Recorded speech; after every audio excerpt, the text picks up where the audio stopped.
Warren Foote, 1817 to 1903. Autobiography, 1817 to 1846. TypeScript, HBLL. Autobiography of Warren Foote. In my infancy, I took a severe cold which settled on my lungs, and a severe attack of the lung fever was the consequence.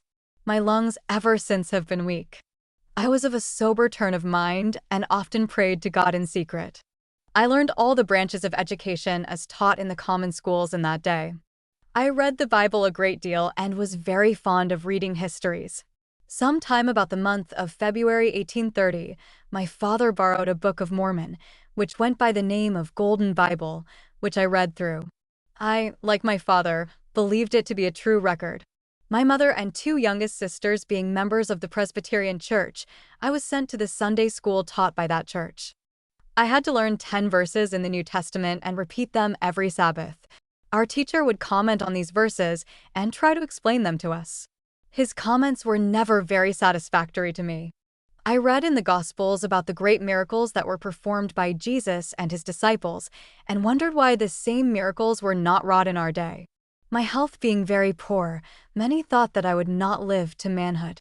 I often prayed to the Lord in secret to spare me life that I might one day become a preacher of the gospel. I could not believe in the gospel as taught by any of the sects. I often went to the Methodist revival meetings to see them jump and hear them shout and sing, and when they all got to praying, shouting, and singing at once, it was fun to me to hear them. I could not see anything in such proceedings like the gospel as taught by the ancient apostles of Christ. I read in their teachings that God was not the author of confusion, also that the house of God is the house of order, etc. In the year 1831, my father sold his place in Dryden, and in March 1832, moved with his family to Greenwood, Steuben County, New York, distant 100 miles from Dryden. After we came to this place, my health was much better, and I got able to do considerable work. In the spring of 1833, I borrowed a Book of Mormon of Uncle Josiah Richardson and read it through. I had by this time read the Bible 3 times through by course and could bring almost any passage of Scripture to my mind. In the fall of the same year, 2 men by the name of Landon and Orton, who professed to be elders of the Church of Latter-day Saints, came to my father's house. I paid strict attention to their conversation with Father, setting forth the principles of the gospel as taught by the Latter-day Saints. Being familiar with the Scriptures, I saw at once that these principles accorded with those taught by Christ and his apostles.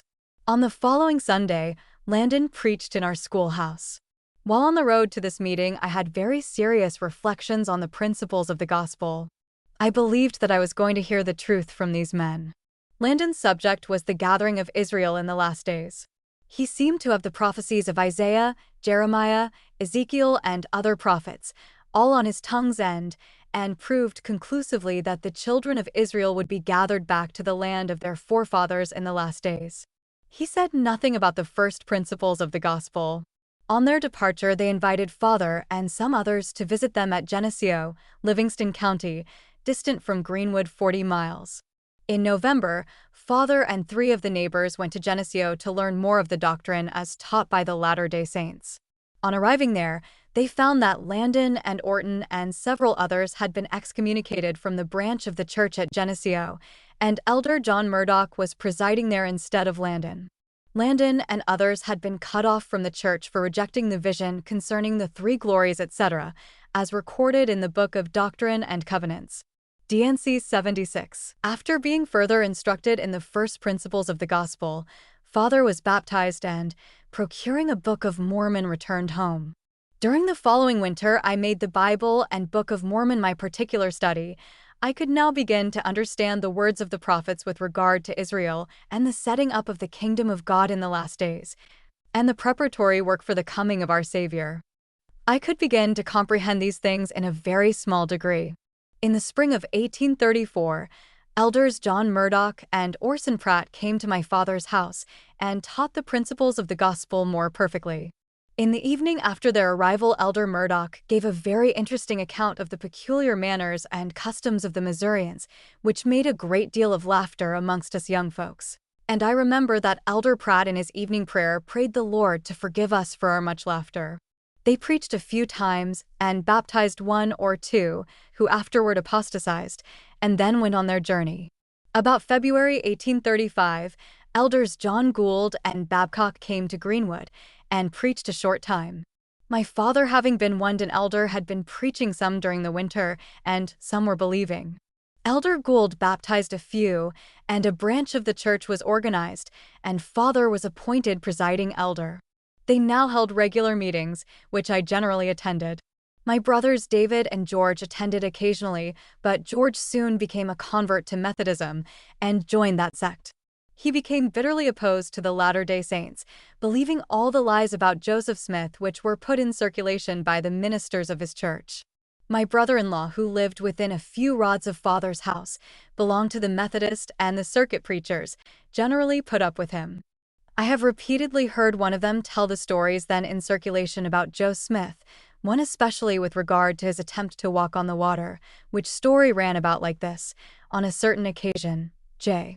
Smith proclaimed that he would perform a miracle the next Sabbath by walking on the water. Accordingly, he went to work and fixed some planks on some posts, just under the water of a pond. After all things were arranged, some fellows went in the night and sawed his plank nearly in two. When Sunday came, a multitude came to gather to witness the miracle. When the hour appointed arrived, Joe Smith walked boldly into the water, and on reaching the middle of his last plank, down he went, and came nearly being drowned, before he could be got out. I have heard that Methodist priest relate that story to my brother-in-law and sister and chuckle over it, as though it was a splendid joke on Joe Smith, and that story was sufficient to burst up Mormonism. I could relate other stories, but this will serve for a sample, to show what foolish lies the first members of the church had to contend with. My brother-in-law and sister and brother George professed to believe these lies, for surely they're pious.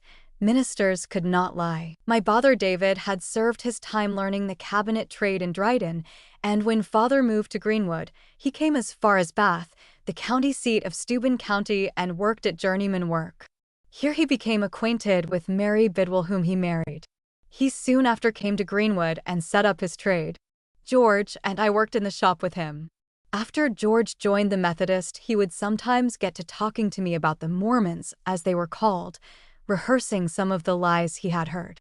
I would then quote scripture from the Bible and prove to him the truth of Mormonism, and by comparing Methodism with the gospel, as preached by the ancient apostles, showed to him the inconsistencies and foolishness of the creed of his church. He would sometimes get almost fighting mad. I had a great deal the advantage of him, for I had studied the scriptures a great deal, but he had but little knowledge of what was in the Bible, having never read it much. Previous to his joining the Methodist, he had cared very little about any book. During our arguments, David would sit and laugh when he saw how nicely I would confound George with the scripture. At that time, he cared nothing for religion of any kind. I was always a particular favorite of his. During the summer of 1835, several elders visited Greenwood, among whom was George A. Smith. The branch now numbered about 20 members, among whom were my sisters Almira and Clarissa. Not being able to labor much, I spent a good portion of my time reading the Bible, Book of Mormon, and Doctrine and Covenants. I was fully satisfied that the doctrine taught by the Latter-day Saints was in very deed the gospel of Christ. I prayed much in secret, and I believe that I was fully as firm in the faith any of the members of the church, although I had not been baptized. In fact, I had never had a doubt from the first time I read the Book of Mormon. The following winter, I spent my time in studying grammar and arithmetic at home. I mastered all the sums in Daybell's arithmetic. In the spring of 1836, the most of the saints in Greenwood removed, some to Kirtland and some to Missouri. My father and sister Almira went to Kirtland. George went to work for a man in Lima, Livingston County, New York. This left but 3 of us at home: my mother, Clarissa, and myself. I spent the summer doing the chores, gardening, etc. Father returned from Kirtland in the fall, and I took him to Livingston County, where he intended to stay during the winter, and brought George home with me. We concluded to go to school this winter, and accordingly went to work and got up our winter's wood and attended strictly to our studies. Father had subscribed for the Messenger and Advocate, printed in Kirtland, and had them sent to this place, by which means we often got intelligence from that place. Father came home early in the spring of 1837, intending to visit Kirtland again. Being anxious to see that country, and especially the prophet Joseph Smith, I concluded to go with him. My brothers David and George, believing that they could find a better country than Greenwood, concluded to go and look at Michigan, and prepared to accompany us as far as we went. There were 4 other persons who were going west, who joined with us in hiring a man to take us to Buffalo. I will here say that after the school closed to which George and I went, the people wished to continue it a month longer, so they hired me to teach it, by which means I obtained money to bear my expenses on this journey. On the 8th day of May 1837, we started on our journey in a snowstorm which continued until about 10 o'clock. It then cleared up and was very fine. We traveled 31 miles and stayed overnight at K. Noose Tavern, near Danville, Livingston County. The next day it rained. We crossed the Genesee River at Jones Bridge and stayed overnight in the town of Perry. I will now copy from my journal kept during the journey. 10th. We went westward through Wales Center and from thence to Aurora, where we stayed overnight. This region looks like a poor country. 11th. At this place we heard that the ice was not out of the lake at Buffalo, and on learning that there was a steamboat 16 miles above the mouth of Cattaraugus Creek, we turned our course for that place, where we arrived about 6 o'clock, and got on board of the steamer Michigan. It is a very large and handsome boat. There are about 400 passengers aboard. About 9 o'clock they weighed anchor and started for Detroit.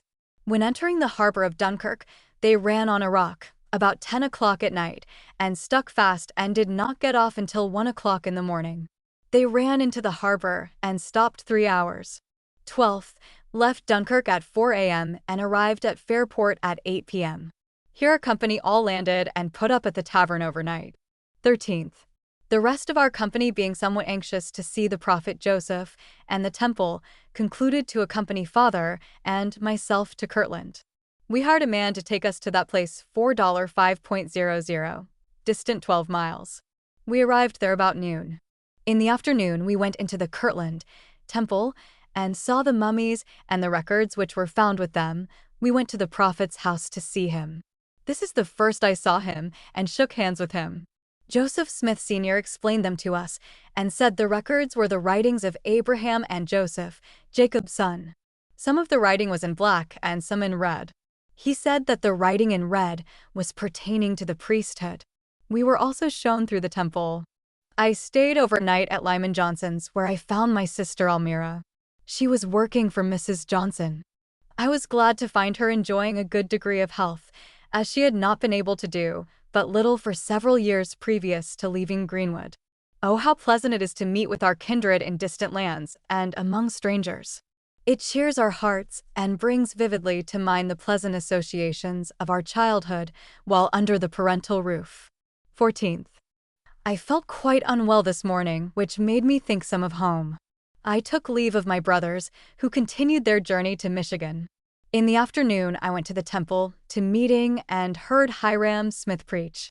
After meeting, Father and I went home with Uncle Josiah Richardson, who lives about 5 miles from Kirtland. 15th. We returned to Kirtland. It rained all day. I feel very homesick this afternoon. I stayed overnight with my sister at L. Johnson's. 16th. I felt sick at my stomach this morning. In the afternoon, I tried to get employment, but could not. Times were very dull, and there was but little building going on. The Kirtland Bank was going down, which made it still worse.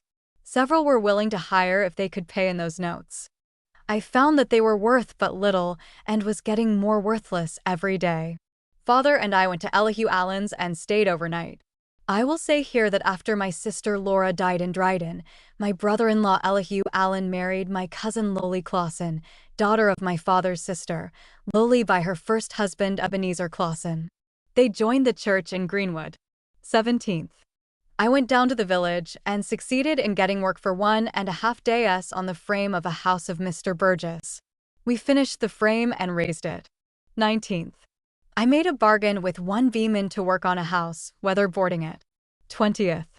I commenced my job dressing up weatherboarding. It being Saturday, the other workmen quit work at noon, but I continued on. About 3 o'clock, my brother David came in where I was at work.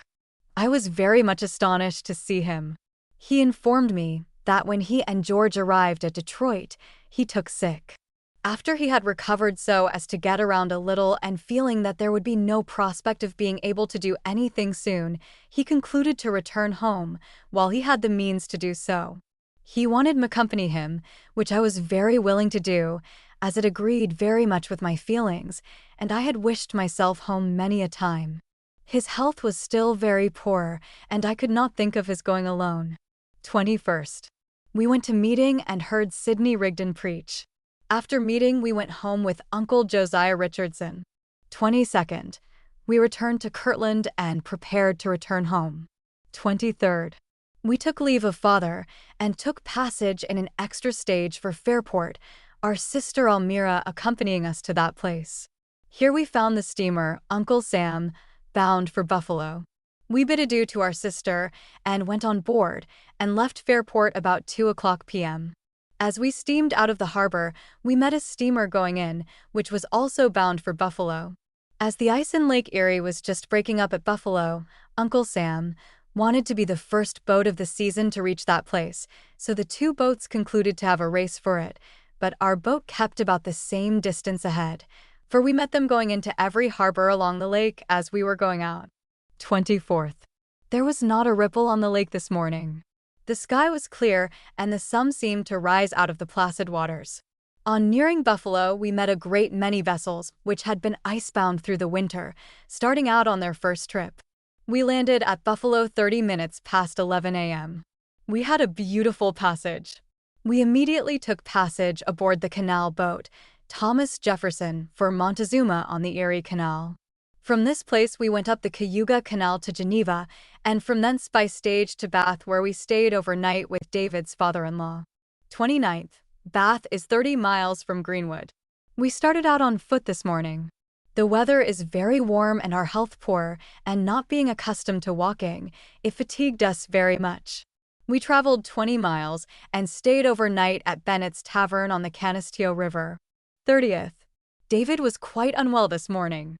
We walked 3 miles, and he was obliged to stop. We were now within 7 miles of home. David stopped with one of our acquaintances. I got home about noon. Our folks were much surprised to see me return alone. I got William Ferguson to go after David with a wagon. He returned towards night. David was some better than he was when I left him in the morning, but his health continued very poor nearly all summer. My health was very poor also, did but little work during the summer. Father came home about the last of August, and we concluded that we would move to Ohio. My brother David and brother-in-law, William Ferguson, came to the same conclusion, and we all set about making preparation to move. After we had sold out and fitted up a team, Father took David and a load of our household goods to Buffalo to go by water to Fairport. On his return, we were ready for the journey. October 5th, 1837. This is the day that we had set to start on Ernie. It began to rain in the morning and continued until about the middle of the afternoon, when we started and drove 5 miles and stopped at Mr. Crusson's Tavern for the night. Many of our old neighbors assembled to give us the parting hand when we started. 6th. We were in fine spirits this morning and after breakfast started on our journey. We had a very rough road. We passed through the village of Andover and Wellsville. We traveled 27 miles and put up for the night in Phillipsburg. Our bill today for feed, lodging, etc. was $1.12. 7th.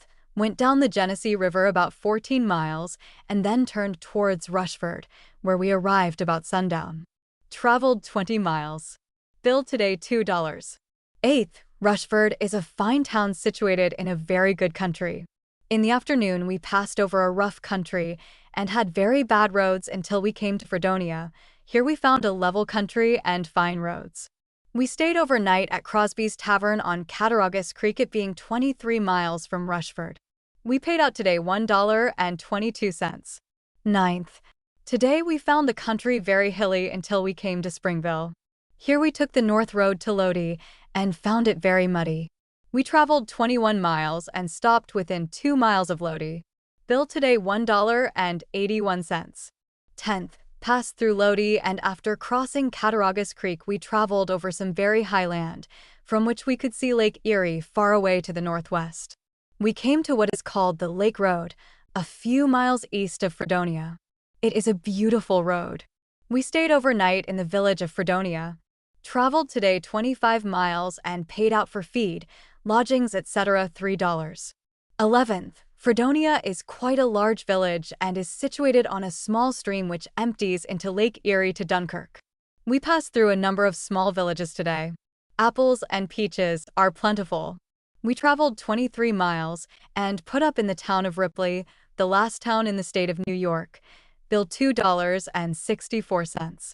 12th, passed into the state of Pennsylvania and soon came to Northeast. It being very rainy, we traveled 15 miles only and stopped at Stillman's Tavern. Bill today $2.08. 13th. It is quite cool this morning and a few flakes of snow is falling. William and I went down to the town of Erie while the rest went on with the team. There were 2 steamboats at the docks, the Sandusky and the New England.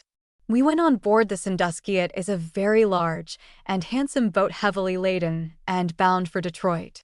The village of Erie contains some large and handsome buildings.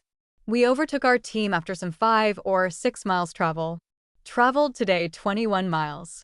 Paid out $2.67. 14th. We traveled 22 miles, passed through Conneaut, a very pleasant village on the west side of Conneaut River.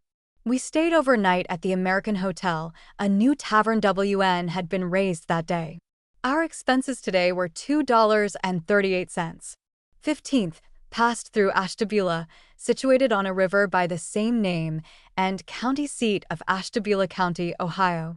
After traveling 24 miles, we stopped overnight in Centerville. Our bill today is $1.56. 16th. We arrived at Painesville about noon, where we found David, who came with the goods by water. He was to work for a Mr. Johnson and had rented a house for his family, which we left with him. This is a very pleasant place, situated on the west side of Grand River, which empties into Lake Erie at Fairport and forms one of the best harbors along the lake. We arrived at Kirtland about sundown and stayed overnight at Johnson's Tavern. Traveled 21 miles. Bill $2.75. 17th. Kirtland is situated on a branch of Chagrin River 9 miles from Painesville. It is a rough, broken country. The buildings are generally small, and there is but one that can be called handsome, that is the temple. It is built of stone with a hard finish on the outside.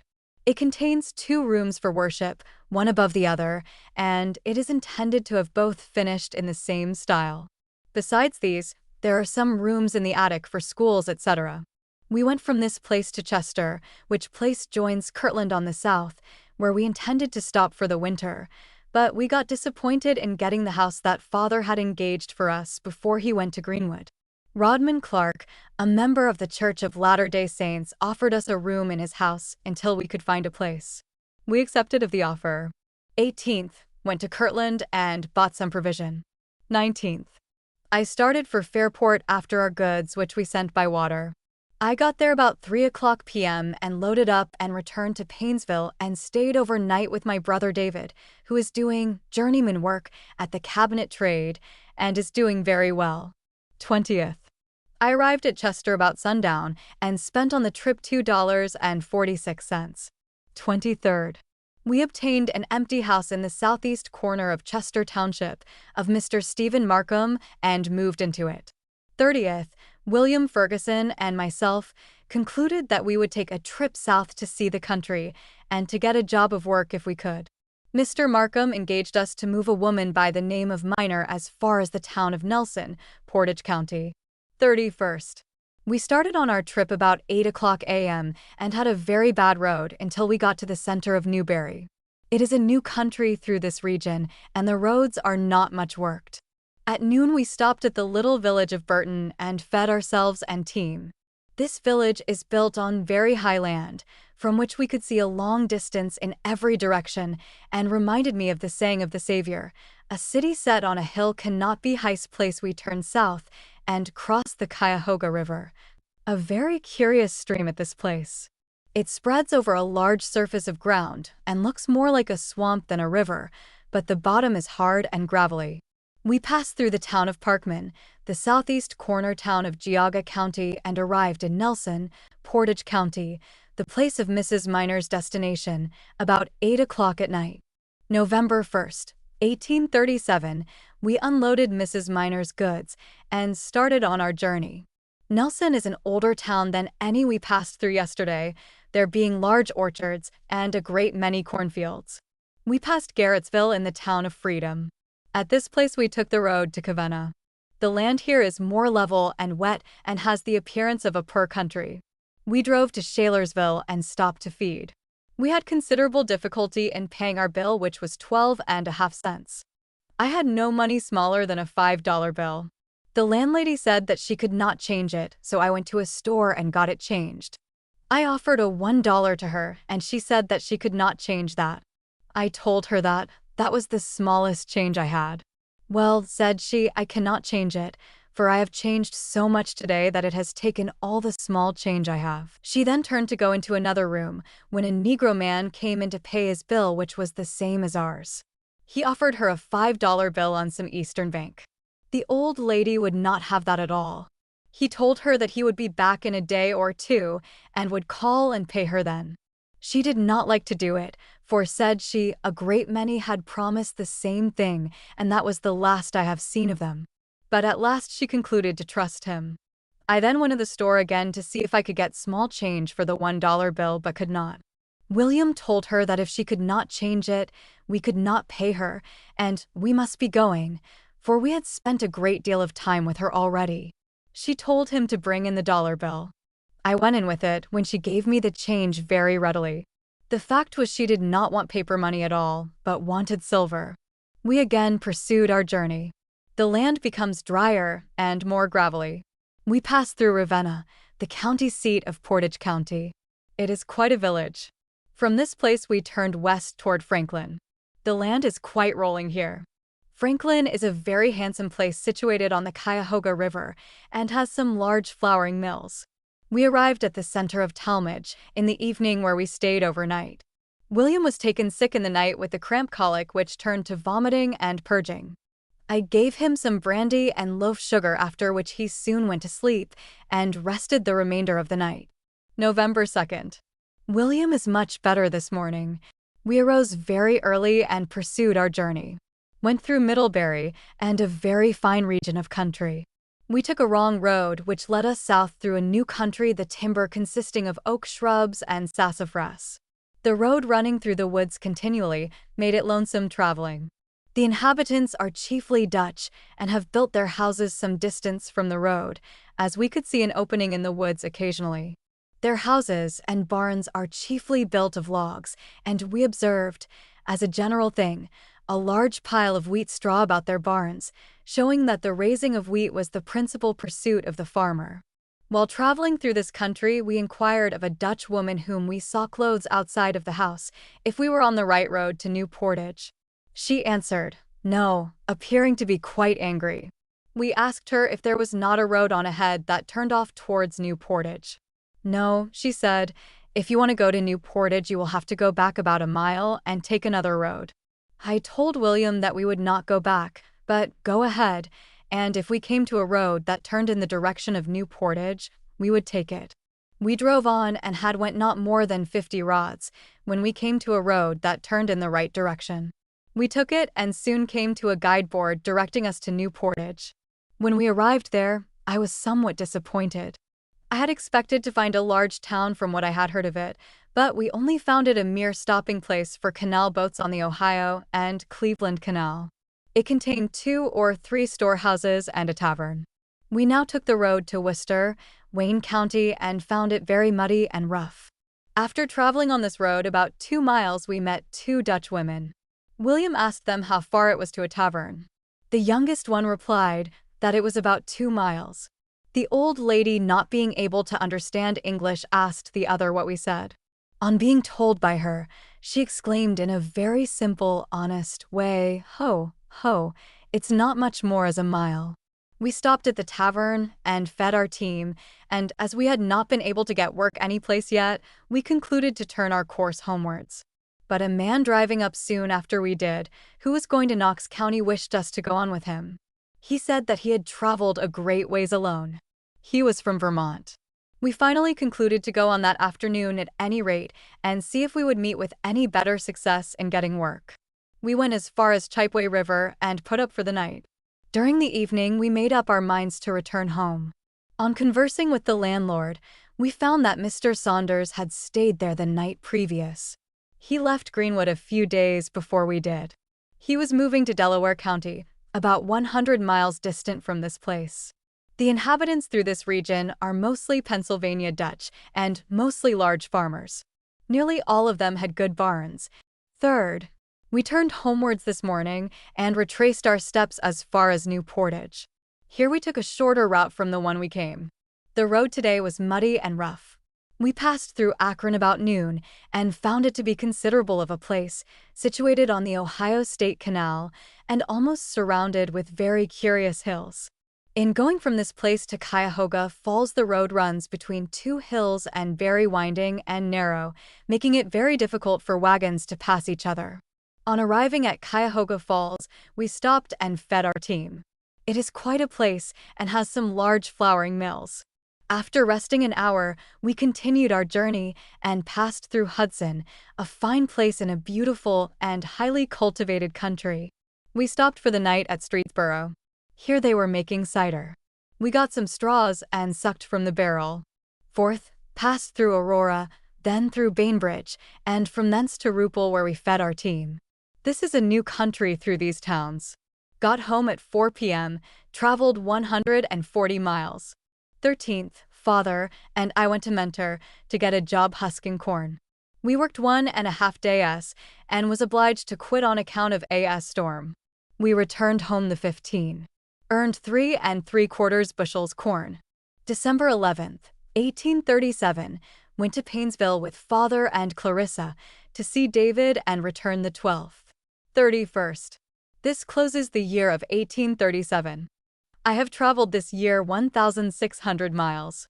Chapter 2, January 1st, 1838. The sun arose in a cloudless sky this beautiful morning, sending forth its glorious rays of light and heat, making all nature rejoice in the ushering in of a new year.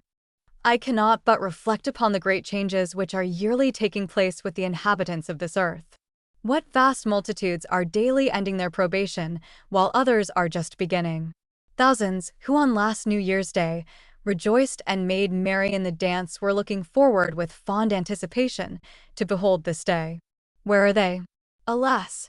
Disease and death has preyed upon them, and they are now moldering beneath the cold clods, and not remains of them on earth except in the memories of their kindred and friends. What number are now this day dreaming of some great exploit they shall have performed before the close of this year? The speculator, to the heaps of gold he shall have hoarded up; the politician, to the number of votes added to his party; the sectarian priest, to the number of proselytes he has made to his creed; the servant of God, to the success he shall have in declaring the gospel to the inhabitants of the earth, and, in fact, there are none but what have some anticipated object in view. But before the close of the year, how many of them will have gone the way of all the earth, fallen through disease, the ravages of war, or by some fatal accident? O time!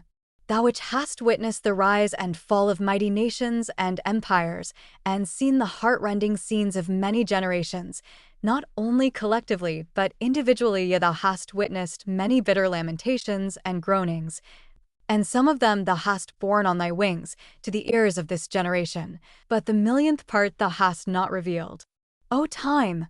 Thou, which art continually bringing thousands to their end, knowest thou not that thy end draweth nigh also? But oh, what dreadful scenes thou hast yet to witness before thy end cometh! Scenes far more dreadful than thou hast hitherto beheld, for the prophet saith, the great day of the Lord cometh cruel both with wrath and fierce anger to lay the land desolate, etc. It continued very pleasant throughout the day. I spent the most of the day in writing a letter for my sister Clarissa to send to Greenwood. My brother David came to our house about sundown and stayed overnight. 2nd, David wished me to go home with him and stay a while. I accordingly went. We arrived at his house in Painesville about dusk. 5th. I have spent my time in reading newspapers and going about town. David concluded to leave this place and went to Willoughby to get a job of work. He had good success and is now preparing to move there. 6th.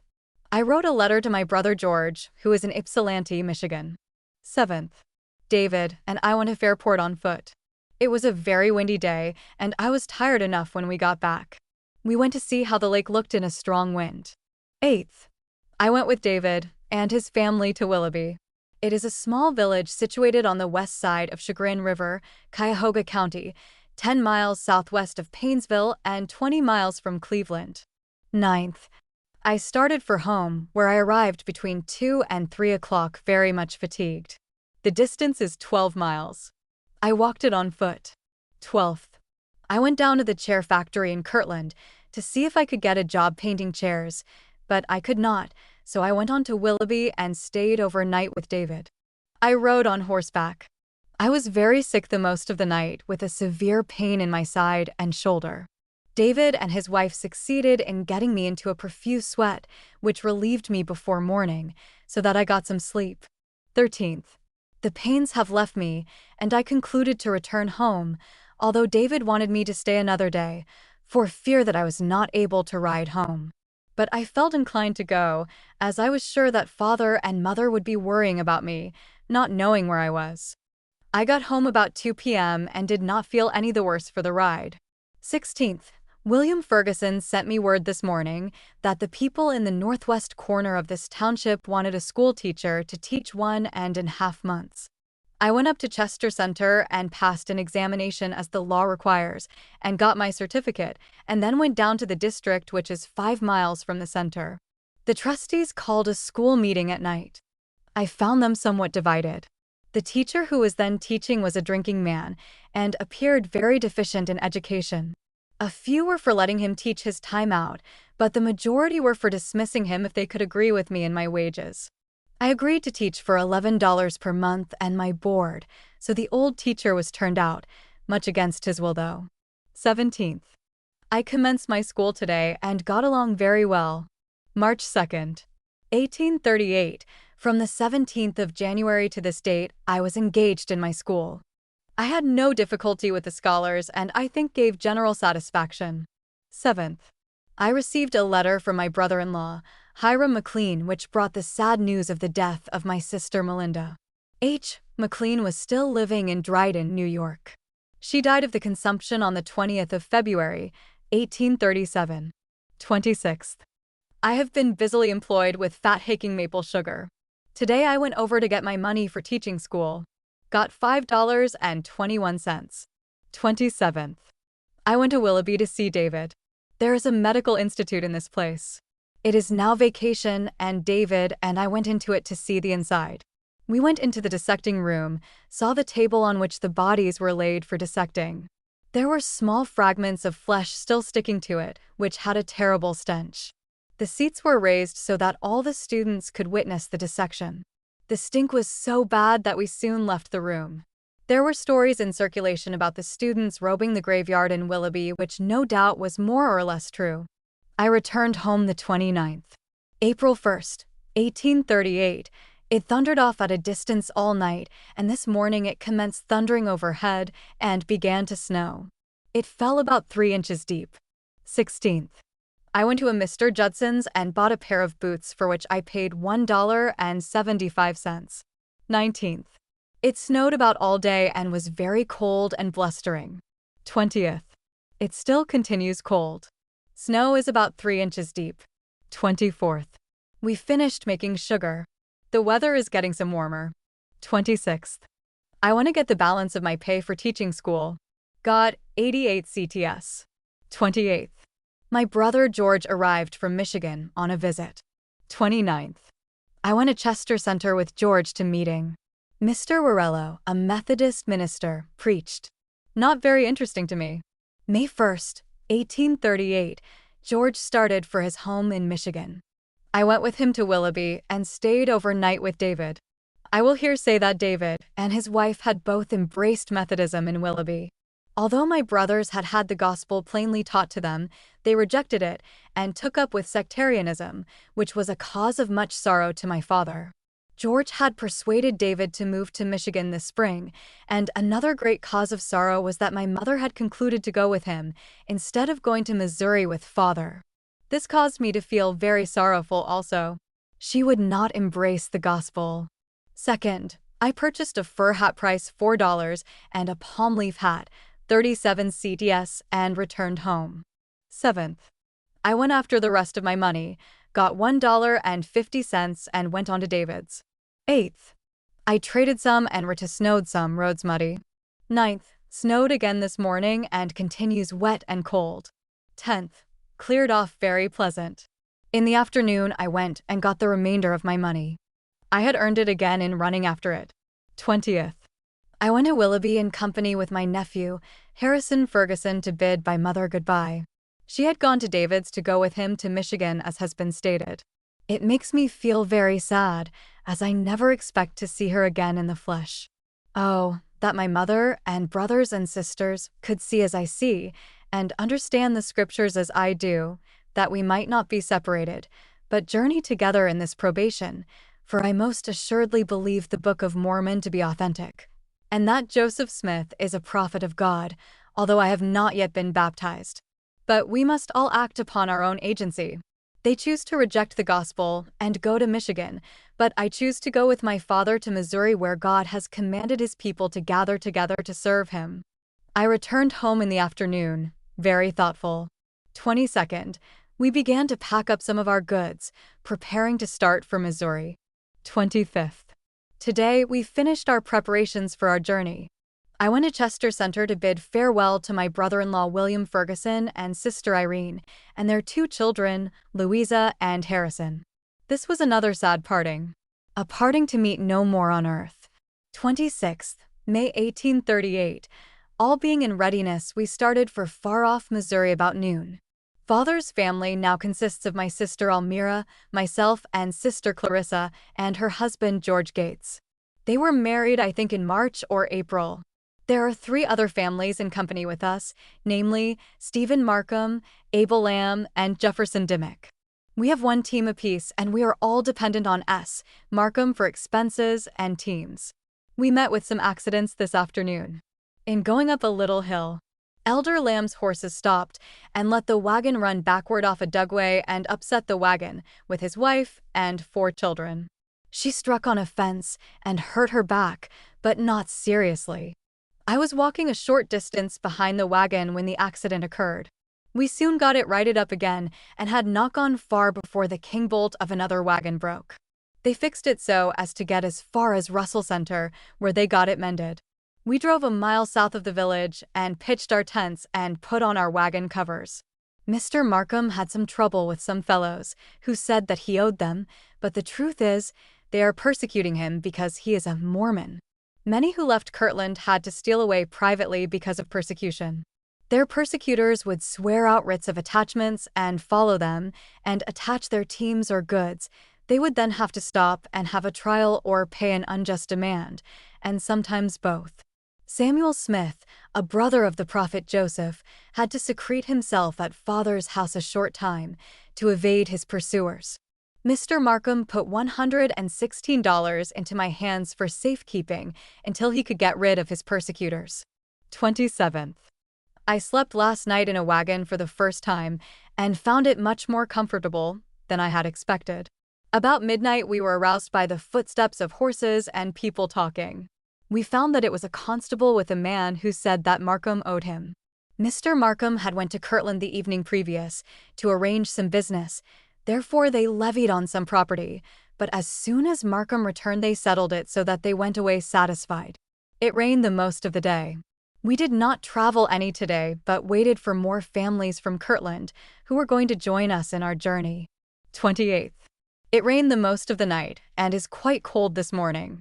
We started on again about 10 o'clock and drove as far as Streetsboro and stopped at what is called a Mormon tavern. There we were joined by the company from Kirtland, who had 5 teams. We now numbered 58 souls. 29th. This morning, the company organized and chose 3 persons to preside over spiritual matters and appointed S. Markham commissary. They made an axletree and fixed up some of their wagons. We started out about 1 o'clock and traveled 12 miles and camped in the woods, 1 mile from Cuyahoga Falls. This place is 36 miles from Chester Center. 30th, traveled 3 miles and broke an axletree, which hindered a half a day. We then went to Akron and unloaded some things to send by water. 31st, passed through New Portage, which is 10 miles from Cuyahoga Falls. Soon after passing New Portage, a skein of one of the wagons broke, which hindered us 3 hours. We traveled 14 miles and camped in the town of Chippewa. June 1st, 1838, we resumed our journey about 10 o'clock. The roads are very muddy and rough. Passed through Worcester, the county seat of Wayne County. It is a considerable place and has some fine buildings and is situated in a fertile country 26 miles from New Portage. Traveled 16 miles. 2nd, broke 2 king bolts today. We passed through Loudonville towards night and found it rather difficult to get pasture for our teams. Loudonville is in Richland County, 20 miles from Worcester. It is situated in a rough, broken country, but the soil appears to be good. We camped 1 mile west of this place after traveling 19 miles. 3rd, traveled 11 miles and camped at the National House, 10 miles north of Mount Vernon. This is a hilly country, timber chiefly oak. 4th, went through Amity, Knox County, and then through Mt. Vernon, the county seat of Knox County. It is a handsome place, 42 miles from Worcester. Today we saw corn and potatoes hood. Wheat looks well. Traveled 20 miles. 5th, washed our clothes and mended wagons. Did not travel any. 6th, we got started again about noon and had very rough and muddy roads, broke an axletree, a skein, and 2 king bolts, which hindered us 3 hours. We only traveled 7 miles today. 7th, we passed through Sunbury and Galena, Delaware County. Sunbury is 22 miles from Mount Vernon. At Galena, we crossed the Big Walnut River and went down it a few miles and turned west. The land is very low and wet and very bad roads.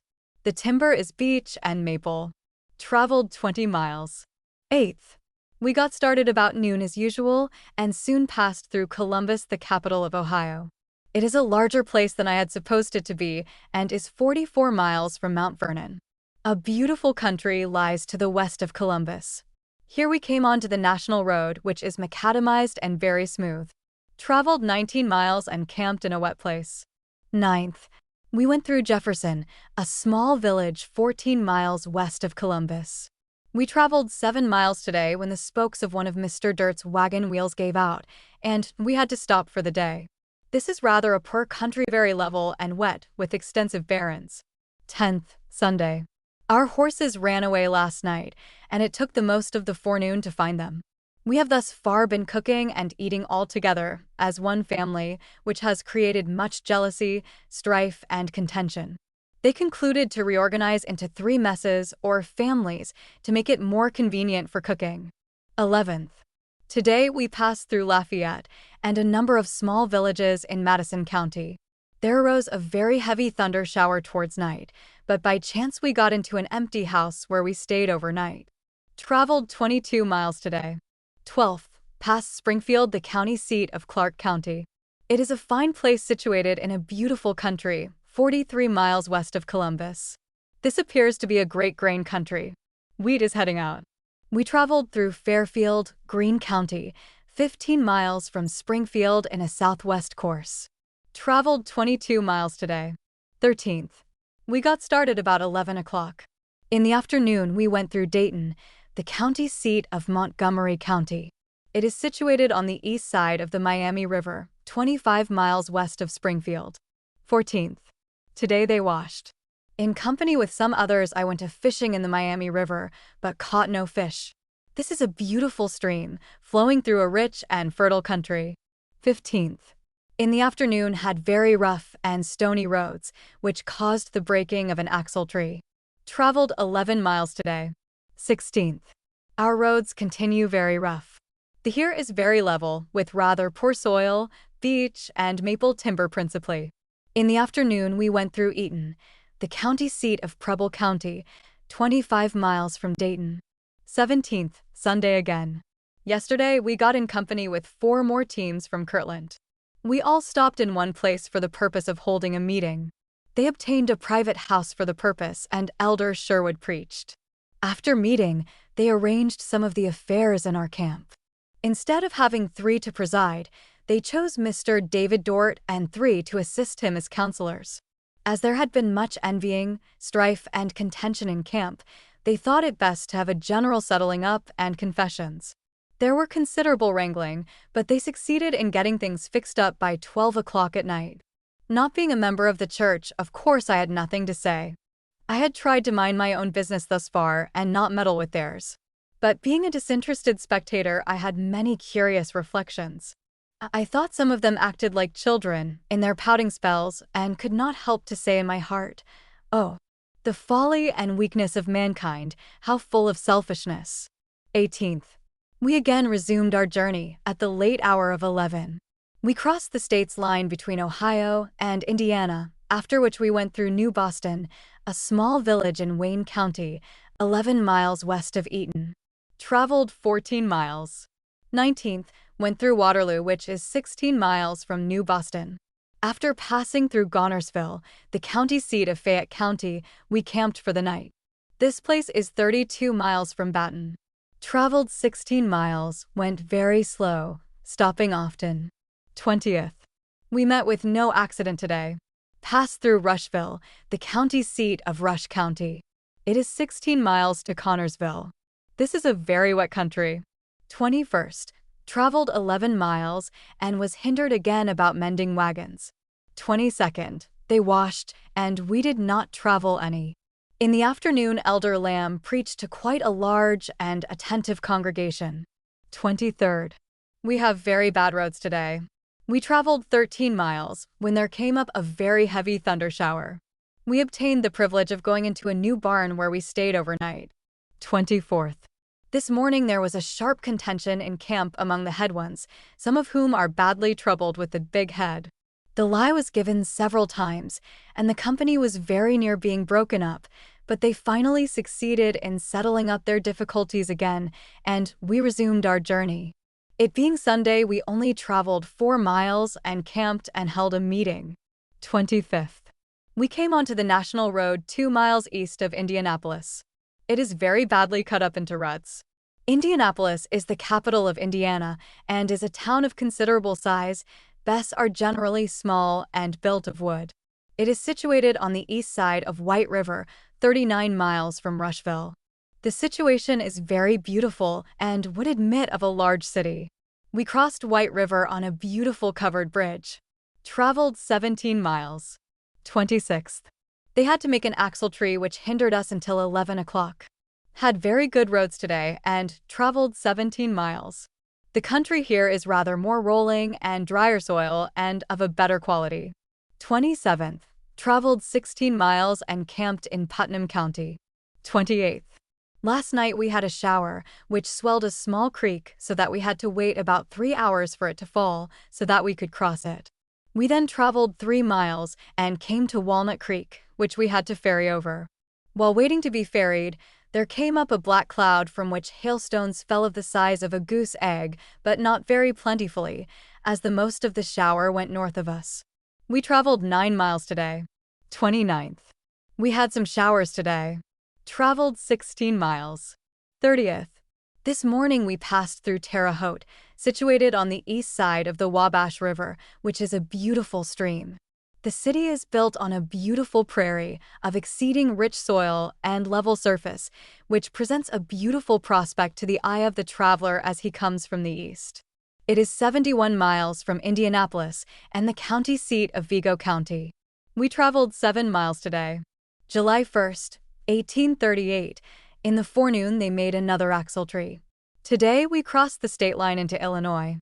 I here will make a short extract from a communication written by Sidney Rigdon, who had passed through this country a short time previously going to Missouri. As we passed through Indiana, I observed that there is a much greater uniformity of soil, timber, and surface than in Ohio. I mean in the parts through which we passed.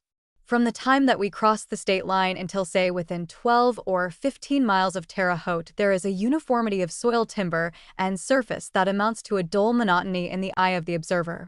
The timber is principally beech and maple. The surface is very flat, and the soil not above second quality if it would be considered of that quality. The prices of land on the national road is astonishing. Take it at any point you will, and you will find the wild land from $20 to $50 per acre, while the improved land is from $50 to $100 according to the situation and improvements. The foregoing I found to be correct. This afternoon we passed through Paris, the county seat of Edgar County, Illinois. It is 20 miles from Terre Haute and is situated on the east side of a very large prairie, which extends almost as far as the eye can reach. Traveled 16 miles and camped on the prairie. Second, we found some very bad mud holes, one of which some of the horses got down, and we had to take them loose from the wagons and draw them, the wagons, out by hand. Traveled 10 miles and camped. Third, resumed our journey about 11 o'clock, and about 4 got across the prairie and camped. It is about 18 miles across it. Fourth, we had trouble in the camp again. After considerable talking in tongues and confessions, it was again settled. Oh, the folly and weakness of man! Mr. Markham has been sick, but is now getting better. Fifth, we started early this morning and crossed Ambro River on a ferry boat and soon came to a prairie 17 miles across. We traveled very late at night and found plenty of mud holes where we had to double teams.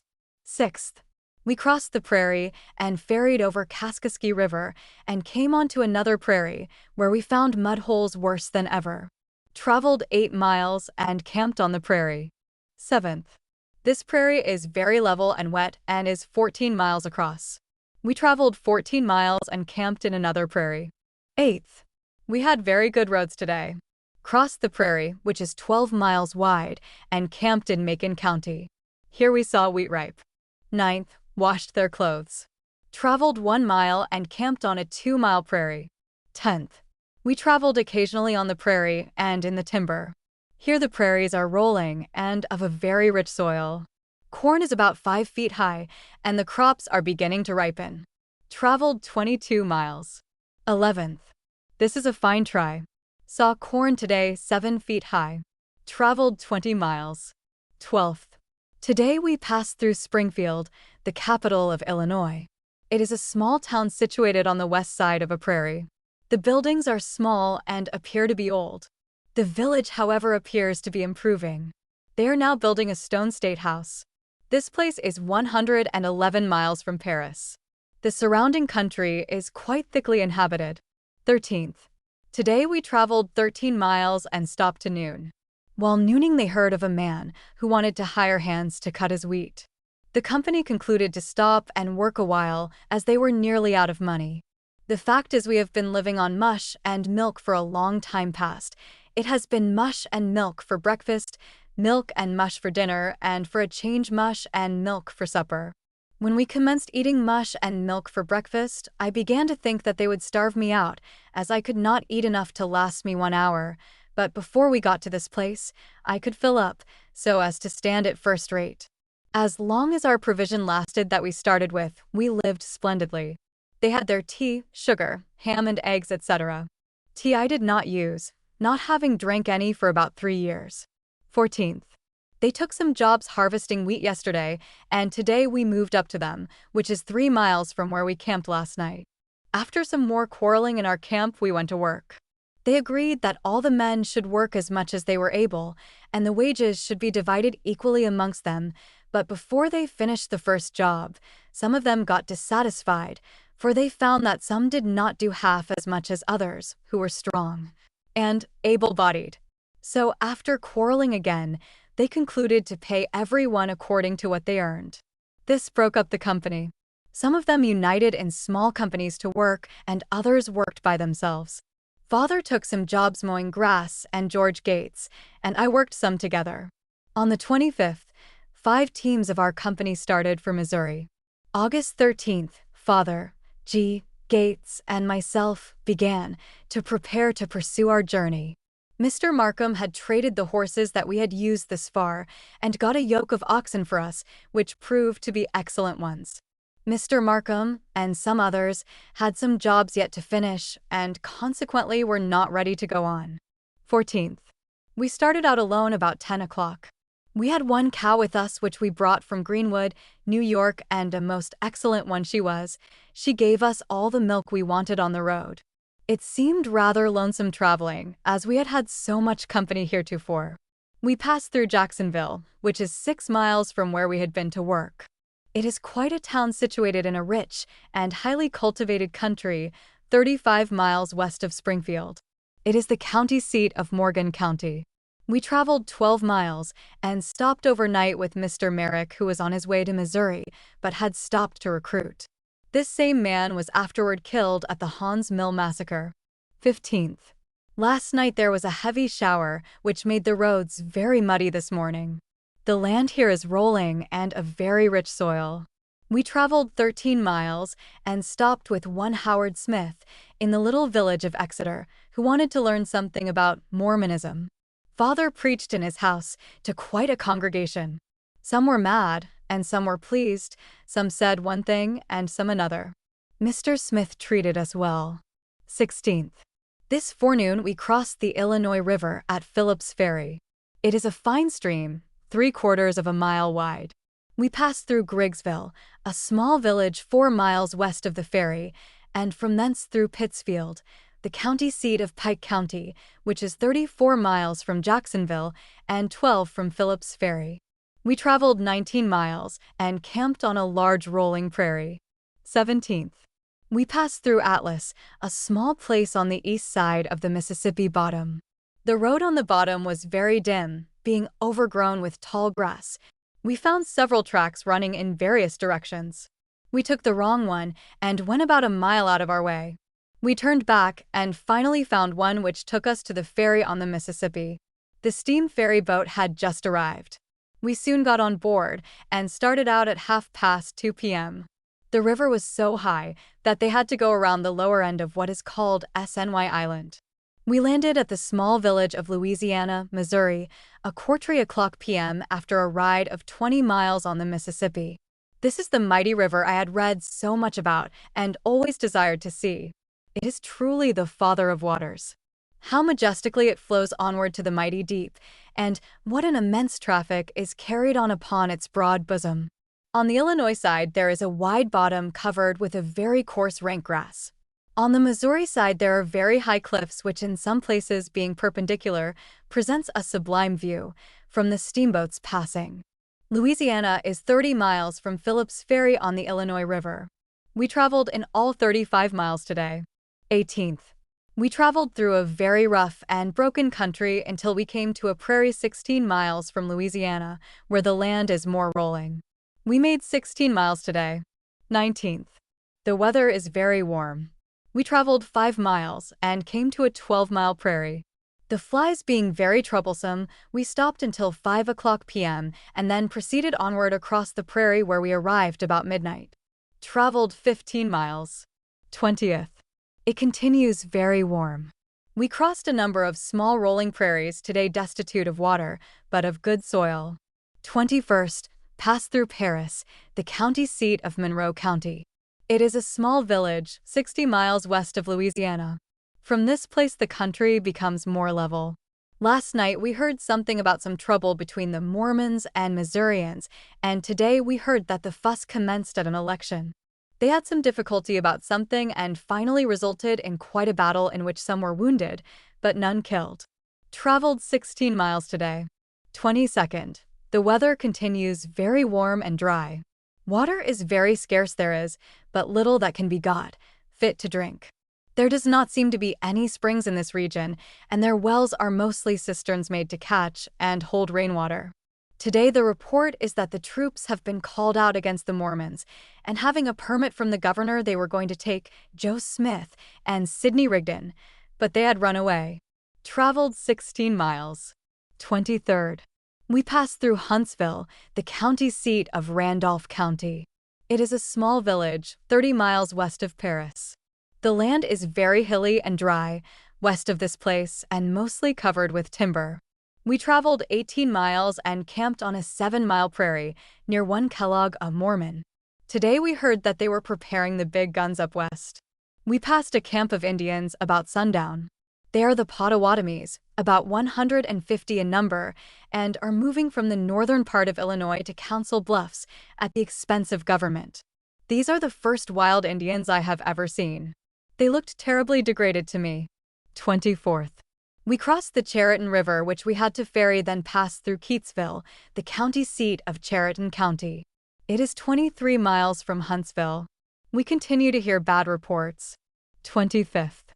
We went as far as Brunswick, near the mouth of Grand River, which empties into the Missouri, and hearing that the Missourians were stopping the Mormons at Carrollton, we turned our course up Grand River, towards Compton's Ferry. This is a very hot day. We traveled 14 miles and camped on a large prairie. 26th. We crossed Grand River at Compton's Ferry, which is 15 miles from Brunswick and 25 from Keatsville. Here we came onto a large prairie of a very rich soil. The weather continues very hot. 27th, continued our journey on the prairie in a westerly direction and found our road to be a very blind one. We crossed some very high ridges from which we could see miles in every direction with here and there a grove of timber, like an island in the midst of the ocean. 15 miles to the west we could see the Blue Mounds, which looked like a range of rough broken hills. We traveled 15 miles and camped on a small creek 1 mile from the mounds. 28th. I went up to the mounds to see what I could discover. The Blue Mounds is a range of rough broken hills running in an easterly direction. West of the Blue is a mound about 40 feet high, containing 8 square rods of level ground on the summit. It is circular. We spent the most of the day in hunting our road. There had never been but half a dozen wagons through this route, which made but very little impression in the thick prairie grass. We found the track running directly across a main traveled road running north and south. We traveled 3 miles today. 29th. We had some trouble to follow the wagon tracks, but finally succeeded in finding our way out to Whitney's Mill on Shoal Creek. We traveled 13 miles and camped at Mr. Walker's, a Mormon. The country from Compton's Ferry to Whitney's Mill is not inhabited. It is a high-rolling prairie. Mr. Walker lives on Shoal Creek in the southeast corner of Caldwell County, 33 miles from Compton's Ferry and 30 miles from far west to go the Prairie Road and 20 to go up Shoal Creek. We got some excellent melons here. 30th, August 1838. I was taken with a diarrhea in the night and feel very weak this morning. We took the road up the creek by Hahn's Mill and arrived at Uncle Josiah Richardson's towards night. He lives 10 miles east of Far West. They were much pleased to see us and were somewhat surprised, as they did not know that we were coming. We were pleased to get to our journey's end, although we were very much prospered on the way. We did not meet with any accident on the whole journey and were well treated passing through Missouri. The state of Missouri, for about 60 miles west of the Mississippi River, is very broken and generally covered with timber. From that point west to Grand River, there are a number of prairies, but water is very scarce and poor. West of Grand River, the prairies are very large and soil very rich. They are rolling and generally dry. It is a beautiful sight to view the country from the high ridges. A person can see 15 or 20 miles, and sometimes 30, in every direction, which presents a beautiful green landscape in the summertime, dotted here and there. With shady grove in the winter, it looks like a dreary waste. These prairies are covered with a coarse grass, which grows from 2 to 3 feet high. Timber grows only along the rivers and small streams. These streams often rise very high.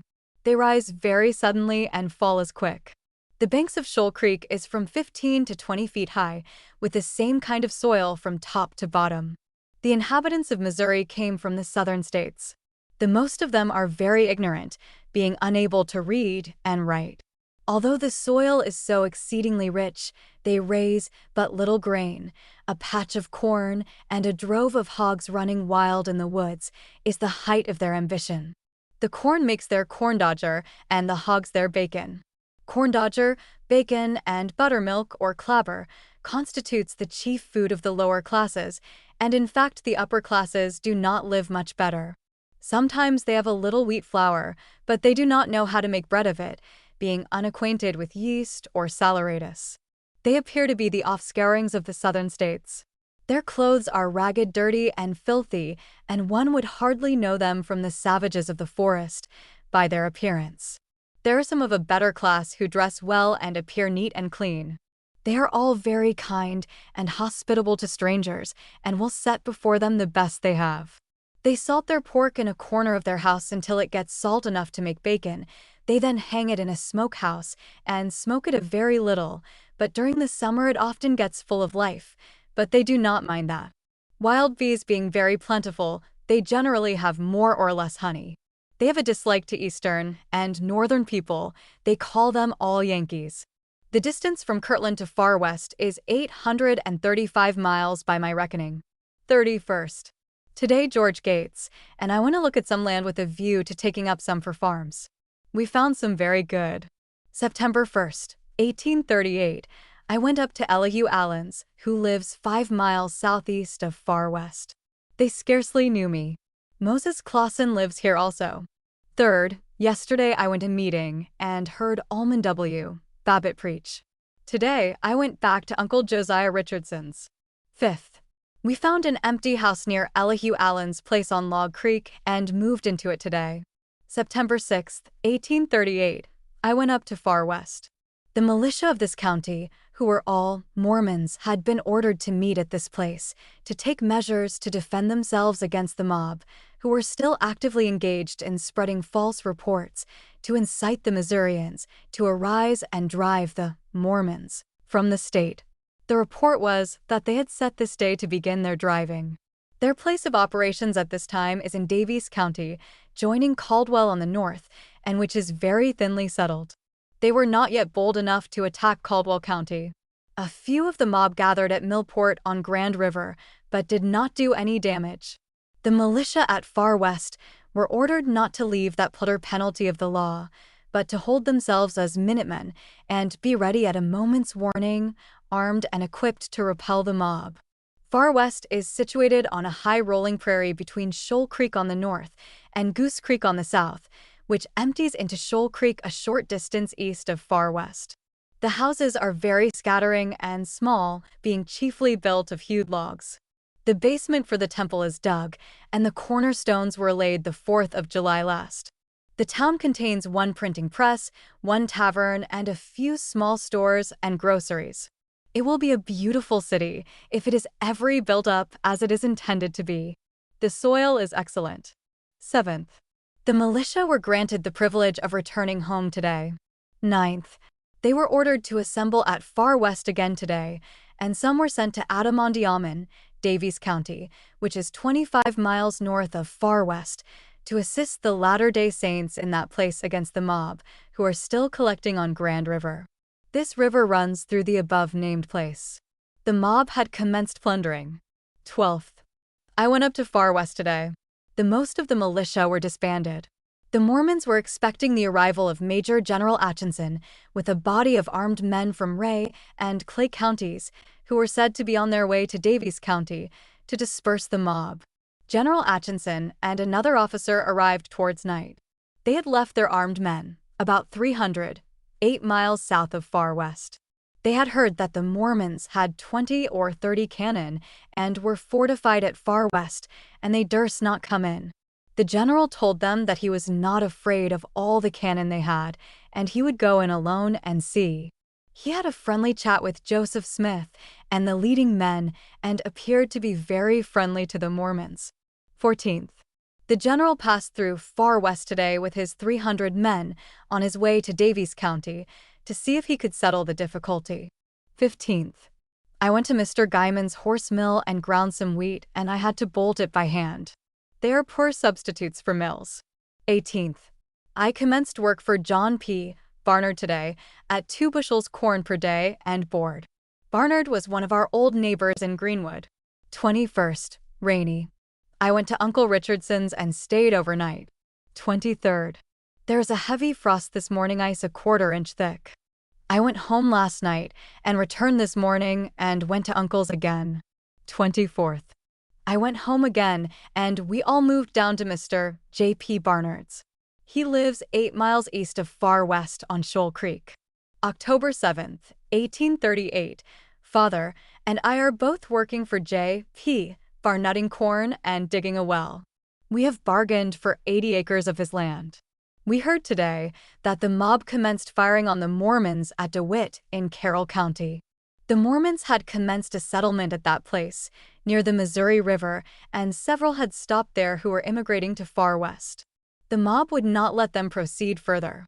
The militia, who were Missourians, were called out, but they took sides with the mob, and the Mormons who were now surrounded with the mob were left to defend themselves as best they could. They finally made some kind of arrangement so that the Mormons were allowed to go to Far West. I think that there were none killed here. October 14th, 1838, Sunday. Mr. Barnard and I went to Far West to meeting. Joseph Smith preached. He said that those who would not turn out to help to suppress the mob should have their property taken to support those who would. He was very plain and pointed in his remarks and expressed a determination to put down the mob or die in the attempt. The report was that they had gathered in Daviess County to the number of 400 or 500. Just as meeting closed, there was an alarm given that a company of armed men were approaching the town from the south. The men immediately ran for their guns, so as to be in readiness should they prove to be enemies. But they proved to be a company of militia, who had been ordered to Daviess County, they said, to quell the mob. Joseph said that he wanted all the people, men, of Caldwell County to assemble at Far West tomorrow in order to find out who will fight and who will not. He said that the Mormons would have to protect themselves, as they could not put any dependence in the militia of the state, for they were mostly mobocrats. On our way home from meeting, we met several families from DeWitt, just getting in, amongst whom was S. Markham and Company, whom we left in Illinois. They were among those that were detained at DeWitt by the mob. During the skirmish there, Markham was shot at several times, but not hurt. October 21st, 1838. The Mormons assembled at Far West last Monday, according to appointment, and about 300 volunteered to go to Daviess County with Joseph Smith to assist their brethren, while the rest were to stay and guard this town. On the 17th the snow fell about 6 inches, and the men at Far West were permitted to return home. I shall merely give a brief account of our troubles in this war, for it cannot be called anything else, as it is likely a full account will be published in the church history. The company who went with J. Smith, Jr., assisted by those living in Daviess County, dispersed the mob and found their cannon buried in the road. In their flight they were unable to take it with them, and they buried it in the road, so that the wagons passing over it would obliterate all signs of anything being buried there. The report is that a sow had rooted it up, so that the Mormons discovered it and took it away with them. Now, in order to sustain themselves, the Mormons took their enemies' corn, cattle, hogs, etc., according to the usages of war. This so enraged the mobbers that they swore that they would kill every Mormon in the state. They set their own houses afire and ran into the adjoining counties and declared that the Mormons had driven them out and burned their houses, etc. This they done to excite the people against the Mormons in order to get them to join them in their persecutions. There were several Missourians living in Daviess County, and they had become jealous of the Mormons who were filling up the county very rapidly. They were also very much prejudiced against their religion. October 25th, 1838. This morning there was a battle fought between a company of 60 Mormons commanded by David W. Patton and about the same number of mobbers on Crooked River. The mobbers were driven across the river and several of them killed. The Mormons had 1 killed, Jared Corder, and 7 wounded, 2 of which were fatal. One of these was D.W. Patton, one of the 12 apostles, and the other was Patrick O'Banion, a young man, with whom I was partially acquainted. They died the 26th. The saints in this region concluded to gather in at Mr. Lyon's place 7 miles east of Far West and 3/4 of a mile from where we are now living, that they may the better protect themselves against the mob. We being so close by did not move. A guard was kept out day and night in order to prevent the mob coming on us unawares. The whole state is in a terrible, excited condition. 28th. The Mormons are moving in their families at Lyons, and some are going or to Far West. At that place, many are camped out in the open weather and are suffering in the cold.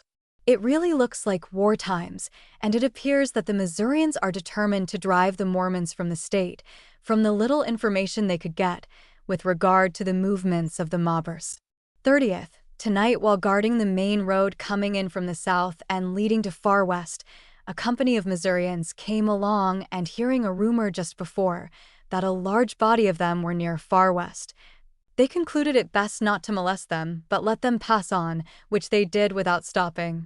Soon after they passed, 2 men came up from Haun's Mill, going to Far West. They reported that a mob came on them that afternoon at Haun's Mill and had killed nearly all the Mormons gathered at that place, and they expected the mob would come up the creek and would kill all the Mormons that they could find. On hearing all these reports, the men concluded to disperse, and those who had horses went to Far West, taking a roundabout way so as not to fall into the hands of the militia.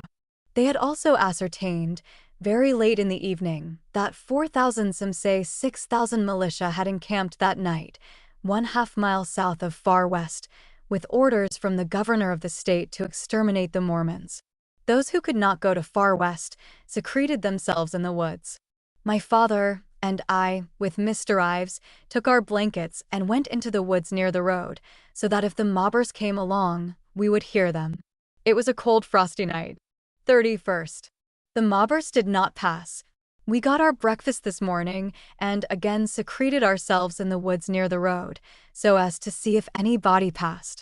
About 9 o'clock we heard the firing of guns in the direction of Far West, and we supposed that a battle was raging at that place, but the firing soon ceased, and we did not know what to make of it. As all communication with Far West was cut off, we could not learn what was going on. November 1st, 1838, we slept last night in the hollow of a large sycamore tree which had been cut down. We crawled into it about 20 feet and then had plenty of room to lay side by side.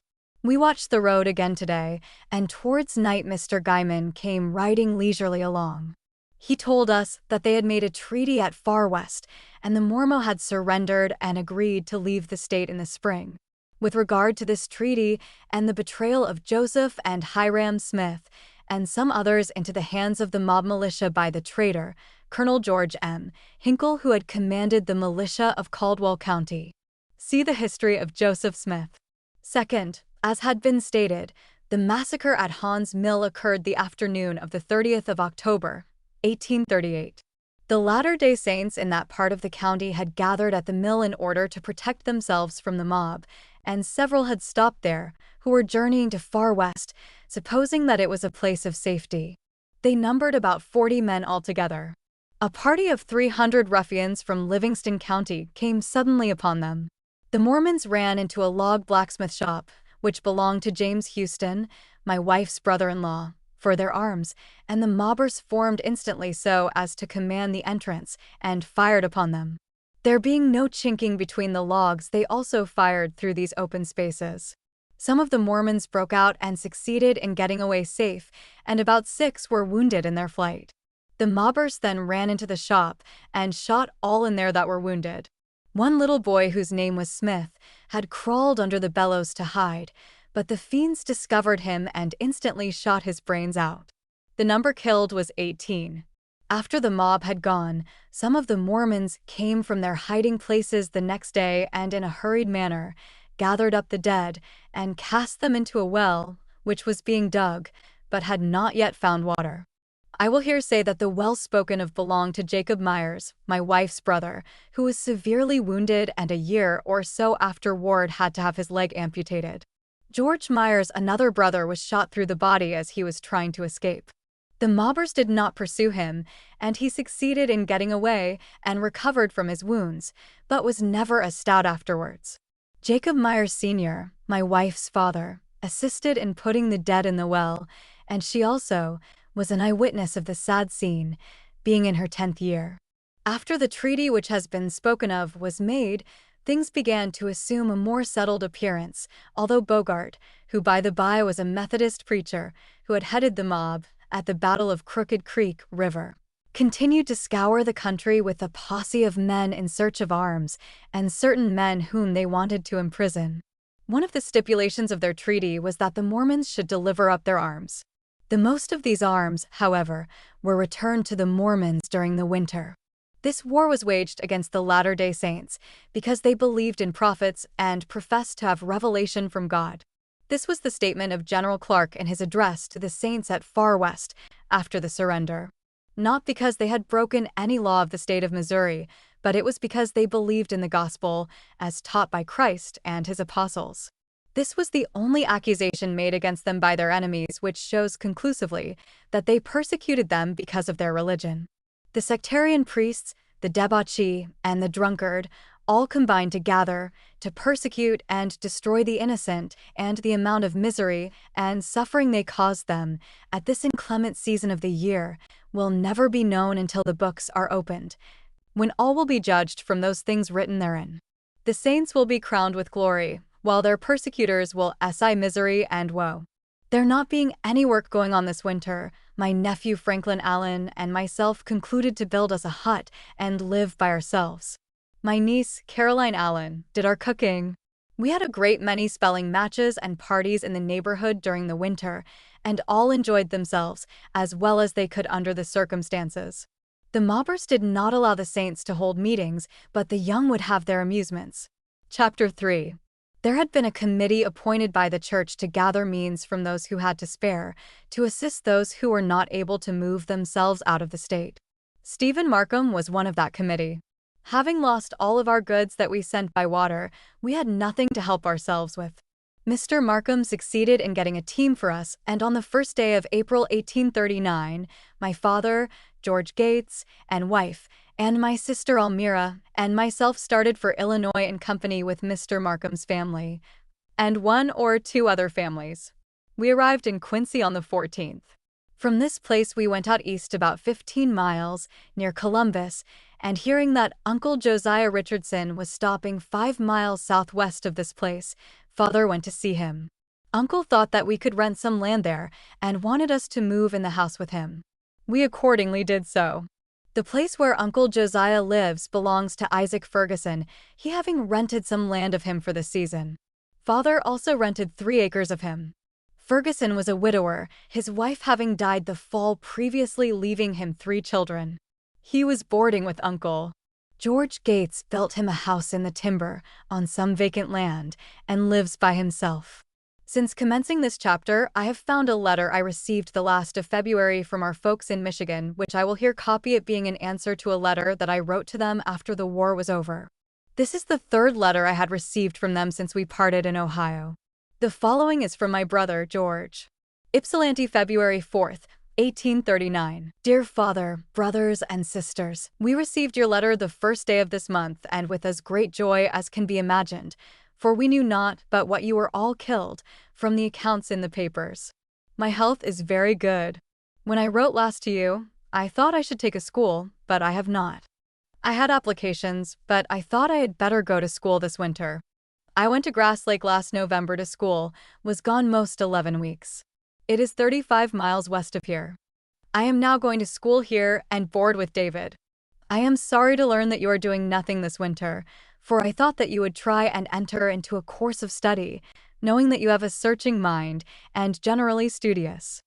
I hope that you do not neglect your books, for science is marching forward at a quick pace and the greater part of the community are becoming scientific or enlightened, and shall we be on the background, ignorant of what is going on in the world?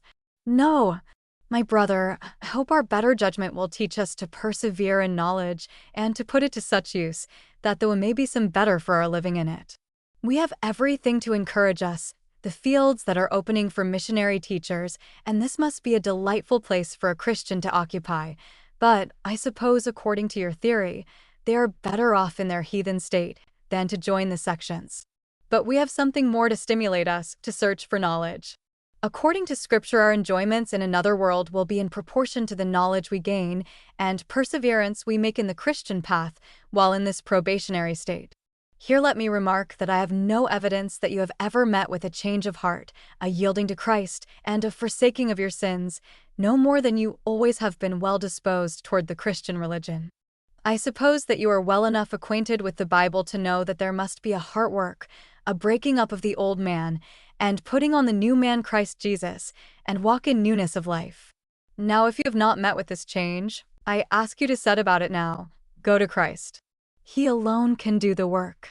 Think not, my brother, that because you have lived a moral life your sins are of so trifling a nature that they need not to be repented of. You will be deceived if you trust in this. If you have met with a change of heart, you must know that you have a work to do, for it is impossible for a Christian to be idle. He learns that there is more that ought to be accomplished than he can do in his short life if he improve every moment. And if you believe that the Mormons are the only true people or true followers of Christ, you appear to be positive of it, for I have never heard you say that you did not believe in the Bible, but you say that if you should say that you did not believe in the Mormons, you should say that you do not believe in the Bible. If you are so positive that they are the only true people, I ask, why do you not join them? They certainly need all the strength they can get. You recollect that I wrote of you that I expected to have heard something on the subject of Mormonism. In your last letter, while writing to Mother, you gave rather an obscure answer. It may be a true one. But allow me to prophesy a little, and state a little fact, that the time is past that the Mormons were going to accomplish many things, we do know, and that they have boasted, threatened, and tried to scare people you know as well as I do. And the greater mass of people that have joined them are ignorant, and lead into the delusion on that account. And it is easy to predict that the judgments of God are on them now, and that they will have to give up their physical mode of warfare and take the sword of the Spirit, or they will be extinguished from the earth, or annihilated. February 11th. Do not understand me above to justify mobbing or the proceedings of the Missourians against the Mormons. No, far be this from me. For I believe that the Mormons have been shamefully abused, but at the same time, I also believe that the Mormons have provoked the inhabitants of Missouri with their doctrines in declaring that they are the only true people on earth, assigning the others as doctrines of men and devils, and that the time is at hand, that they will be swept from the earth by the wrath of God. If I understand the doctrine of the Mormons, it is this. They hold that they have come out of the wilderness and are placed on the same ground that the church was in the apostles' days. Now if they have the gift of prophesying different tongues and healing the sick, etc., why are they not holy and devout men, like the apostles were? And if J. Smith Jr. is the type and forerunner of Christ, why does he not fill the office in the least particular? That the whole system is scarcely a shadow to the church at the time in which it was established by the apostles is a fact. Did they resort to physical force to bring about their undertaking, or to establish the Church of Christ? Methinks that the disciples never resorted to arms to defend their religion, and it is a Bible doctrine. But they took the sword of the Spirit and wielded it, like men endowed with the Spirit sent from the hand of the Almighty. When they throw down their arms, boasting of their miracles, speaking with tongues, and make it manifest by their holy living, and by their exercising the power and faith that they pretend to be in possession of, the most of their doctrine is good. When they live up to their profession and do the mighty works that they have pretended to do, in a word, when they become the people that they profess to be, I shall have charity for them. Yes, when I see this take place, I will strive to be one among them. I suppose, my brother, by the time you read this far, you will be tired, but bear with me a little longer on the subject of Mormonism. I do not wish you to think that I am condemning the Mormons as a body, for I believe the most of them are sincere, but I must say that I do believe that the founders of Mormonism are as corrupt as they represent the different denominations to be.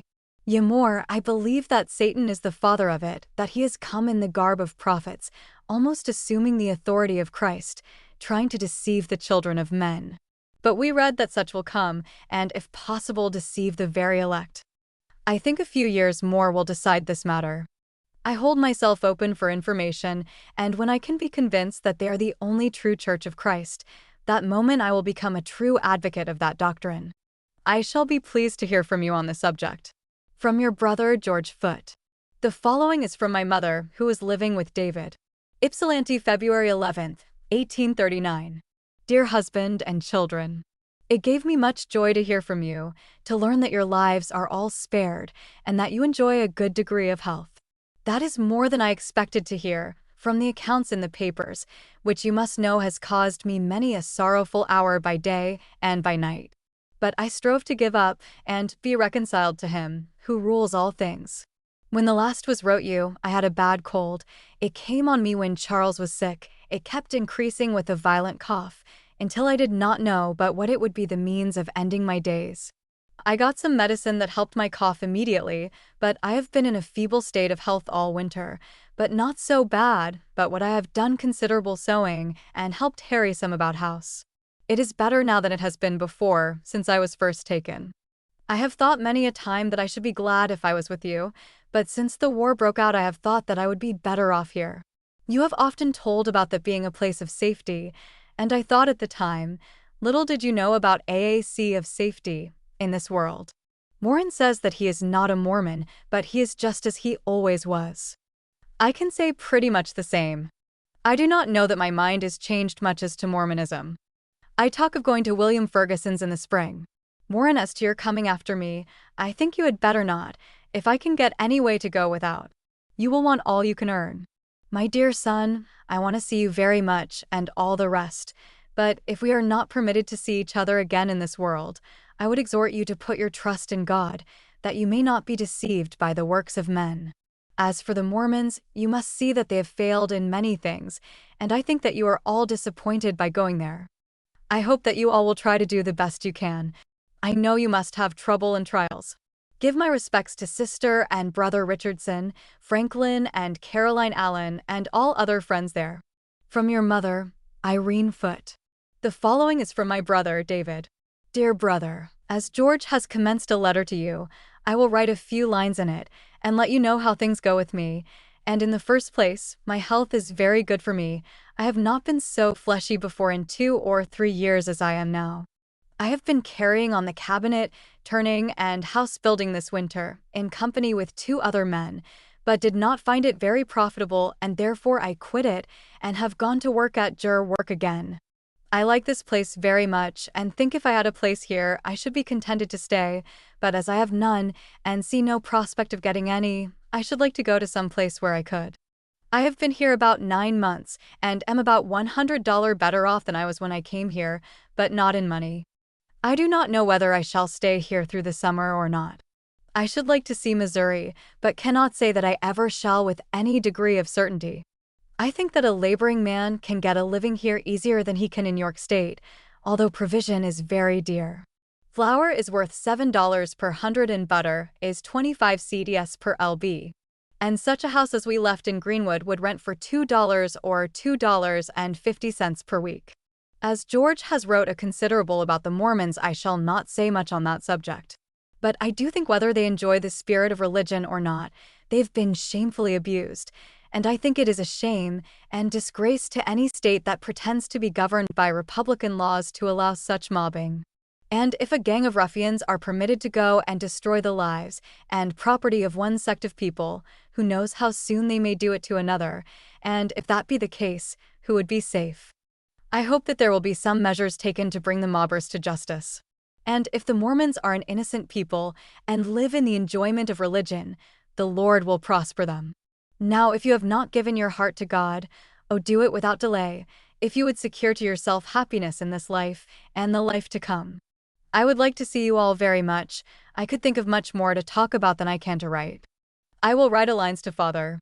It is uncertain whether I shall ever see you again, but oh, let us live Christian lives and walk humble before God, so that we can have the happy privilege of setting down together in the kingdom of heaven.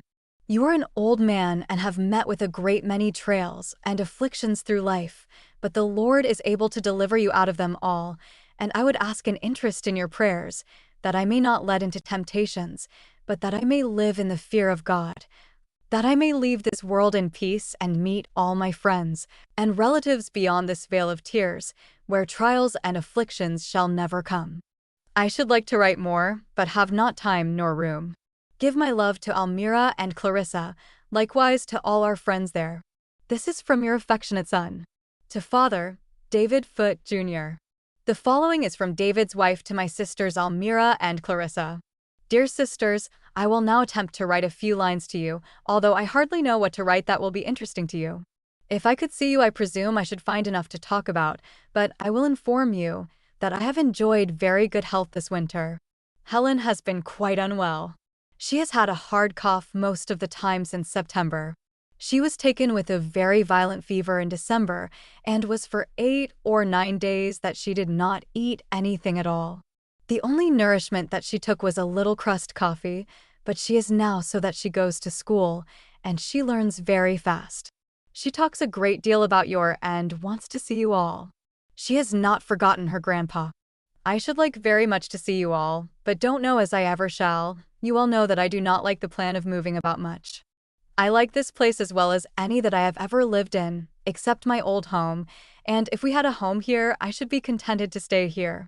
David talks sometimes about moving to Missouri, but I think he will have to wait a long time before he will get anything to go with.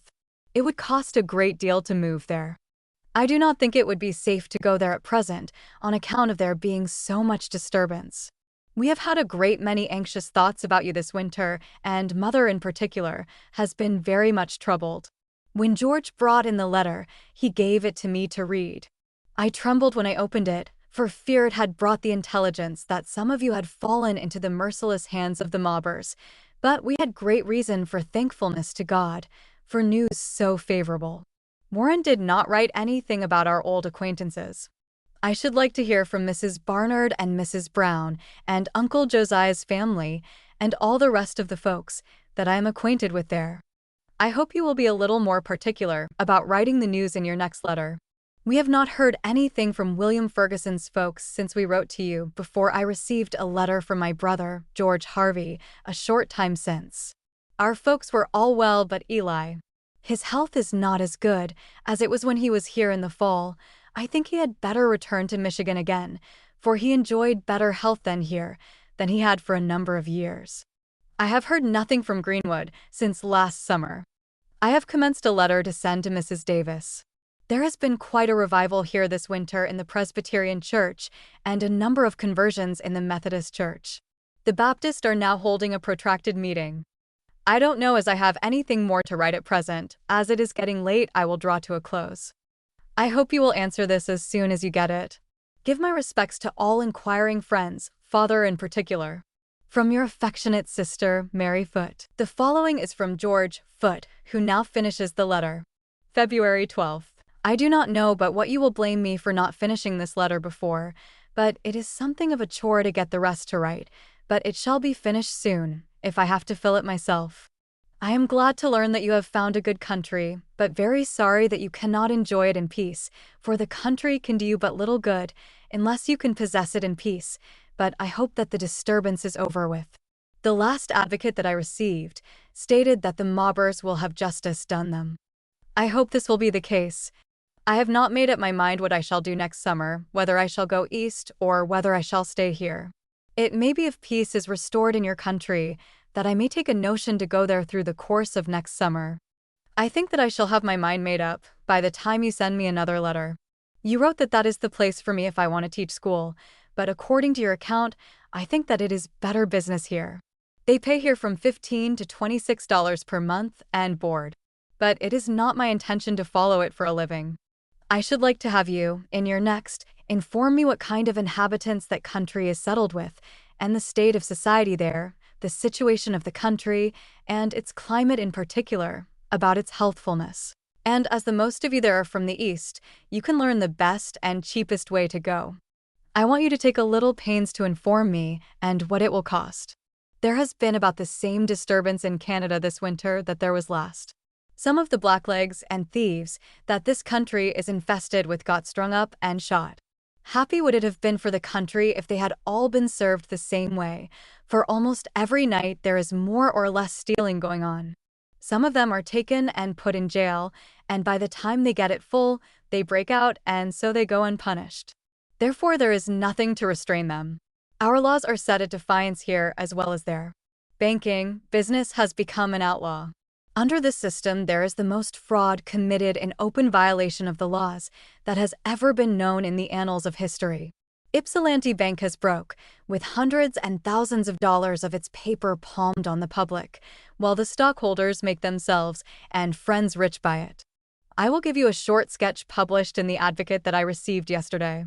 It is hard to tell which party were the aggressors.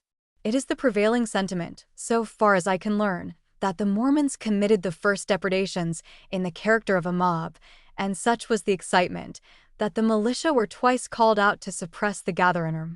After the troops were called home the last time, the Mormons commenced burning, plundering, taking prisoners, and threatening to murder everything in Daviess County. The apprehensions of the citizens of Ray County were so fearful that they thought their safety required a guard to be placed on the line between Caldwell and Ray counties. This guard consisted of about 45 soldiers legally ordered out. Battle of Crooked River, they were attacked in the night by about 100 Mormons, and some were killed and wounded on both sides. This defiance of the laws kindled a flame in the bosom of every patriot. The country was soon in arms, and things began to wear a gloomy and awful aspect. Vengeance seemed determined on both sides. The Mormons rallied to their stronghold, men, women, and children, to witness the fulfillment of prophecy, viz. That God would send angels to fight their battles. Never did there seem to be more depending on an action. The truth or falsehood of prophecy was to be tested by it. The fate of hundreds were depending on the issue. Both parties seemed certain of victory. The day, the hour, at last came. 3,000 citizens were encamped within half a mile of the village of Far West. They were marched to the town, and a line of battle formed. An engagement was expected, but prevented, blessed be God, by a truce until an unconditional surrender was made. Their leaders were given up prisoners of war, and they're grounded at the feet of their enemies. About 50 Mormons have been killed during the war. Since their surrender, a company of Mormons, calling themselves Danites, that had entered into a conspiracy against the government have been detected, and about 50 are now in Richmond jail. There is no doubt but both parties are to blame, and I rejoice to say that it is the determination of the officers to punish all who have acted as a mob on both sides. The state of Missouri will have to pay dear for such acts. $200,000 would not pay the expense, it is thought. What I have stated I have done on the veracity of men who were in the war. I have had no share in it, more than to stay home and defend my family. Their condition is truly deplorable. Their lands are taken to pay their debts. They are without homes, without money, and without friends. Let the followers of the humane Jesus, as far as they can, relieve their distress by feeding the hungry and clothing the naked. Signed H. L. Dodds, Independence, Missouri, November 22, 1838. I want you to write as soon as you get this. Do not delay. As I have run ashore of paper, I am obliged to close. George Foote. The foregoing letters were all written on one double sheet of paper. I answered all of George's queries and corrected the statements made by H. L. Dodds. The Mormons were not the first aggressors, neither did they threaten to murder everything in Daviess County. The mobbers commenced plundering and threatened to drive all the Mormons from that county, and when they found that the Mormons were too much for them, they set fire to their own houses and fled into the adjoining counties, and spread the report that the Mormons had burned their houses and drove them from their homes. Previous to this, the mobbers took some of the Mormons prisoners and treated them most ly. One person they beat over the head with a gun barrel until his brains oozed out and left him for dead, but he afterward recovered. I saw him in Illinois and examined his head. I could have lain my finger in the wound after it was healed. The Mormons did not feel justified to tamely submit to such brutal treatment, to have their brethren murdered in cold blood, their women ravished, and their property destroyed by these devils in human shape. After appealing in vain to the authorities of the state, they found that they would have to protect themselves or be destroyed. Therefore they arose en masse and put a stop to mobbing in Daviess County. But when they found that the governor had ordered the militia of the state to march to Far West and take them prisoners, they threw down their arms and submitted to banishment, trusting in the God of Israel for that protection, which the governor had refused them, who, instead of protecting them in their rights as American citizens, had ordered his generals to exterminate them. Neither were the women and children gathered together to witness the fulfillment of prophecy. There was no prophecy concerning the battle. The truth of the doctrine, promulgated by Joseph Smith, Jr., or the falsity thereof, was in no wise depending on that action. I admit that the rights of hundreds of American citizens were depending on the actions of their enemies. But as all the particulars with regard to driving the saints from Missouri are recorded in the church history, I will write no more on that subject, but continue my own journal. I helped my father to plant corn on the 3 acres that he had rented of Ferguson. My health was very poor the forepart of summer. I will say here that I have lost a sheet of my journal for this year, and shall not be able to give only a brief account of my doings, and that without dates. In the latter part of April, Joseph and Hiram Smith, with others who had been confined in Richmond jail and had suffered untold hardships, arrived in Quincy, Illinois, to the great joy of the saints. Soon after his arrival, a conference was held near Quincy, which I attended. It was a time for rejoicing with the Latter-day Saints, to see their prophet and leaders in their midst again. They had been delivered from their enemies by the power of the Most High. At this conference, George A. Smith and Wilford Woodruff were sustained as members of the quorum of the 12 apostles, as they had been ordained a short time previous. The saints decided to locate at Commerce in Hancock County, Illinois, on the banks of the Mississippi River. They also purchased a large amount of land in Iowa, opposite Commerce. On the 9th of May, 1839, Joseph Smith, Jr. started from Quincy with his family to go to Commerce. Soon after this, my father, Uncle Josiah Richardson, and his son Ebenezer Franklin Allen and myself went up to Commerce with the intention of getting us places. We called to see Joseph Smith, who was busy in clearing off a garden spot and plowing it. At this time, this place contained only 6 houses, 1 stone, 3 frame, and 2 block. Besides these, there were 4 others in the immediate vicinity, 1 of stone and 3 of logs. The land was mostly covered with trees and bushes. The next morning, after arriving in Commerce, we went over the river to Montrose. Here were some old barracks formerly occupied by soldiers. Several IS of the saints occupied them. We walked out into the country, some 4 or 5 miles, to find some vacant land to locate us some farms. Franklin Allen and myself found 80 acres which we thought would do us, and had it booked to us in partnership. A man by the name of Ripley done the surveying or subdividing of sections, and also done the booking. Ebenezer Richardson also located some land. We recrossed at night, and next day started for home. We called at Stephen Markham's on our way home. He had rented a place near Lima and was farming. Franklin Allen was living near Lima. This place is 35 miles south of Commerce and 25 miles north of Ferguson's place. Soon after this, the name of Commerce was changed to Nauvoo, which is a Hebrew word signifying beautiful. On the 27th of June, 1839, my sister Almira was married to Isaac Ferguson. The latter part of the summer my health got considerable better, and through the instrumentality of Moses F. Clausen, a second cousin of mine, I was enabled to get a job of driving stage. He was a grandson of Aunt Lolly Richardson and had been brought up by her. He had previously engaged in driving stage for Finch and Bro, who lived in Columbus, and had contracts on 2 or 3 different routes. They wanted Moses to drive on another part of the route, and wanted me to drive where he was then driving, which was from Columbus to Naples, on the east side of the Illinois River. The distance between these places is 45 miles. I drove 1 span of horses to a carriage and changed every 15 miles.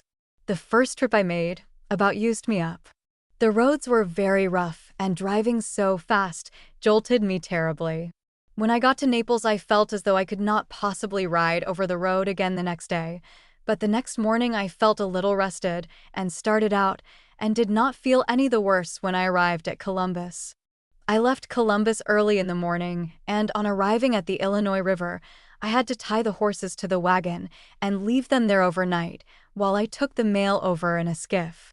This was my orders, so as to save expense in ferrying the team over.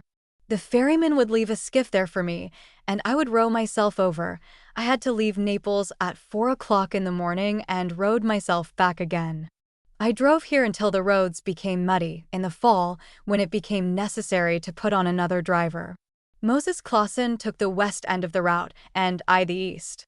I drove from Belmont to Naples. It was generally about night before Moses got to Belmont, which made my trip to Naples in the dark. I would get back to Belmont to breakfast and lay there until the next day until Moses came.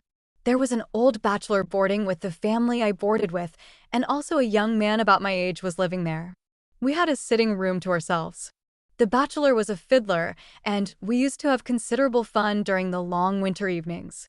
The Methodist had a wonderful revival of religion in this neighborhood, and we often attended their meetings to see their performances. It was as good to us as a theater.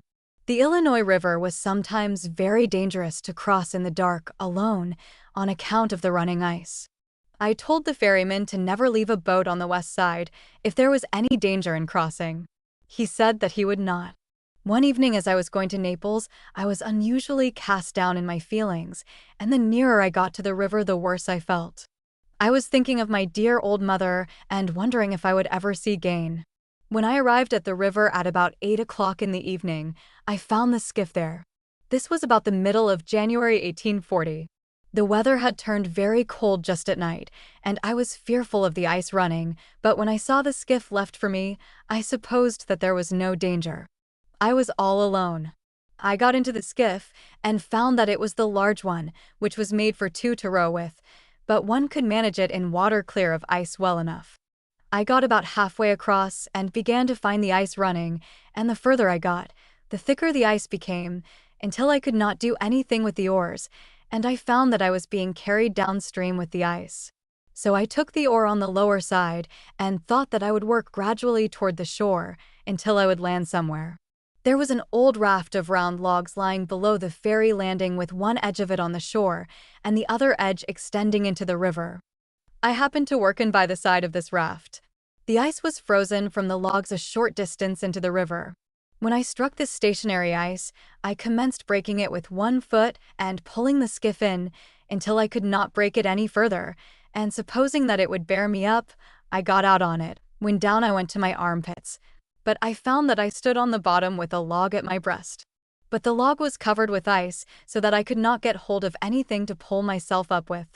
I had on a very heavy overcoat which helped to weigh me down. After struggling a while, I found that I could not get out without help. Judge of my feelings at this moment. If I could not make anyone hear, I knew that I must inevitably perish. I called for help, and as I called I observed some person on the bank. Joy sprang up in my bosom. It was the ferryman. The ice commenced running on the east side of the river soon after he had left the boat for me, and he was keeping a kind of lookout for me. He was walking on the further side of the street, nearly opposite to me, when he heard something splash into the water. He mistrusted it was me, and as he came to the bank he heard me halloo, and then discovered me in the foregoing described predicament. He pulled me up on the log and told me to go the house, but I told him that I must look after the mail. He said that he could get the skiff to the shore a little farther down, and he would bring the mail up to the office. Finding that the mail would be safe, I went to the Naples house and got some dry clothes and some supper. I was very chilly during the evening. In the morning I got my clothes dried, but the river being nearly full of running ice, I did not get over until noon. I felt very thankful to God for my almost miraculous escape. I think that 10 minutes more would have benumbed me entirely, it being extremely cold. But I have passed through it, by the blessing of the Lord, with no further injury than the toothache and a very bad cold, which confined me to the house 3 days. The next trip when I crossed the river at Phillips Ferry on the ice with my team. This place is 6 miles below Naples. The water is very cold and the ice very thick. I now come to my journal again. January 27th, 1840. The past week has been extremely cold. There has nothing transpired worthy of note. I continued to cross the river on the ice. February 2nd, 1840. The weather has been a little more moderate the past week. I drove 2 trips to Naples. Moses Clausen went 1 for me. 9th. This week has been warm, and the snow has all gone, and it is very muddy. Moses Clausen went with me last night. We could not cross the river, so we had to stay on the west side all night. The bottom on this side of the river is 3 miles wide, and that is the distance to the first house from the river. We made out to get across this morning by going about a mile up and crossing at the island. It rained nearly all day, and we did not get back to Belmont until 4 o'clock p.m. I only made 2 trips to Naples this week. 16th. It has been very muddy and bad traveling this week. I had a very hard time of it last Thursday night. The mud was so bad that I had to take the mail on horseback. It was 6 o'clock p.m. and raining when I left Belmont.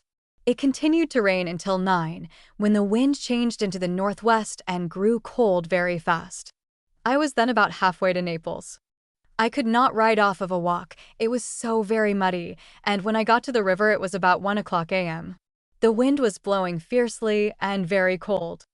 I called for the ferryman, but could hear no answer. I stayed about 1 hour, and as the cold kept increasing, I found that I would freeze if I stayed any longer, so I concluded to return. By the time I got halfway across the bottom, my clothes were frozen stiff, having been completely saturated by the rain. I was glad to get in sight of a house. I went to the door and knocked. The man got up and let me in and raked open a nice bed of hickory coals, and throwing on some wood he went back to bed. I now had a nice blazing fire all to myself. It was now 4 o'clock. I enjoyed this fire until daylight. Having dried my clothes, I started out again.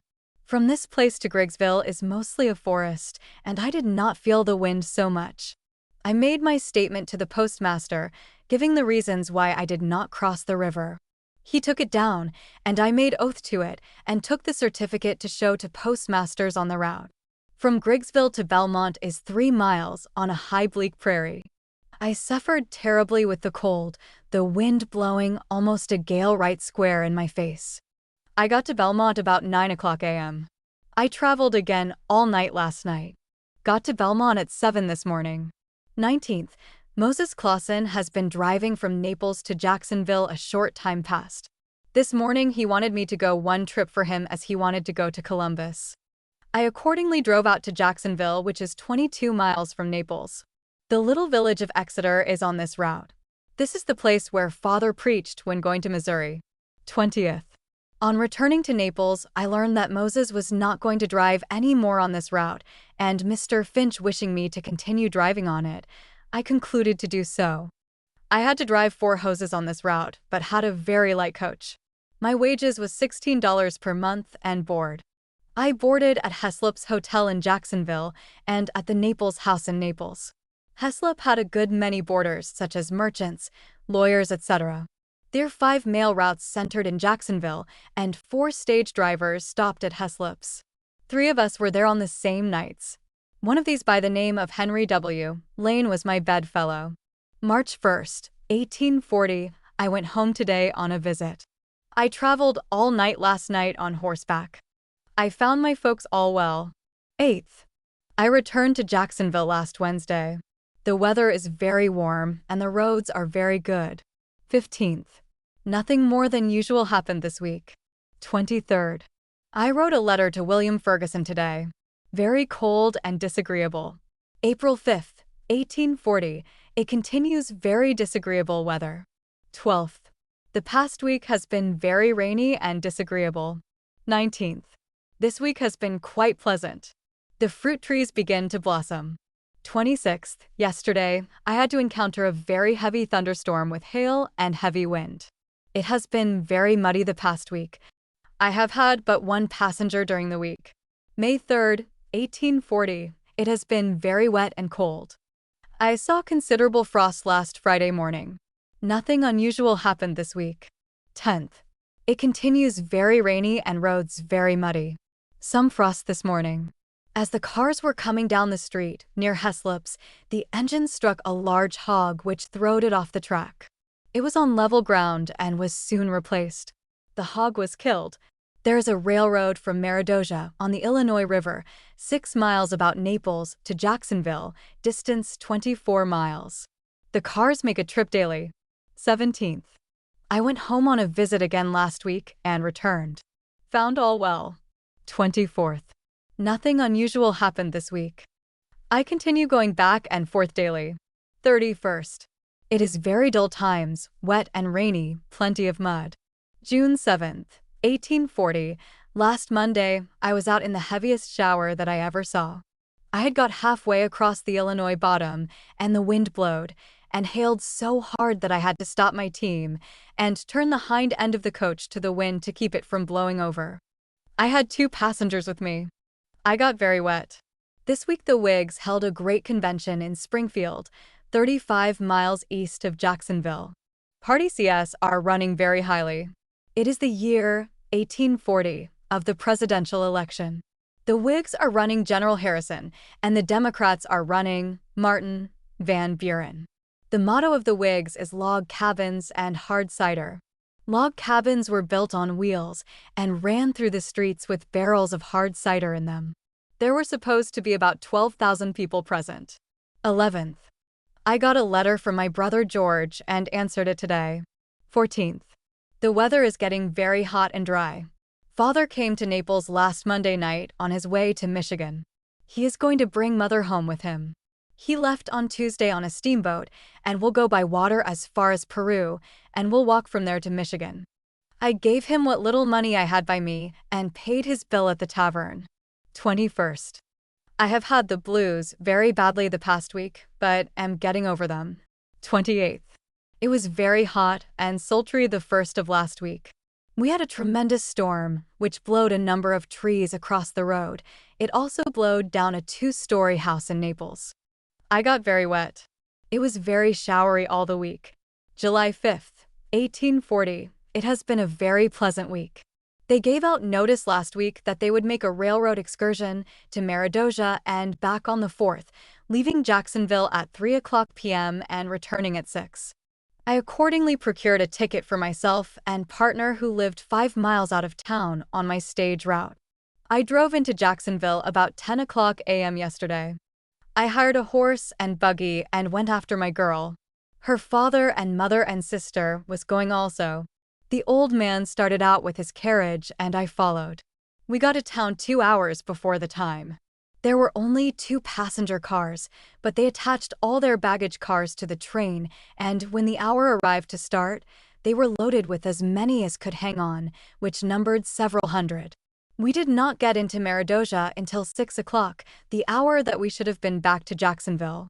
After stopping there a short time, they started on their return. We got along tolerably well until we came to the uphill grade of the Mavoster Creek, when we came to a dead halt. We got off and pushed for about 2 miles when some of them thought they would have some fun and began to pull back. This would stop the train, and when they started again, they would pull back and stop it again. They kept fooling along this way a while when the conductor slipped the bolt out of the coupling behind the first passenger car, which contained the ladies, and a few men and shot off for Jacksonville at full speed. It so happened that I had got on that car a few minutes before it was uncoupled, so I was all right. We reached Jacksonville about midnight. It happened that Mr. Sprague, my girl's father, was on the car also. I got my horse and buggy and we hitched up to return home. The night was terrible dark. I let Mr. Sprague start ahead, but he kept missing the way and finally he wanted me to take the lead. It being on my daily route, I knew the road as well in the dark as in the light. I went ahead and kept him jogging pretty lively to keep up. It got back to Jacksonville about 3:00, just as the stragglers began to come in. I met 2 of my fellow drivers right at the tavern and jokes onto them. One of them, Henry Lane, took a girl with him. The girl came on home in the car, and he was left behind. As soon as they got in with the first car, they ran the engine back and brought up the rest. But many walked all the way in 12 miles, not knowing as they were coming back with the engine. There was a great deal of swearing done in the crowd. 12th. It has been very pleasant the past week. The wheat is all cut. 19th. Very hot the past week. Nothing unusual occurred. 26th. The weather is some cooler. My health has been very poorly the past week, some symptoms of the ague. August 2nd. 1840. I feel better again and continue my regular trips. 9th. The weather the past week has been very pleasant. 16th. It is very hot weather and very sickly in Naples. 23rd. Last Monday, I got a young man to drive stage for me while I went home on a visit. It rained some. On Tuesday, I went to Quincy with the stage driver from Columbus and had a very high fever. Wednesday, I came home and had a fever again in the afternoon. On Thursday last, I had a shake of the ague which lasted about 1.5 hours. This made me very weak. I found that I would not be able to return to Jacksonville as I expected to. So I got Franklin Allen to go over Friday and drive stage for me until I should be able to resume again. Yesterday, the 22nd, I was taken down with the bilious fever and was very sick. I sent to Columbus for a doctor. He gave me some medicine which broke my fever, and today I feel much better. 30th. I have continued to gain very slowly the past week. September 6th, 1840, I have chills and fever again and have become very weak. 13th. I had 2 shakes of the ague, the forepart of last week, since which I have gained strength very slowly. The weather is very fine. 20th. I have been free from the ague the past week. 27th. I have some symptoms of the ague again. 28th. I started for Jacksonville in the stage to get my clothes, which I left at Heslop's Tavern, where I boarded. Stayed overnight at Naples. 29th. Arrived at Jacksonville at 10 o'clock a.m.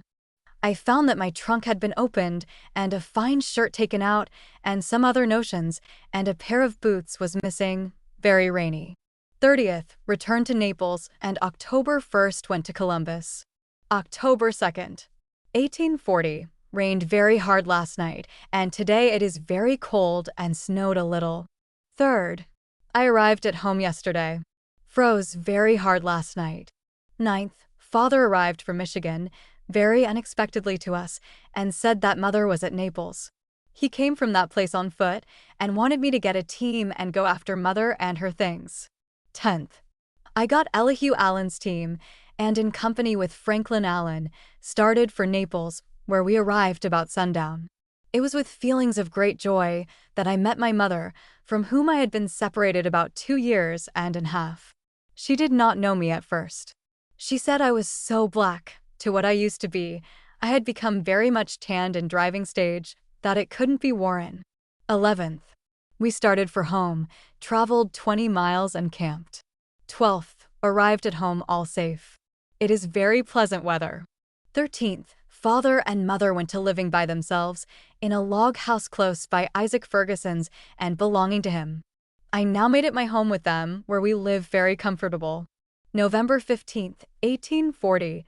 The ague has been lurking about my system a great deal until the past few days. I now feel fairly over it, and yesterday I went to work for Mr. Finch again. I had hired for 1 month. 22nd. The past week I have been busied at various things. It has been very cold and unpleasant weather. Yesterday it rained all day. 29th. Very cold again. My health was very poorly last week. On Wednesday I started for Meridosia with a team, went as far as Mt. Sterling, and meeting with the stage driver, who was driving for Mr. Finch, he wanted me to drive to Columbus and let him take the team and go on to Meridosia. I concluded to do so, and on Thursday I returned to Columbus. Mt. Sterling is a small town. It is situated 24 miles east of Columbus and is the county seat of Brown County. December 6th, 1840, last Wednesday I started for Rushville with a load of theater play actors with their baggage. They were a kind of traveling theater. I went as far as Mt. Sterling and stayed overnight. Thursday morning I started early and arrived in Rushville about noon. Rushville is a considerable town and is the county seat of Schuyler County, situated 18 miles from Mount Sterling. I returned to Mt. Sterling about 7 o'clock at night. On Friday, I returned to Columbus. It was a very cold day. Saturday, I went to Quincy and back. I received a letter last Wednesday from George Gates, which brought me the sad news of the death of my beloved sister Clarissa. She died on the 25th of November of the childbed fever. I mourn my loss of her society, but we shall meet again, I trust, in a better world than this. 13th. My health has been poor the past week. I drove the stage to Mt. Sterling and back. The weather was more mild. 16th. My month was up yesterday and I concluded to quit work and go home and go to school. I got a few things from the store and came home today. December 19th. I went to Columbus to settle up with Mr. Finch, but did not. I traded some at the store and returned home. Very cold day. 28th. Some of the people in the neighborhood wished me to take up a school. I went around to see how many scholars I could get. I only got 12 subscribed. As I wished to be improving myself, I concluded to take up school and try it. 29th. I commenced school for the first time in Illinois, had 11 scholars. 31st. This day closes another year. Its joys and sorrows are gone forever. How very many who with merry hearts rejoiced in the ushering in of this year have gone hence to another state of existence. Several of my relatives are among the number gone, a dear sister especially.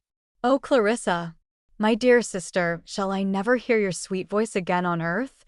No, not in mortality. You are gone to your rest in paradise.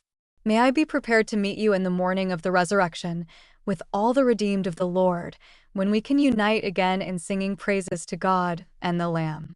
I have seen and learned a great deal of human nature the past year. I have spent the most of my time in driving stage and have come in contact with a variety of persons and learned much of the ways of the world and have found that all that glitters is not gold. I traveled this year 5,038 miles principally on my stage route.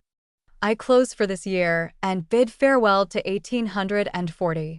Chapter 4, January 1st, 1841. I kept school today. It is very cold and blustering. 9th. I went to Columbus to get a settlement with Mr. Finch, but as he was on a jury, I could not settle with him. 14th.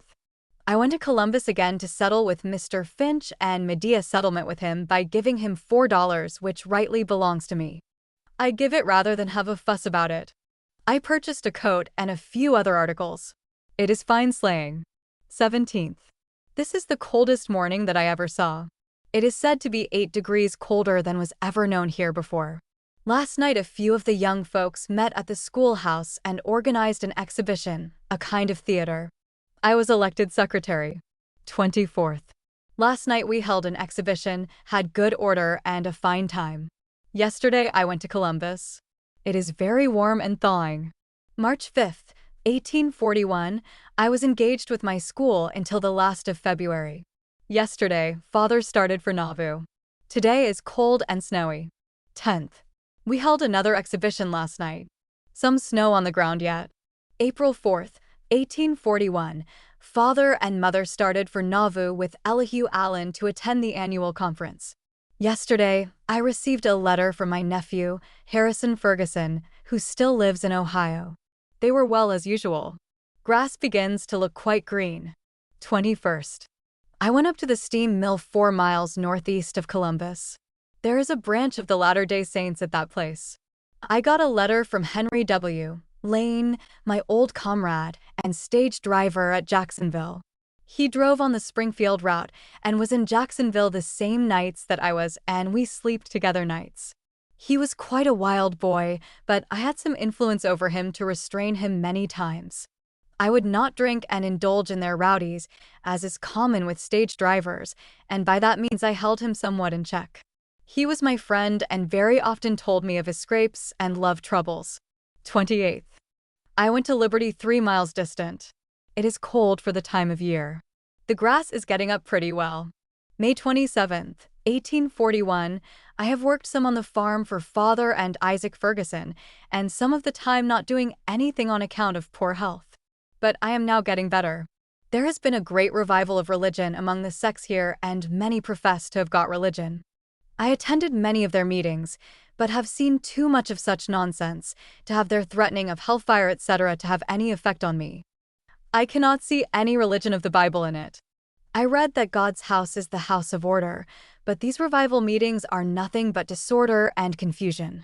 The ancient apostles said, "Repent and be baptized for the remission of your sins, and through the laying on of hands ye shall receive the Holy Ghost." But these preachers say, "Come to the anxious seat, and we will pray for you, and you will get religion." No matter about baptism, that is non-essential. I have read the scriptures too much to be deceived with such stuff. Oh, may my mind ever be open to understand the scriptures, and may I ever be led in the right way. Today and tomorrow I have to work on the Roar Young Men, under Albert Foster, a new convert who has lately got religion. His religion makes him act very foolish. 30th. Last night Moses Clausen came here to get me to go drive stage again for Mr. Finch. I packed up my things and went with him to Columbus. We called at a meeting on the way and saw 6 persons baptized by Elder Kane. 31st.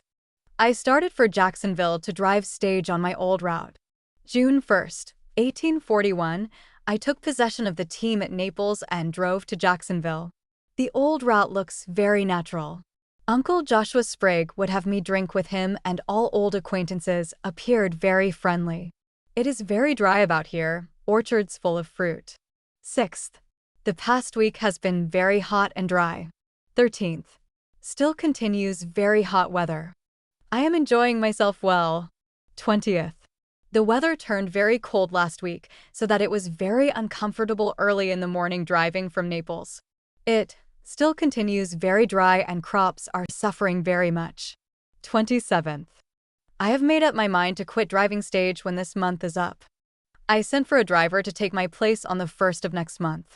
It has been very stirring times in Jacksonville, being court week and 3 men being tried for murder. The criminals' names are Gardner and 2 brothers named Jonathan and Thomas Carew. The murder was committed at Exeter.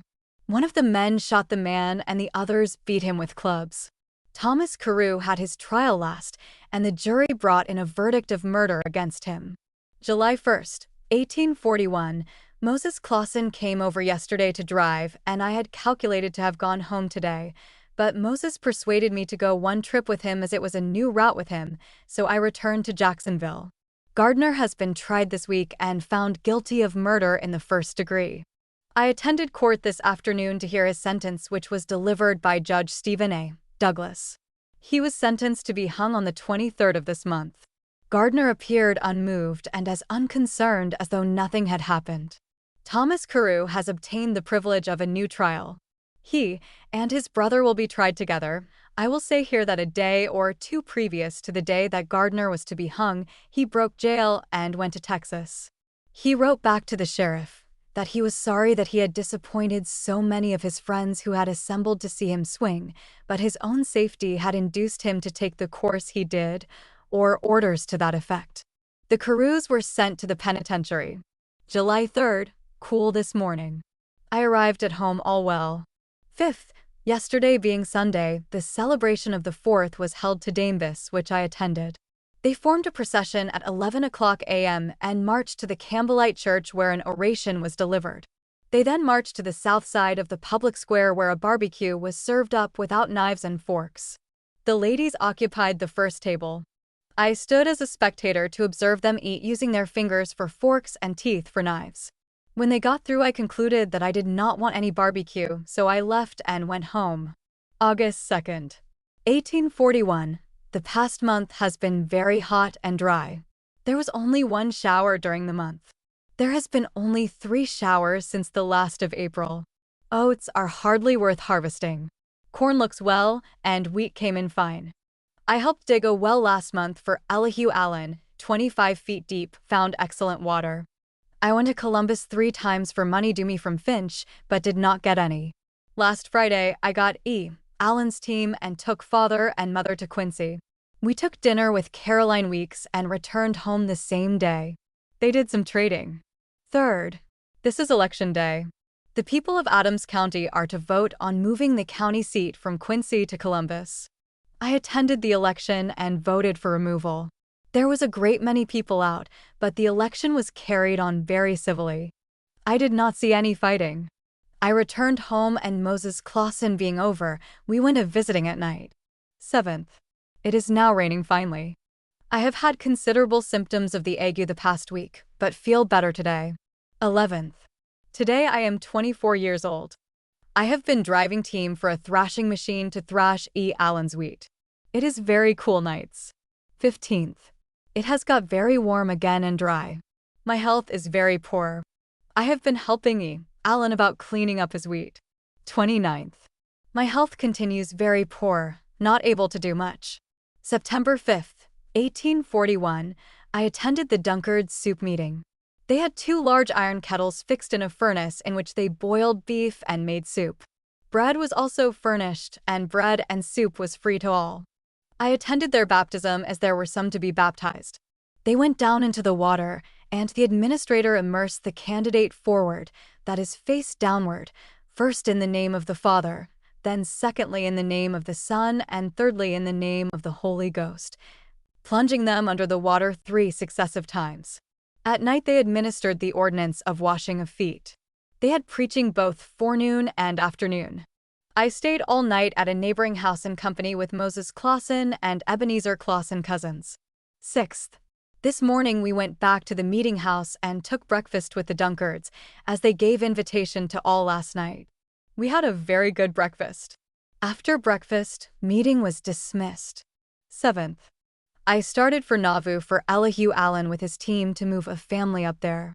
It was very warm today. 8th. Turned cool last night and rained some. Arrived at Nauvoo at night. 9th. It rained in the forenoon. In the afternoon, I went to see some of my old friends. I put up at Uncle Josiah Richardson's. Some parts of the city is very rough, broken ground. The log houses are scattered over 9 square miles. It looks more like a thick, settled country than a city. The foundation of the temple is laid. 10th. I started for home this morning. The weather is very cold. 11th. I arrived at home and found Mother very sick with the cholera morbus. I had a very disagreeable time coming home. 14th. Mother is well again. I went to Columbus again to get some money of Mr. Finch. I got a little and purchased a few articles. 17th. I have gotten 2 acres of wheat for Father on Ferguson's land. 22nd. Mr. Finch wanted me to get a stage driver for him. So I went down to Pleasant Vale in Pike County on the Mississippi bottom after Ebenezer Clausen, son of my cousin Moses Clausen, to drive for him. I returned yesterday with Ebenezer. Today it is cold and rainy. September 30th. I started today in company with E. Allen and wife for Nauvoo to attend the semi-annual conference. We went by the way of Carthage. This is a route that I never traveled before. October 1st, 1841, we started out about 2 o'clock in the morning, drove 10 miles and stopped and got breakfast. About sunrise it began to rain as we were passing through Carthage. This place is 18 miles from Nauvoo and is the county seat of Hancock County. It rained all day and we did not get to Nauvoo until 10 o'clock at night. We stopped with Aunt Lily Richardson, E. Allen's wife's mother, and my father's sister. 2nd, conference commenced today. After meeting, a deposit was made in the southeast cornerstone of the Nauvoo house. A square hole had been chiseled in the large cornerstone like a box. Anyone had the privilege of putting in any little memento they wished to. I was standing very near the cornerstone when Joseph Smith came up with the manuscript of the Book of Mormon and said that he wanted to put that in there, as he had had trouble enough with it. It was the size of common foolscap paper and about 3 inches thick. There were also deposited the Book of Doctrine and Covenants, a 5-cent piece, a 10-cent, a 25-cent, and a 50-cent, and a $1 All-American coin. A close-fitting cover of stone had been prepared and was laid in cement and the wall built over it. The day was clear and cool. 3rd, October 1841, Sunday. The weather is very pleasant. A large congregation assembled this forenoon. Joseph Smith preached on the subject of baptism for the dead. Among a great many other things, he said that the saints could be baptized for any of their dead relatives or friends who had not been murderers. Such could not be baptized for. The Lord had other ways of dealing with murderers. 4th, this is the last day of conference. There has been a great deal of business transacted with regard to church matters and much good teaching. This afternoon, as Joseph Smith was talking, all at once his countenance brightened up and he said, "Verily thus saith the Lord, let there not be another general conference held until it is held in mine house." 6th, we started for home. The weather continues very pleasant. 7th, we arrived at home about 5 o'clock p.m. 12th, I went to Columbus and purchased a fur cap and agreed with Finch to go and collect the money from post offices between Columbus and Jacksonville. Moses F. Clausen was still driving to Jacksonville. 13th, I started out in the stage and stayed overnight in Naples. 14th. We left Naples at 4 a.m., took breakfast at Beale's, our old breakfast station, and arrived in Jacksonville at 10 a.m. I collected the money as I came through. The stage now stops at Scott's Hotel instead of Heslop's. Scott's is a first-class hotel and has many boarders. 15th. We left Jacksonville at 12 noon. I purchased 2 bushels of apples on the way to Naples to take home. I met the driver from Columbus at Naples, and we concluded not to stop overnight, but to go right on to Griggsville, where we arrived at 8 p.m. The night was very dark. 16th. I went on to Columbus and paid the money over to Mr. Finch, who paid me the balance due me for driving stage, and arrived at home at 5 p.m. 24th. This is a cold, freezing day with very high winds. 29th. I went to Quincy, 12 miles distant, and done some trading. 31st, Sunday. The weather is quite warm again and raining. November 6th, 1841, I received a letter from my sister Betsy, who lives in Dryden. 21st. I made preparations to start for Nauvoo with Isaac Ferguson, who was going up to take some flour to Mr. Markham. Moses Clausen came over. 22nd. We started for Nauvoo this morning. We went through Quincy to a grist mill some 8 or 9 miles above that place to get the wheat ground. Here we had to stay all night and had a job to get grinding. 23rd. I did not sleep any last night. We got started at 8:30. About noon a young man got in company with us, who was also going to Nauvoo. He was walking. Isaac had an ox team and the young man wished to keep in our company. When night overtook us, it was very cold. We tried several houses to see if we could get to stay overnight, but all in vain. Finally, at about 9 o'clock, we came to a house occupied by a Latter-day Saint and called. He said that we could stay, but he had no bed for us. We told him that we could lay before the fire and was thankful to get a shelter without a bed. 24th. I found my lodging rather hard last night and did not sleep much, but I had a great deal of sport with a young man who was a very jovial fellow. As we started on our journey, the wind began to blow from the northeast, and being cloudy, it soon began to hail and snow moderately, but as we were facing the storm, it was very disagreeable, especially so while we were traveling the 20 miles over the prairie. We arrived at Mr. Markham's, Nauvoo, about dark, very tired and hungry. 25th. I awoke this morning and found myself buried in snow. The house we slept in had no floor and was very open, and the snow had blowed through the crevices and covered us up. It snowed and blowed terribly all day. I went over to William Weeks and took breakfast. Caroline was very sick. I then went to see Mr. Wilcox, the man and family that I moved from our settlement with Allen's team last September. I took dinner with them. In the afternoon, I called at Widow Ives to have a little chat with her daughter. They were our neighbors in Missouri. Mr. Ives died since leaving MO. Many of the houses being very open, the snow blowed into them and melting made it extremely disagreeable. I went to William Weeks and stayed overnight. 26th. It has cleared off and we started for home. It was very cold crossing the big prairie. We traveled until 10 o'clock at night and stopped at Mr. Perry's, a Latter-day Saint. Here the floor was our bed again. 27th. We started at 5 a.m., found it very cold and rough traveling. The snow here is about 3 inches. In Nauvoo it was 6 or 8. The mud was frozen hard and not worn down any, made it very bad trailing for the oxen. We got home about 6 p.m., cold and very hungry. 31st. I have been employed in getting up wood for father and making a sled. December 4th, 1841, the snow all went off, but has turned cold again. 17th. I worked for Mr. Leverett 4 days last week. It is very pleasant and no snow. It is reported that there is a spring 6 miles from here which has been running blood. 18th. I went to Quincy and back. 22nd. It is very stormy, rain and sleet from the west. 31st. Yesterday, I wrote a letter to my brother George and sent it to the P.O.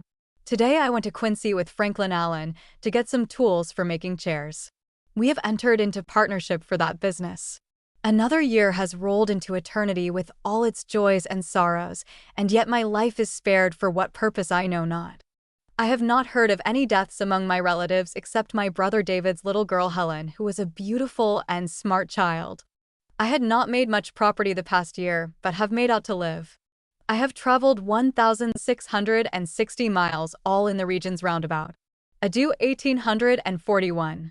The following lines I composed at the request of Laura Allen, a daughter of Elihu Allen, and who is my second cousin and half-sister to Franklin Allen.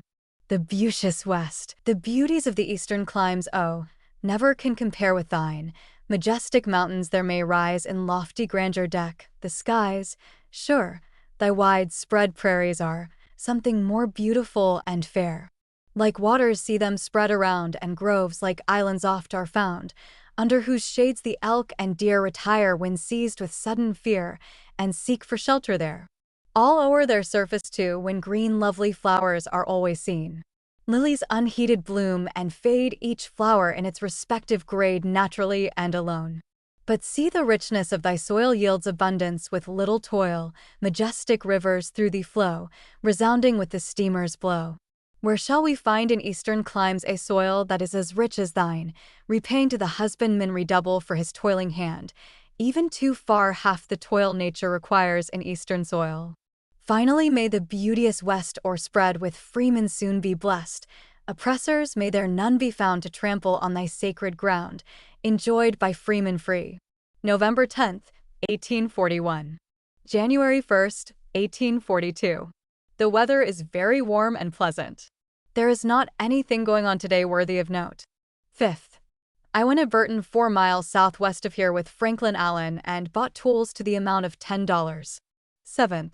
We went to Columbus and bought more tools, amounting to $7.64. We also agreed with Knight and Greenleaf to make some lathe irons. 15th. We bought a log house for a shop, and was very busy at moving it onto a half-acre lot that we bought of Jacob Myers. We raised it today. Weather is very fine. 22nd. We have built our chimney and got our shop nearly plastered. 28th. Went to Columbus and got our lathe irons. February 2nd. 1842. This afternoon I was taken sick, had a severe pain in my side. 5th. I have got able to go to Quincy today.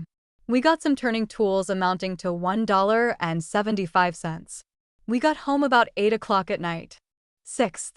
I attended Samuel Ferguson's wife's funeral. She died of lung fever. Samuel is a brother of Isaac Ferguson. Very cold today. 11th. We commenced getting out chair timber rounds, etc. 13th. I went to Freedom to attend meeting. The branch of the Church of Latter-day Saints here is called Freedom Branch. Elder Daniel A. Miller is presiding elder. Had very good preaching. 14th. We got Jacob Myers to make our lathe wheel for a foot lathe. We got it started today. I turned 2 rolling pins. 18th. I put together the first kitchen chair since I left Greenwood, N.Y. 19th. It has been very cold all the week with a few snow squalls. 24th. Franklin and I went to Columbus on business. It must be remembered that Franklin Allen is my nephew, a son of my sister Laura. He is about a year younger than I am. He married Rebecca Myers, daughter of Jacob Myers, last fall. He was married by my father. 28th. We are turning chair rounds and boiling them so that they will season quick. This afternoon I feel very badly. At night I went homesick and went right to bed with a severe pain in my right breast and a high fever. March 17th, 1842, I have had a severe spell of sickness and have just got able to ride out a little. I am reduced to a mere skeleton, but thank God, and a kind father and mother, and my sister Elmira, who watched over me day and night, I still live. After I was taken sick on Thursday night, the 26th of last month, I was deranged the most of the time. Sometimes I thought that I was a bundle of chair rounds bound up with a cord, and was in great trouble for fear that someone would break the cord and let me fall to pieces. At other times I fancied that I was something else. When anyone would speak to me, I would come to my right minute in this state until Saturday morning, when the disease seemed to settle on me for a long spell of sickness. It was the inflammation on my lungs. I now became very stupid, did not notice anything much, until Friday the 4th of March. I began to revive a little and for the first time began to realize my situation. I had not partaken of any food since I was taken sick. My reflections were these. I have been a firm believer in the gospel as taught by the Latter-day Saints ever since I first heard it.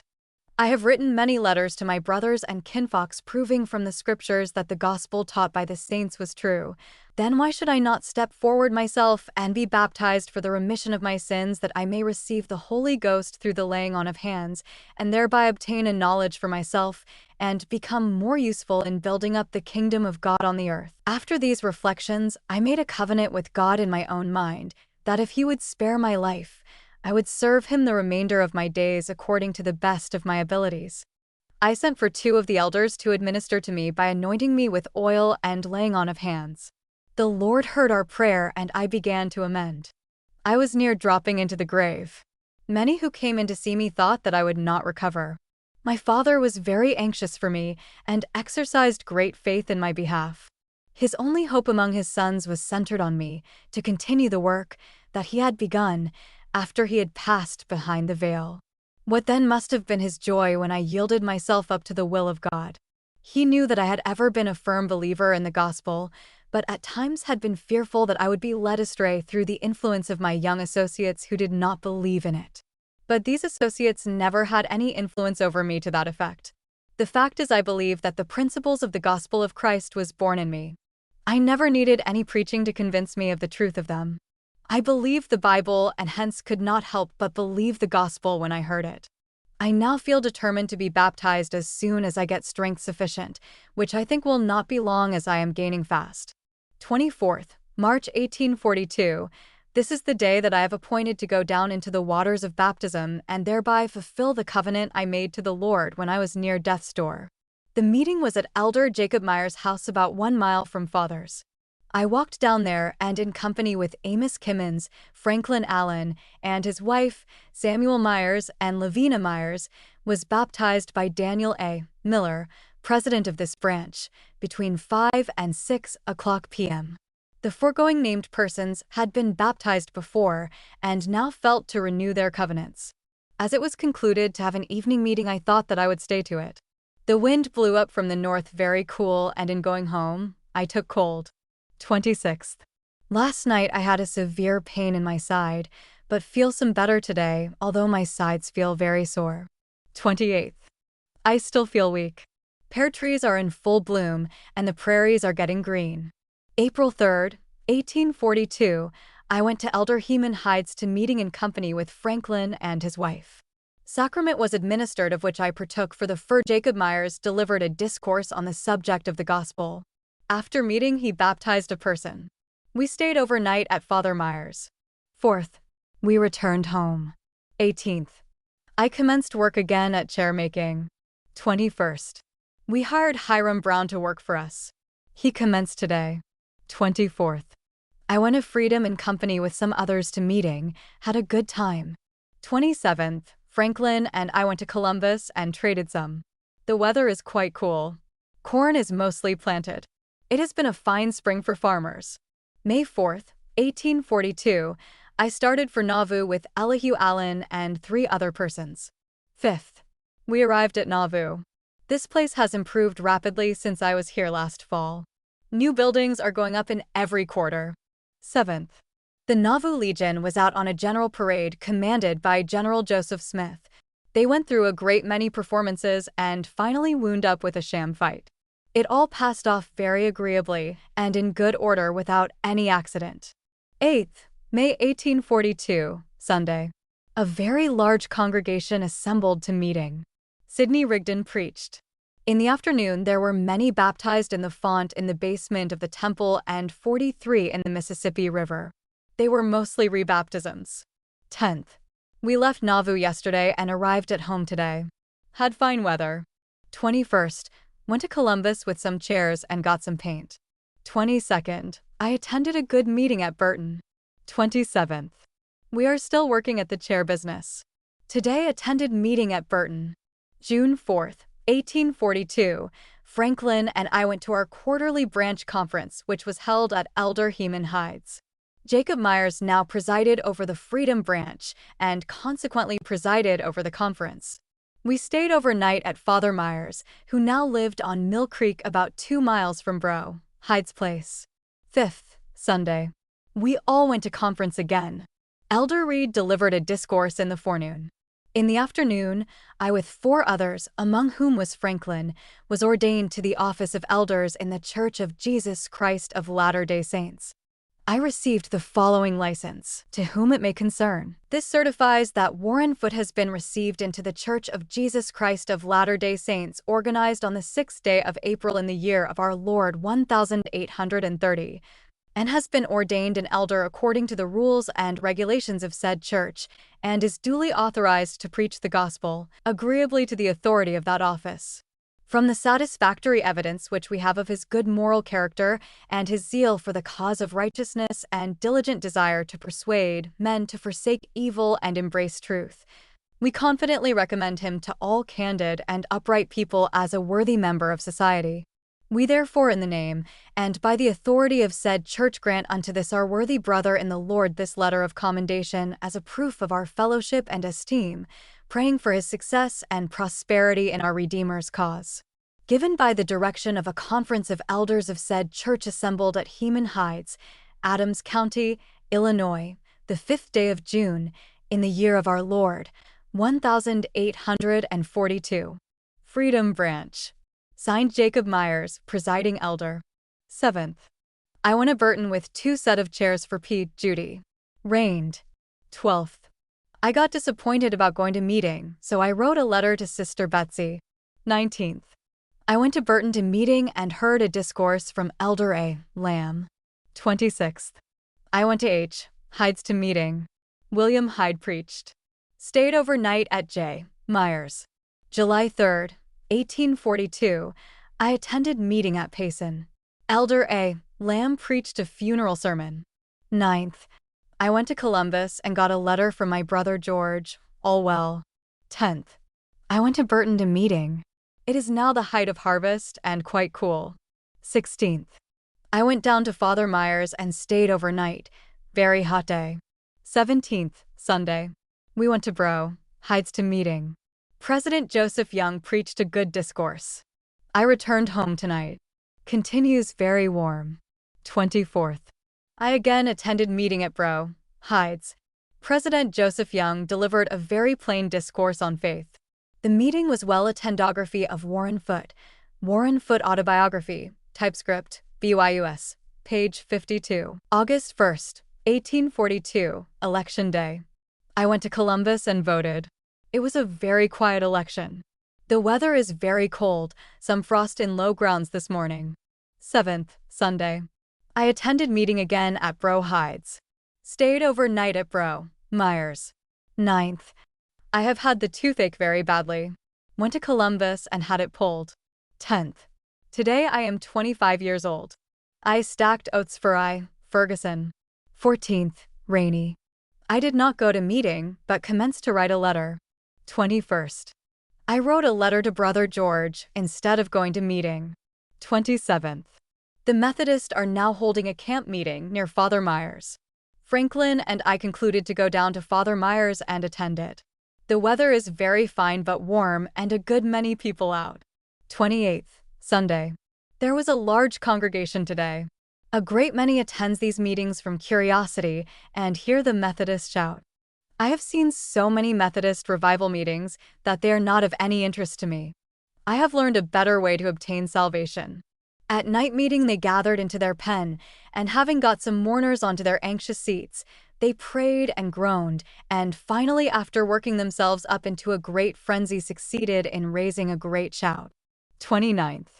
We returned home, satisfied with sectarian nonsense, and feeling thankful to the Lord for the revelation of his gospel through his servant Joseph Smith, on whom he bestowed his holy priesthood through the laying on of hands of the ancient apostles, Peter, James, and John, thereby opening up the way whereby mankind can be saved and exalted in his celestial kingdom, through repentance and baptism and the laying on of hands for the reception of the Holy Ghost, by those ordained into this holy priesthood. The gospel says, repent and be baptized and you shall be saved, but sectarian preachers say, come to the anxious seat and we will pray for you and you will get religion. What a contrast. September 1st, 1842, I finished my letter to George yesterday and took it to the P.O. at Columbus today and received one from William Ferguson. They were well. 3rd, I went down to attend our quarterly conference at Bro. H. Hyde's. 4th, quite a large congregation today. Elder Miller preached an interesting discourse. Isaac M. Stewart was ordained an elder. 9th, I wrote a letter to William Ferguson and sent it to the post office. 11th, having hired to Father Myers, who has been a millwright for many years, I went down to work for him on a lathe machine. He has a sawmill on Mill Creek, and he is attaching a lathe machine to it. I worked through the week until Friday the 16th, then went home. Some frost. 18th, I went down to work on the lathe machine again and returned the 22nd. 25th, I went a pace into meeting and from thence to Father Myers. 27th, yesterday and today I helped thrash wheat for Father Myers with a machine. 28th, we went to work at the lathe machine again. I am enjoying myself well. 29th, Franklin Allen was now living in a log cabin close by the sawmill and has been working for Father Myers some time. He has been very reserved towards me for some days. I asked him today what the matter was with him. I found that some person had been tattling and misrepresenting something that I should have said. We had a general talking over of matters and all was settled satisfactorily. I think that he was a little jealous of me, probably thinking that Father Myers thought a little more of me than of him. How that is I cannot say, but this much I can say. Father Myers treats me very respectfully, and I believe I have given him satisfaction in my work. October 5th, 1842, I went home today. I will say here that I make it my home with Father and Mother on Isaac Ferguson's place. They are living very comfortably. 6th, I went to work for Father Myers again at the sawmill. 9th, ice half-inch thick this morning. Returned home today. Meeting at Isaac's. 10th, I went to Columbus and mailed 2 papers to George. 15th, I went down to the mill again. We are fitting up a shop to make chairs in, also a turning lathe to run by water. Returned home the 20th. 22nd, I went down to Mill Creek and took my bed and bedding and clothes and commenced boarding with F. Allen. We have gone into co-partnership again. 23rd, we went to Burton to attend meeting and stayed to the night meeting. 30th, attended meeting at Heman Hyde's. Elder Reed preached. November 6th, 1842, it rained yesterday and did not go up to Father's neither to meeting. 10th, I went to Burton and traded some and from there to Father's. Very cold. 11th, it snowed all day from the northeast. Fell about 4 inches. 13th, I came down to Franklin's last night. Moses F. Clausen came down with me, and today I baptized him into the Church of Jesus Christ of Latter-day Saints. He is the first person I have baptized. Father Myers and a few others were present. We did not attend meeting. 18th, I went up to Father's. It is a cold, blustering day. 22nd, went to Columbus and found 2 letters in the post office for me, one from Brother David and one from Sister Betsy. 25th, I came down to Mill Creek to go to work again. Very cold. 27th, Sunday. It is so very cold that I did not go to meeting. 29th, I went to Burton. Snow is about 6 inches deep. Very cold weather. December 4th, 1842, I attended our quarterly conference held at Burton, but few present. 5th, Sunday. We went to conference again. It rained all day and there were but few persons to meeting. Moses F. Clausen was ordained to the office of an elder. We held a prayer meeting at night at Bro. William Gallagher's where we enjoyed much of the Spirit of the Lord.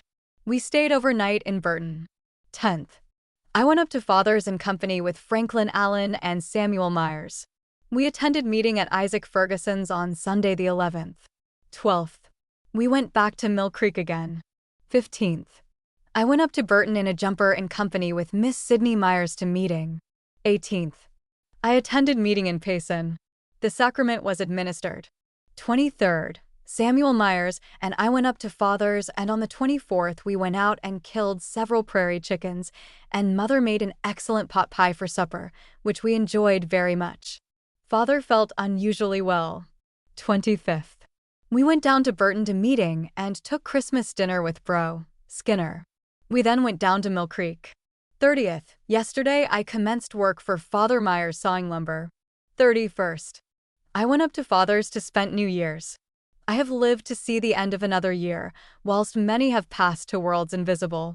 I should feel very ungrateful not to acknowledge the goodness of God in sparing my unprofitable life, but I feel to regret that I have not lived more devoted to His cause, but all I can do now is to seek His forgiveness for all past errors and follies, and to strive to live more faithful for the future. I have traveled this year in this immediate region 900 miles. Chapter 5, January 1st, 1843. Sunday. I attended meeting at Isaac Ferguson's and then went down to Franklin Allen's. 2nd. I took some chairs to Burton. 9th. I came up to Father's yesterday and helped kill his hogs today. 10th. I went to Quincy with Father to sell his hogs. There is an establishment here for making lard oil. I purchased a pocket Bible. 11th. I went to Columbus and found a letter in the P.O. from George. 15th. I wrote a letter to Brother David and one to Sister Betsy yesterday and put them in the Burton P.O. Today also attended our meeting, after which I went on down to Mill Creek. 16th. I commenced boarding with Father Jacob Myers. 22nd. The past week has been quite warm. The snow is all gone. I sawed 4 days at the sawmill last week for Father Myers. Moses F. Clausen and Hiram Brown came here.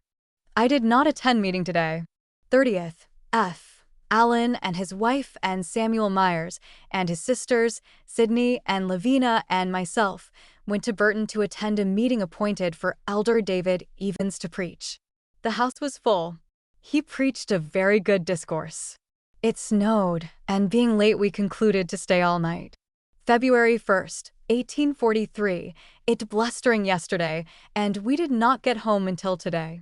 2nd, Samuel Myers and I went to Quincy. 5th, very cold weather. 9th, Franklin and I went up to Father's. Weather some warmer.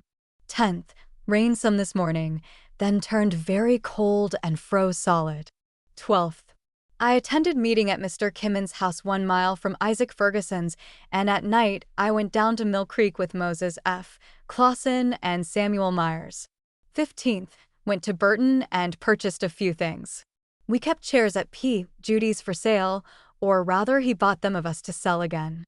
We sold the common kitchen chair painted, without bottoms, for 50 cents apiece, bottomed, 75. Bent backs painted, varnished, and hickory bark bottoms we sold at $1.25 apiece. These were very nice, durable chairs. 18th. I went to Quincy with F. Allen. I got my watch, which I had got repaired.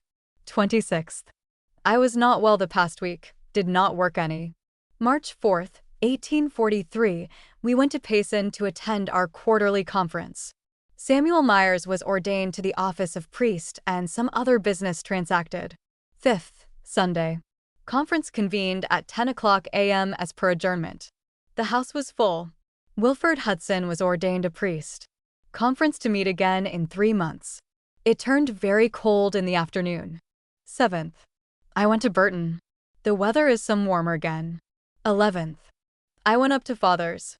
Got a shovel and pair of tongs of bro, William Gallagher, who is a blacksmith, and took them to Father's. Very cold winds today. 12th. Went to meeting which was held at Daniel D. MacArthur's about 1/2 mile from Father's. I here preached my first sermon. I took for a text the 16th verse of the 3rd chapter of Paul's epistle to the Philippians. I think that my sermon was about as short as my text in comparison. Although I have spoken in our prayer meetings, but always very briefly, I find that it is quite different to undertake to deliver a discourse. I could sit down and write a sermon much better than I can preach it.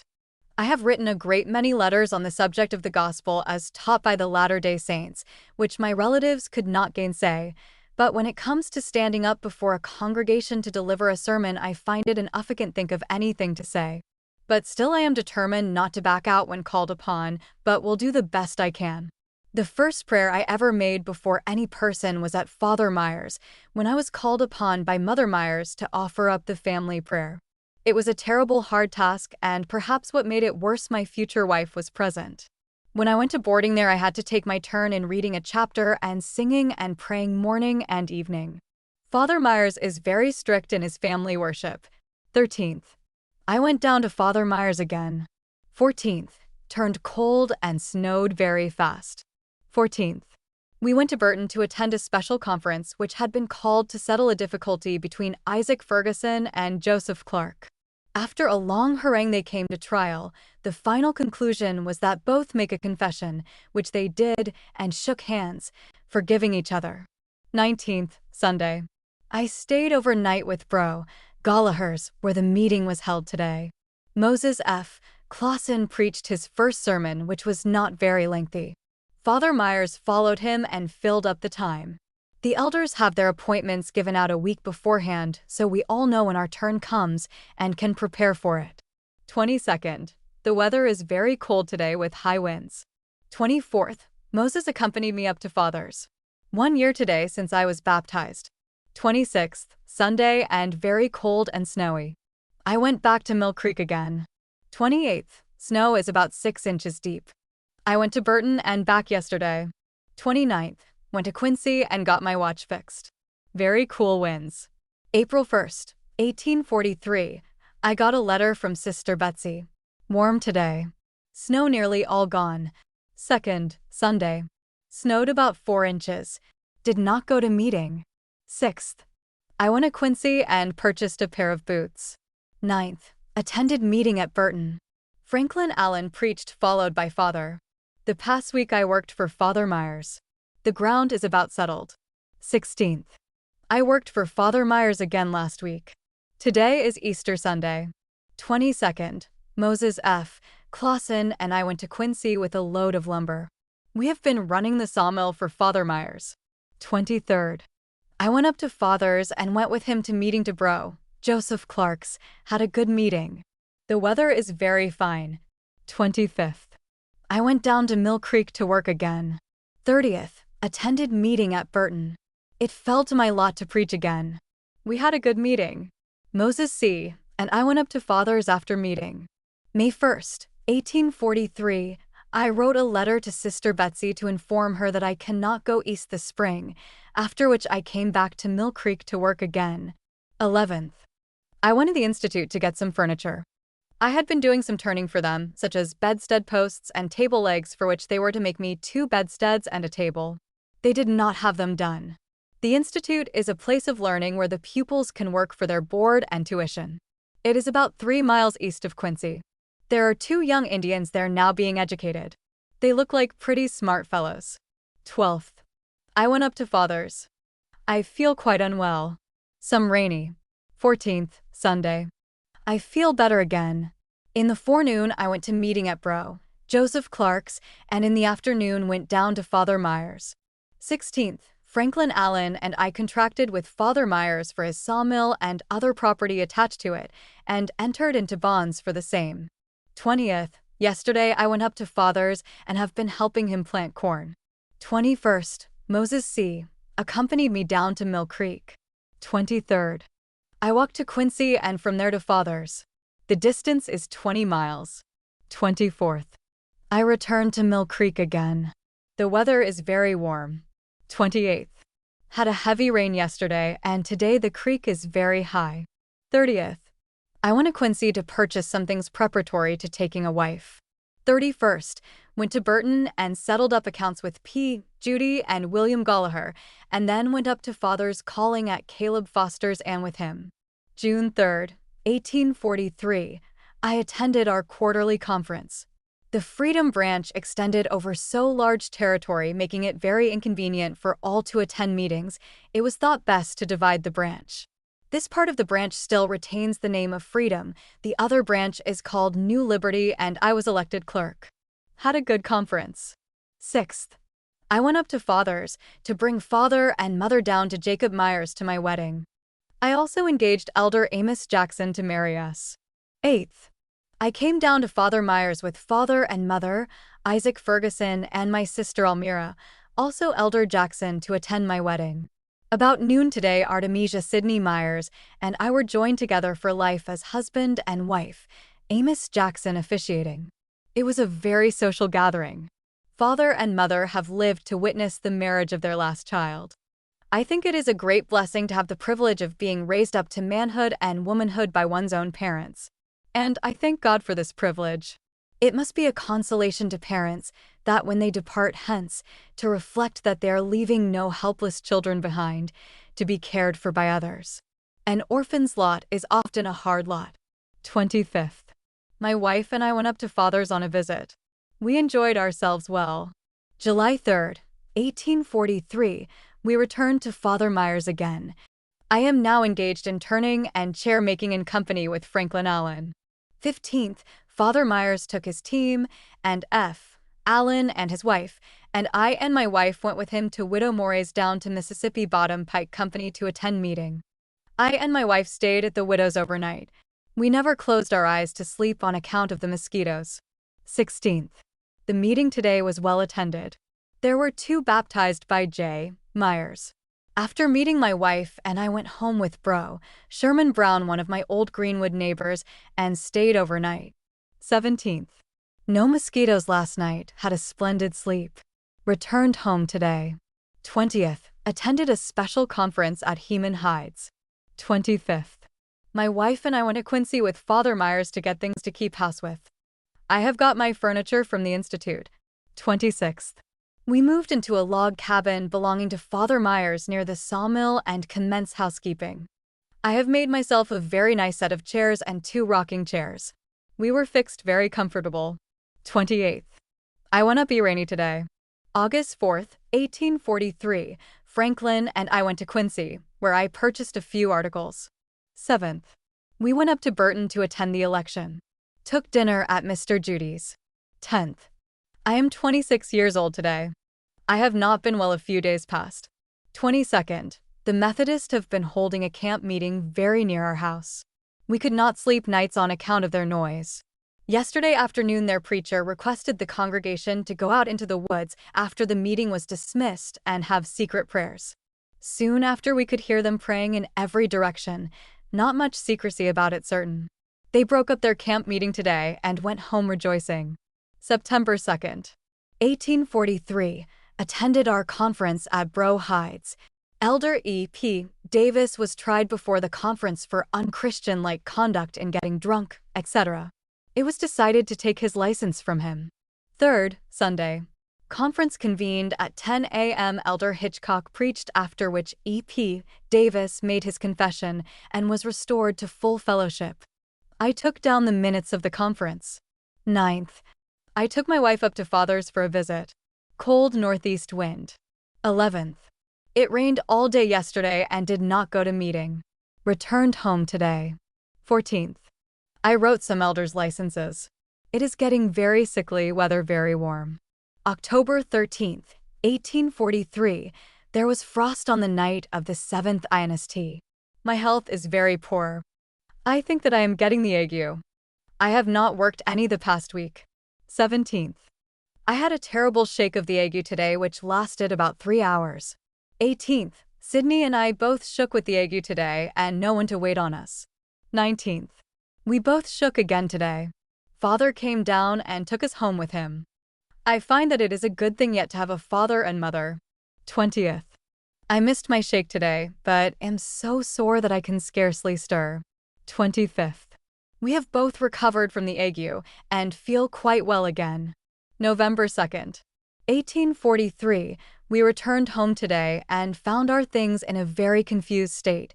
4th, Franklin and I took some wheat to Quincy, which we had taken in for chairs, to sell. We could only get 50 cents per bushel for it in goods. 11th. I took a little grist to Lacey's steam grist mill about 2 miles away. 27th. I killed my hog today. Cloudy and drizzly. December 2nd, 1843. My wife is about crazy with a toothache. I got a horse of Father Myers and took her on behind me, up to Mr. Foster's and got the tooth pulled. We then went to Father's and stayed overnight. 10th, Sunday. I stayed at home and done some writing. 16th. This morning Sydney was taken sick with severe pain. At about 11 o'clock at night she was prematurely delivered of her child. She hurt herself in washing clothes the day before. 17th. The child, which was a boy, died today about 2 o'clock p.m. 31st. I went to Down's schoolhouse to meeting. It was quite rainy. Another year has passed into eternity and I still live. My health has been very poor this year. January 1st, 1844. This is a very rainy New Year's Day. Stayed at home. 3rd. Yesterday the snow fell about 3 inches. Today it is cold. Wrote a letter to Betsy. 6th. I went up to Father's and passing through Burton put my letter in the office. Snowed. 7th. Father and I went to meeting at Joseph Clark's. Was called upon to speak first and was followed by Father Myers, who had come up from Mill Creek. We had an excellent meeting after which I returned home in company with Father Myers. We came by the way of Burton and administered to Sister Gallagher, who was very sick and laying very low. 13th. We attended a special conference at Down's schoolhouse, which was called for the purpose of hearing a charge against Bro. John G. Smith, preferred by Sister Blair, wife of Elder Blair. The trial occupied the whole day. Adjourned until tomorrow. 14th. Conference convened and the trial resumed. After meeting dismissed last night, Mrs. Blaeb and working her way through the crowd until she came to J. G. Smith, fell to beating him most unmercifully. It came so unexpectedly to Bro. Smith that she gave him several blows before he succeeded in wresting the club from her. It took everybody by surprise. This morning when the case was resumed, Bro. Blair justified his wife in assaulting Bro. Smith, and neither having any disposition to retract, they were both cut off from the Church of Jesus Christ of Latter-day Saints. 21st. Sunday. I have been sick all the past week. Did not go to meeting today. February 17th, 1844. I went up to Father's. We rented some land of Isaac Ferguson, and I came to the conclusion to move up here and farm this season with Father. 24th. I went to Father's again and took up a horse. It is warm and the ground mostly settled. March 2nd, 1844. Attended our quarterly conference at Down's schoolhouse. Elder Orson Hyde was present. He had with him Joseph Smith's views of the powers and policy of government, which he read. We considered it a very able document. Elder Hyde delivered an excellent discourse to the saints. 3rd. Sunday. Conference convened at 10 a.m. Elder Hyde preached again today. As I had made arrangements to move from this branch, I resigned my office of clerk and Bro. A. said D. Works was elected to that office. 4th. I went to Burton and purchased some linseed oil. I met with Father there. 6th. I went to Quincy with Samuel Myers. I purchased some things for Sydney. 17th. I went up to Father's to get him to come down with the team and move me up there. It is a windy day and growing cold and freezing. 19th. We moved up to Isaac's to live in his house with Sister Almira. 28th. I went down to Mill Creek yesterday after my turning lathe, returned today. 29th. It snowed and blowed hard all day from the northeast. April 6th, 1844, I got a buggy and took Sydney down to Father Myers to visit overnight. 7th. Had a heavy shower last night. Returned home today. Very muddy. 13th. I finished putting in 6 acres of oats. It is a very growing time. 30th. I took some wheat down to Father Myers' mill to get ground, he having put a run of stones in his sawmill. Sydney went with me. We stayed overnight. May 1st, 1844, we returned home. It has been very rainy for some time past. 12th. My sister Betsy Clement sent us word that she was at Quincy and wanted us to come and bring her out here. She came from New York State by water with all her family, but one daughter who was married. 13th.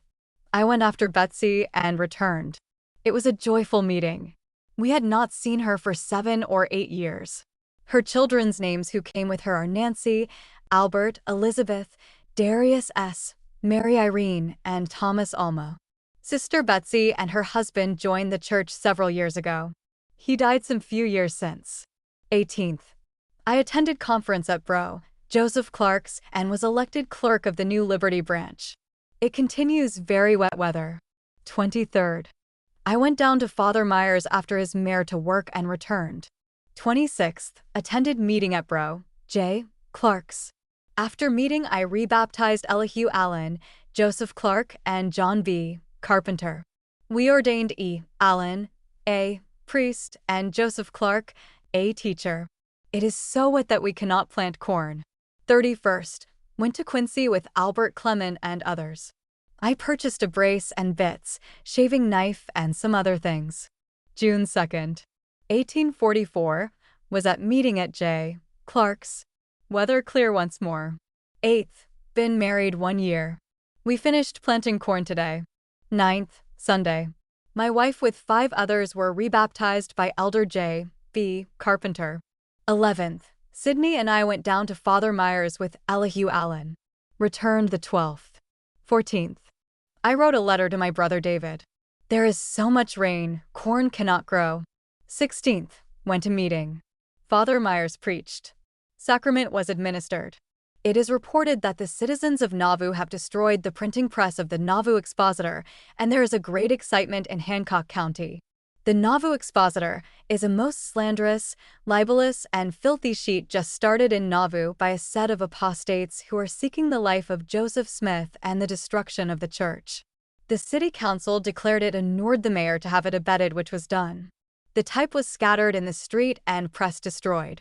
23rd, Sunday. I baptized Albert Clement, Helen Allen, and Laura Allen. Father preached today.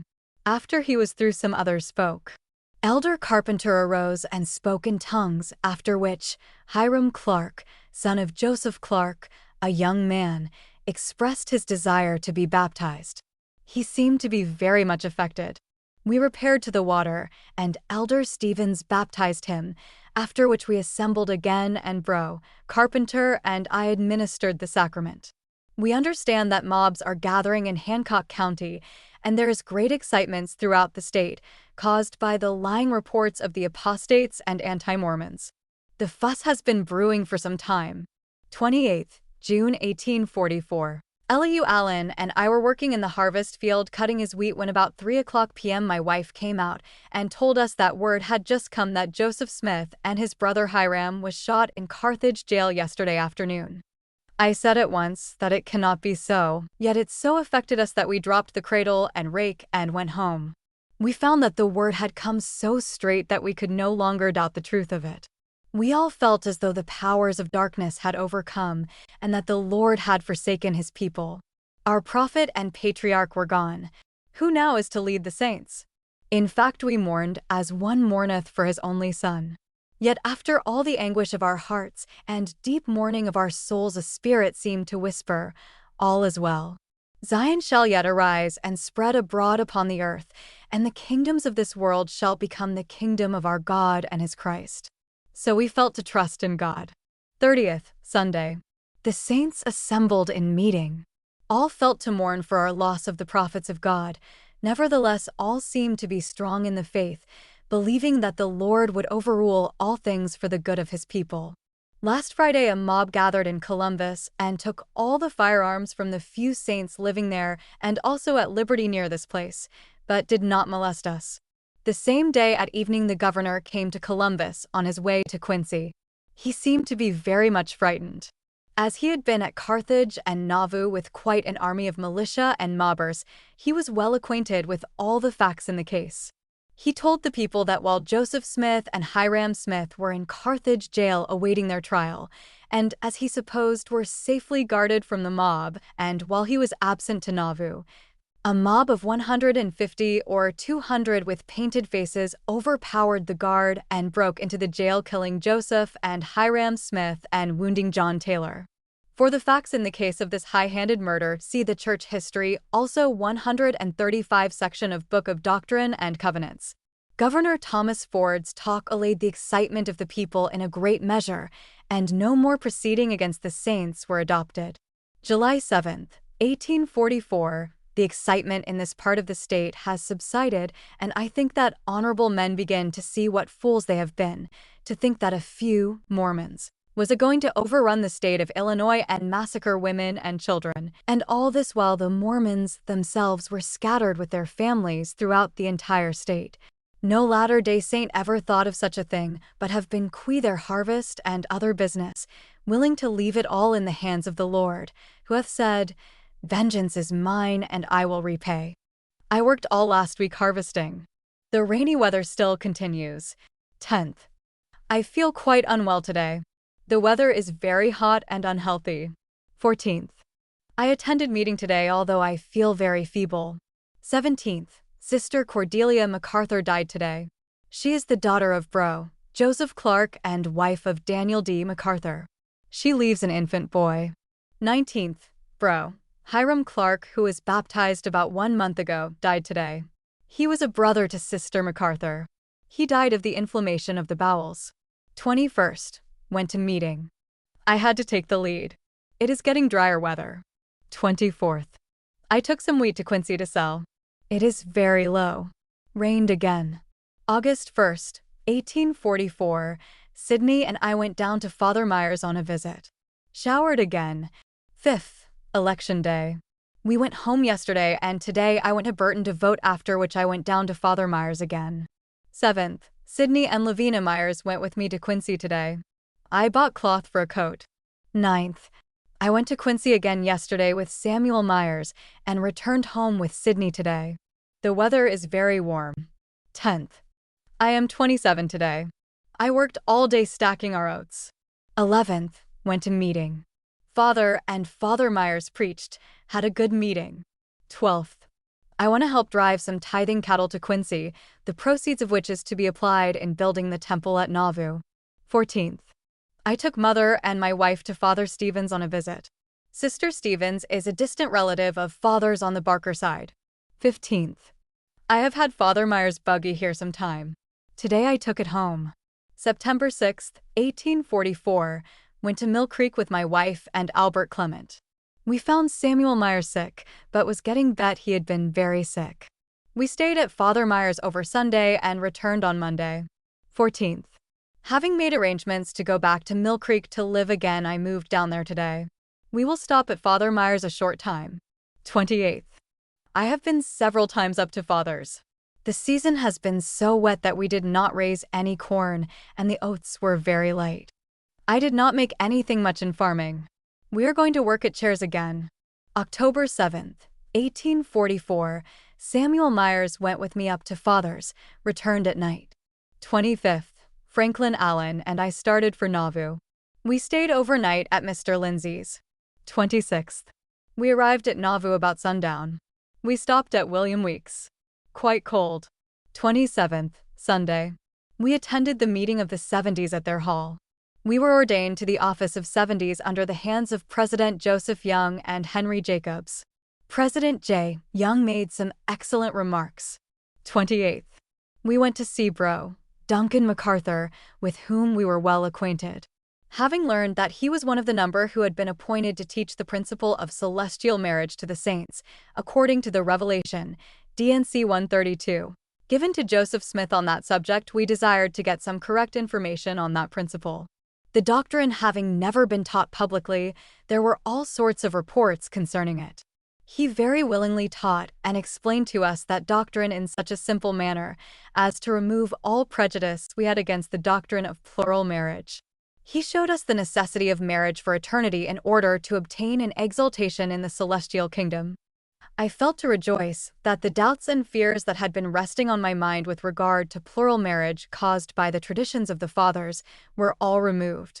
By the aid of the light of the Spirit, I could in a measure see the glory and beauty of that principle. It was very plain that our marriage covenants were only for time, they last only through this life. We are not bound as husbands and wives for eternity, but all our domestic relations were dissolved at death.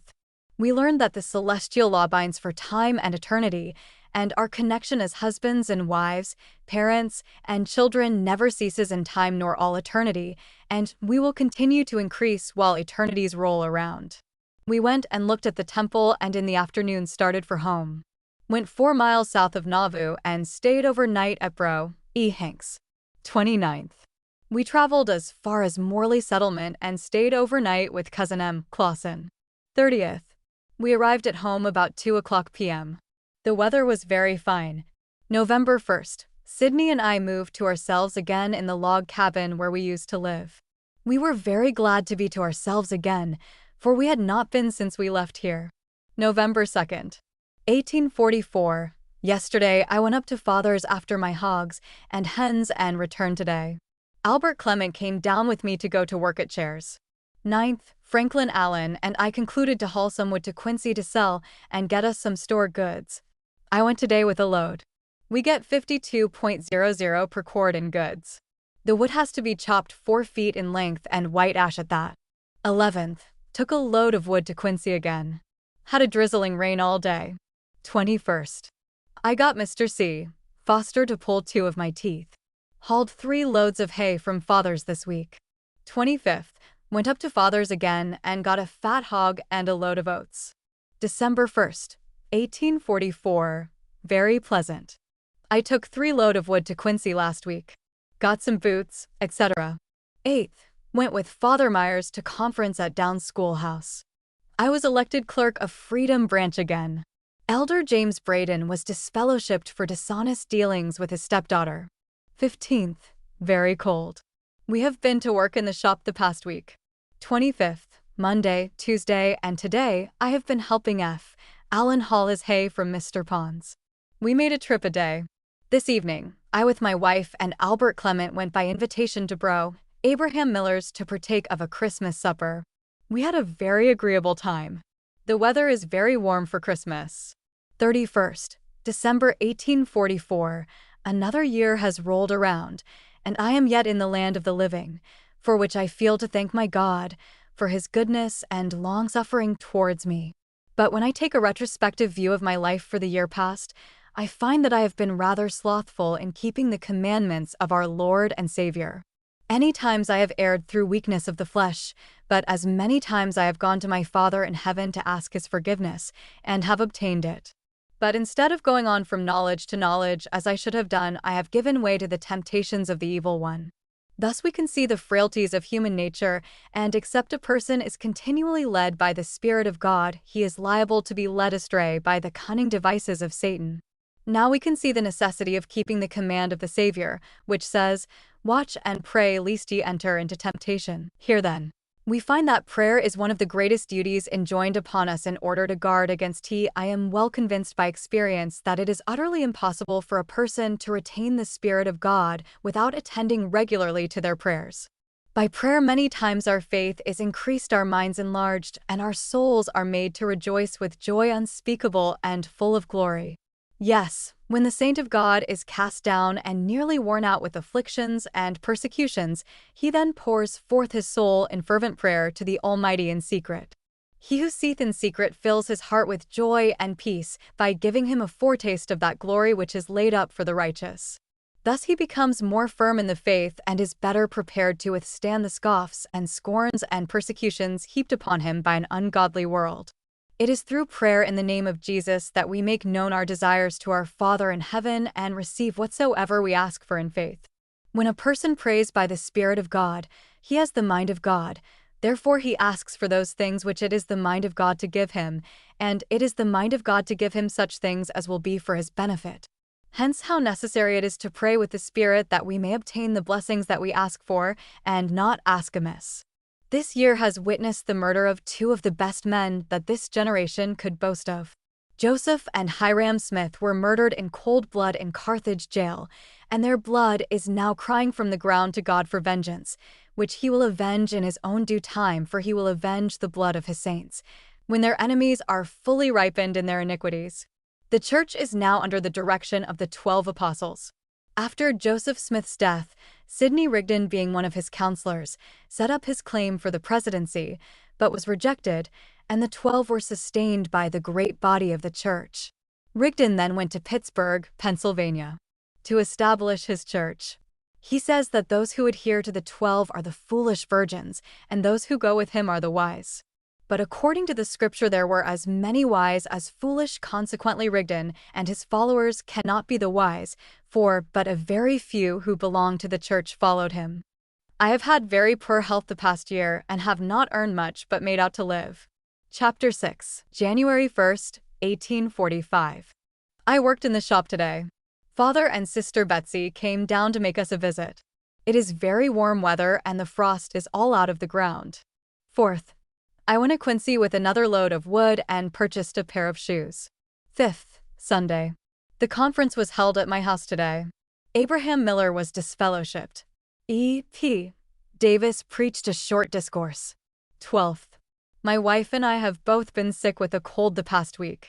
She is smart again. 13th. I have got able to go to Quincy with Albert Clement. We took a load of wood. 14th. I went up to Fathom clean up his wheat. Sydney went with me. 15th. We got the most of the wheat cleaned. At night there was a very heavy thunder shower. 17th. I returned home yesterday. Our conference convened again today.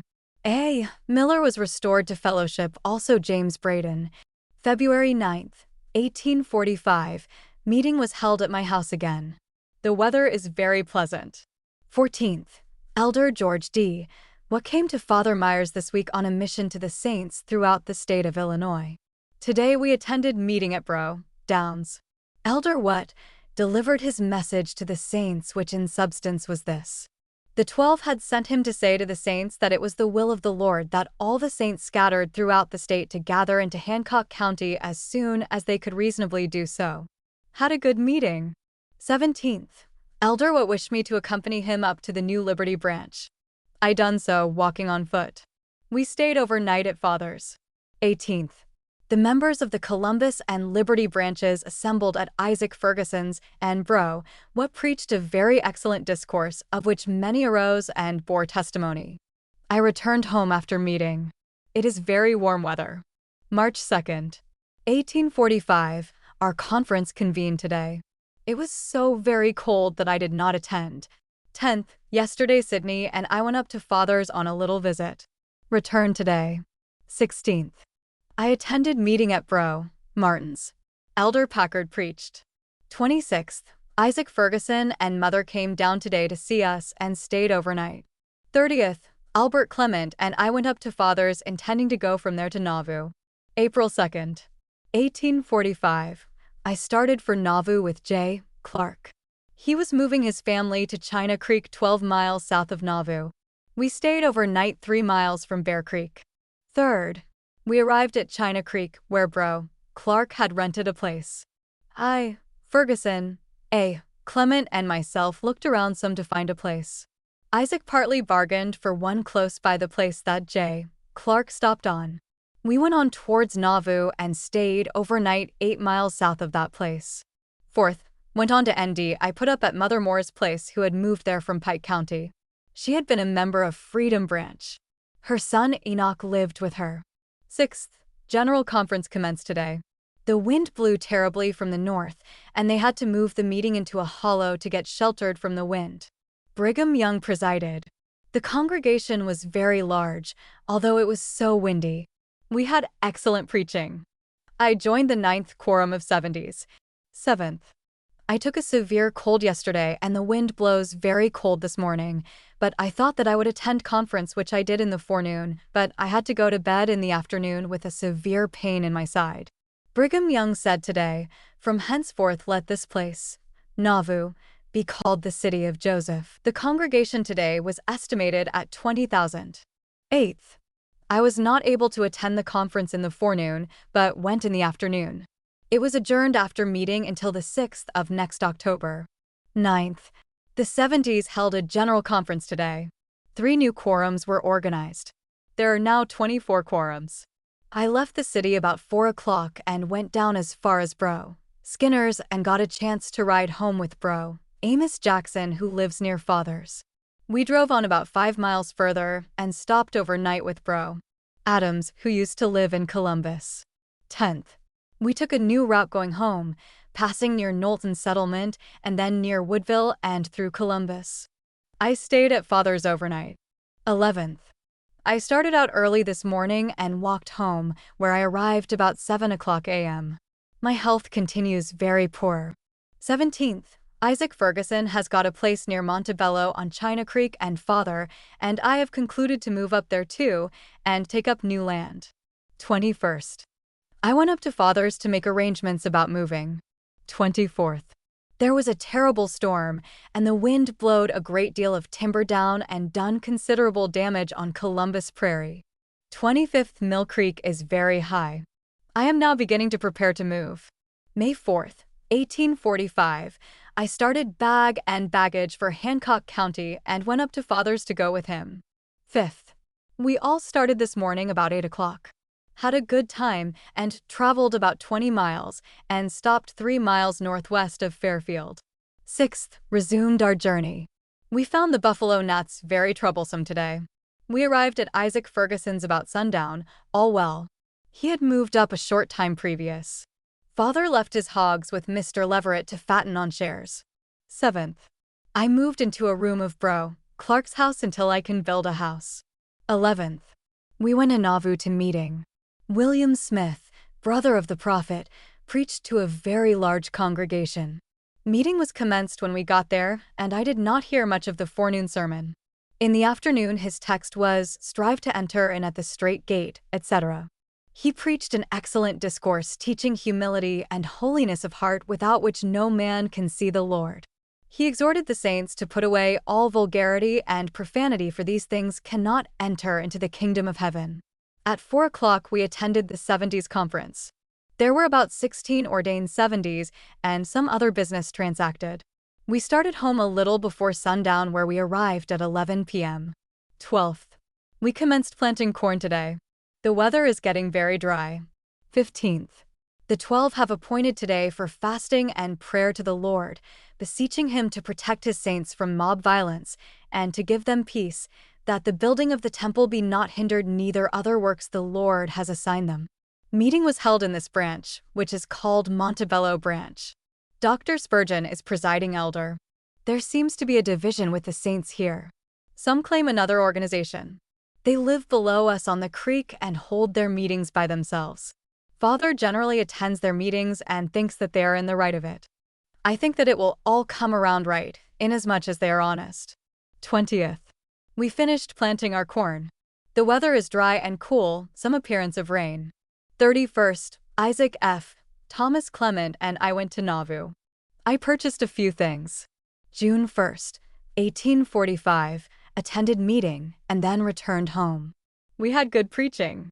8th. Samuel Myers came to our house today. 2 years since I was married. The people here wants me to take up a school. I have concluded to do so, and yesterday I drew up a paper for subscribers. They have a log schoolhouse. 22nd. It has been very rainy this week.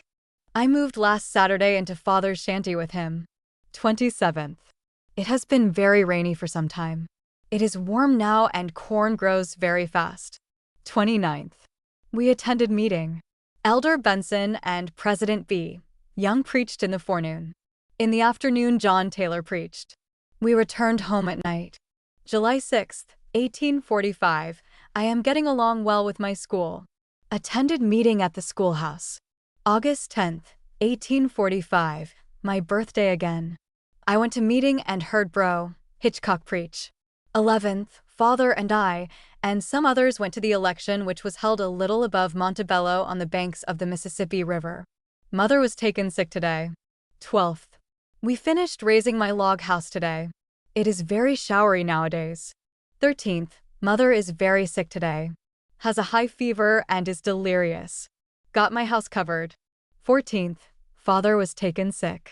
He had a very hard shake of the ague and a very high fever after it. Mother appears some better. 15th. Mother is very sick again. Father is so that he can walk about some. He went to one of our neighbors, Bro Hallett, and administered to Sister Hallett, who was sick of a fever. She began to amend from that time forth. In accordance to Mother's request, I sent for Dr. Spurgeon, but he would not come to see her. He is the president of this branch and does not like because Father attends the meetings of the other party. He attends meeting there generally. 16th. Father had a chill and a very high fever after it, during which he was delirious. 17th. Sunday. Mother appeared better yesterday, but is very sick today. Father is so that he walked about 1/2 mile to meeting. He is very much troubled about Mother. She has never yet joined the church, and his faith has always been that she would, before she died, according to the promise of the Lord to him. He says that he has asked the Lord to put some of her sickness upon him, that he may help her bear the burden, and if either of them are to be taken away, he wants it to be him. He was very much affected at the meeting. Mother is very much worse again. Bro Goldsmith and Drown came home with father after meeting and administered to mother. I dismissed school last week to work at my house and have moved into it. I built it close by father's so as to have an entry between. 18th. I commenced school again. Father is very bad again. He has light chills and a very high fever after it. After the fever abates, he sleeps very soundly. 19th. There was a very heavy shower this morning and father's shanty being covered with bark, it leaks badly. I got mother into my house and made out to keep father's bed dry. I did not teach school today but went after Dr. Spurgeon to come and see mother. He came in the afternoon and gave her an emetic and left a potion of calomel and 2 of pills. Father is very sick, he will not take medicine. 20th. I taught school today. Father and mother are failing. It is very sickly all about. 21st. I think it very doubtful if father and mother recover. They are very low today. 22nd. I had to dismiss my school this morning in order to take care of father and mother. My sister Betsy's family was sick and sister Elmira was not able to be about. I sent for Dr. Spurgeon again. I saw that father was failing very fast and could not hold out much longer. I asked him if he was willing to go. He said that he must be reconciled. I then asked him if he wanted the elders to administer to him. He said he did. I asked who, and he answered anyone that has faith. He said that he desired to live to get his endowment in the temple. He was in his right mind until noon when his fever arose. About 3 o'clock his fever abated, and he fell into a sound sleep. I tried to awaken him at sundown, but could not. Albert Clement and James Wright came to sit up with him. We rubbed him, and tried every way to awaken him. Having been broken of my rest for many nights, I laid down having told them to awaken me if he appeared to get any worse. During all this time mother lay insensible. Dr. Spurgeon came, but did not give her any medicine. He gave her up to die. I had slept about an hour when Albert awoke me and said that father was worse. I arose immediately and saw that he was dying. I sent Albert for his mother, but her children were so sick that she could not leave them. Father's breathing became shorter and shorter until about 11 o'clock when he ceased to breathe and his spirit took its flight. He never moved a limb or muscle, and his countenance was calm and tranquil, and he appeared as though he was still asleep, although he had ceased to breathe. He was 76 years and 15 days old according to his record, but the Foote genealogy makes him 1 year older. In about an hour after father died, my wife began to have labor pains. I sent immediately for Dr. Spurgeon and some of the sisters who soon came. During this time I expected every moment to see mother breathe her last. About daybreak she revived a little, but did not realize anything that was going on. 23rd. About 9:30 a.m. August 23rd my wife was delivered of a son, whom I immediately named David after my father, there being only 10.5 hours between his birth and father's death. I sent a Nauvoo to get cloth to make 2 shrouds as we did not think that mother would live until night. 24th. Father was buried today in the Nauvoo cemetery. I was obliged to stay at home to take care of mother and my wife. None of our folks could attend, but Isaac Ferguson, my brother-in-law. In the afternoon we thought that mother was dying. She continued very bad until morning when she revived and came to her right mind. 25th. This afternoon mother was taken worse and insensible, during which time she appeared to be talking, but in a language that we could not understand. 26th. Mother appears some better. I rode 10 miles today to Sister Hayes to get one of her girls to work for me, but could not get one. It is very sickly throughout the country and many are dying. There are not well ones enough to take care of the sick. When I returned I found mother some better, and Sydney pretty smart. 28th.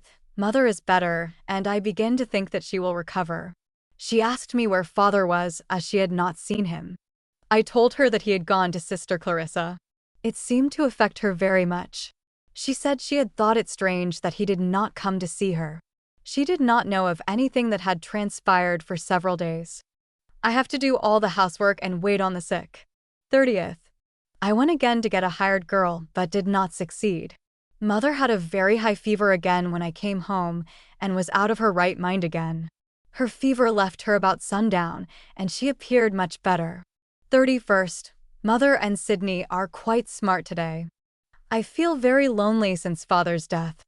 I have been with him until the last, and intend to continue the work on the foundation which he has laid in the kingdom of our God, and inasmuch as the Lord saw fit to take him unto himself before he had the privilege of obtaining his endowments, I intend to do all for him that can be done in this probation, if the Lord spares my life, until the opportunity arrives to do it. September 10th, 1845. The mobbers have been threatening the saints again, and we heard today that they had commenced burning their houses at Morley Settlement about 25 miles south of Nauvoo. Mother and Sydney are still mending. 17th. Mother and Sydney are still mending. The mobbers have been burning the houses of the saints up to this time. They have burned out and drove all south of us, and they have sent us word that they would visit us today. They have permitted the brethren to take their things out of their houses before they set them afire. The 12 apostles have counseled the saints not to resist them up to the present time, although Sheriff Backenstoes has done all in his power to quell them. He is friendly to the saints, and the mobbers hate him. They call him a Jack Mormon. We fully expected the mob would burn our houses today, and I began to prepare for it by taking some of the things out of my house. Mother was not able to sit up but little, while I was busy in carrying out all the things, she said. Warren, be sure to take out the soap barrel. She seemed to think more of the soap than anything else. The mobbers did not come, and in the afternoon we got orders to give them cold lead if they came to molest us. The sheriff called out a posse from Nauvoo today and went down towards Warsaw to head the mobbers, which they did, which was the cause of their not coming to burn us out. There has been 5 or 6 of the mobbers killed. One was killed a mile and a quarter from here, on the main road Fromu to Warsaw by O.P. Rockwell. It happened on this wise. The sheriff was going to Warsaw and meeting the mobbers, or rather, before he met them seeing their hostile intentions, he wheeled his horse and fled towards Nauvoo. A few of the mobbers gave chase. On arriving at the top of the hill south of China Creek, the sheriff espied a man at the foot of the hill and demanded his assistance. It proved to be Porter Rockwell, who happened to be passing. The sheriff quickly made known the situation, and they, taking shelter in a thicket of hazel brush, awaited the mobbers. They soon made their appearance on the brow of the hill, and a fellow by the name of Worrell, being the foremost one, fell mortally wounded. When the others came up and saw their comrade weltering in his blood, they were seized with fear, and taking Worrell up, they fled with all possible speed for Warsaw. Rockwell thus saved the life of Sheriff Backenstoes. 20th. The sheriff and posse commanded by Colonel Stephen Markham have driven the mobbers from the county, and there seems to be peace again. 22nd. Isaac and I went up to Nauvoo. All the saints from the south part of the country have moved into this place. The mob has burned 70 or 80 houses. October 1st, 1845, the governor has sent a body of militia to settle the difficulty. There has been a number of writs issued for the house burners, and the sheriff and his deputies are in search of them. I have been putting up a little hay for winter. Sydney is well again, and Mother is about the house. 5th. It has been very rainy the past week, but is clear today. There was a heavy frost last night. Crops are very good. It seems to be a time of peace again. 6th. We went to Nauvoo to attend conference which was held in the temple. The immense room was crowded with eager listeners. Our persecutions and present situation were dwelt upon by the 12 apostles, and there being no prospect for anything better for the future, it was voted unanimously that the church en masse move from the United States, where we have had nothing but persecution from the beginning, and go to a country far to the west where we can serve God without being molested by mobs. 7th. Conference still continues. There has been a great deal of business transacted and much good instruction given. The saints will organize into companies of hundreds, 50s, and 10s to move, that is, families, with captains. Each company will see to fitting themselves out with teams, wagons, provisions, etc. Conference adjourned until next April 6th. November 12th, 1845, the companies have been organizing since conference and getting out timber for wagons and preparing to move as fast as possible. The house burners that were taken have been set at liberty. Thus ends the farce of their trials. Today Isaac, my wife, and I started for Adams County. We are going for the purpose of thrashing Isaac's wheat grown on his place, which he has sold to Mr. Leverett and other business. We arrived at Father Myers at Mill Creek at dark. Dist miles. 13th, Isaac and I went up to his old place and began thrashing his wheat. 15th. We finished the wheat today. I found a letter in the Burton P.O. from Brother George Foote. 17th. It rained yesterday. Today Isaac and I went to Quincy with some of his wheat to sell. It is quite warm. We went from Quincy to Father Myers. Distance 8 miles. 20th. We started for home. We went by Quincy to sell some more of Isaac's wheat. From there we drove to Fairfield and stayed overnight with Bro. John Carpenter. 21st. We arrived at home in the afternoon. All well. It begins to get cold. December 1st, 1845, I killed my hogs. The weather is very cold. The companies are preparing to move as fast as possible. Isaac and I are getting out wagon spokes for our company. 10th. They have commenced giving endowments in the temple, working day and night. 30th. Isaac and I started for Adams County. We arrived at Mr. Leverett's at 8 o'clock at night. 31st. We killed the hogs that father left with Mr. Leverett to fatten, and Leverett's also. It commenced raining just at night.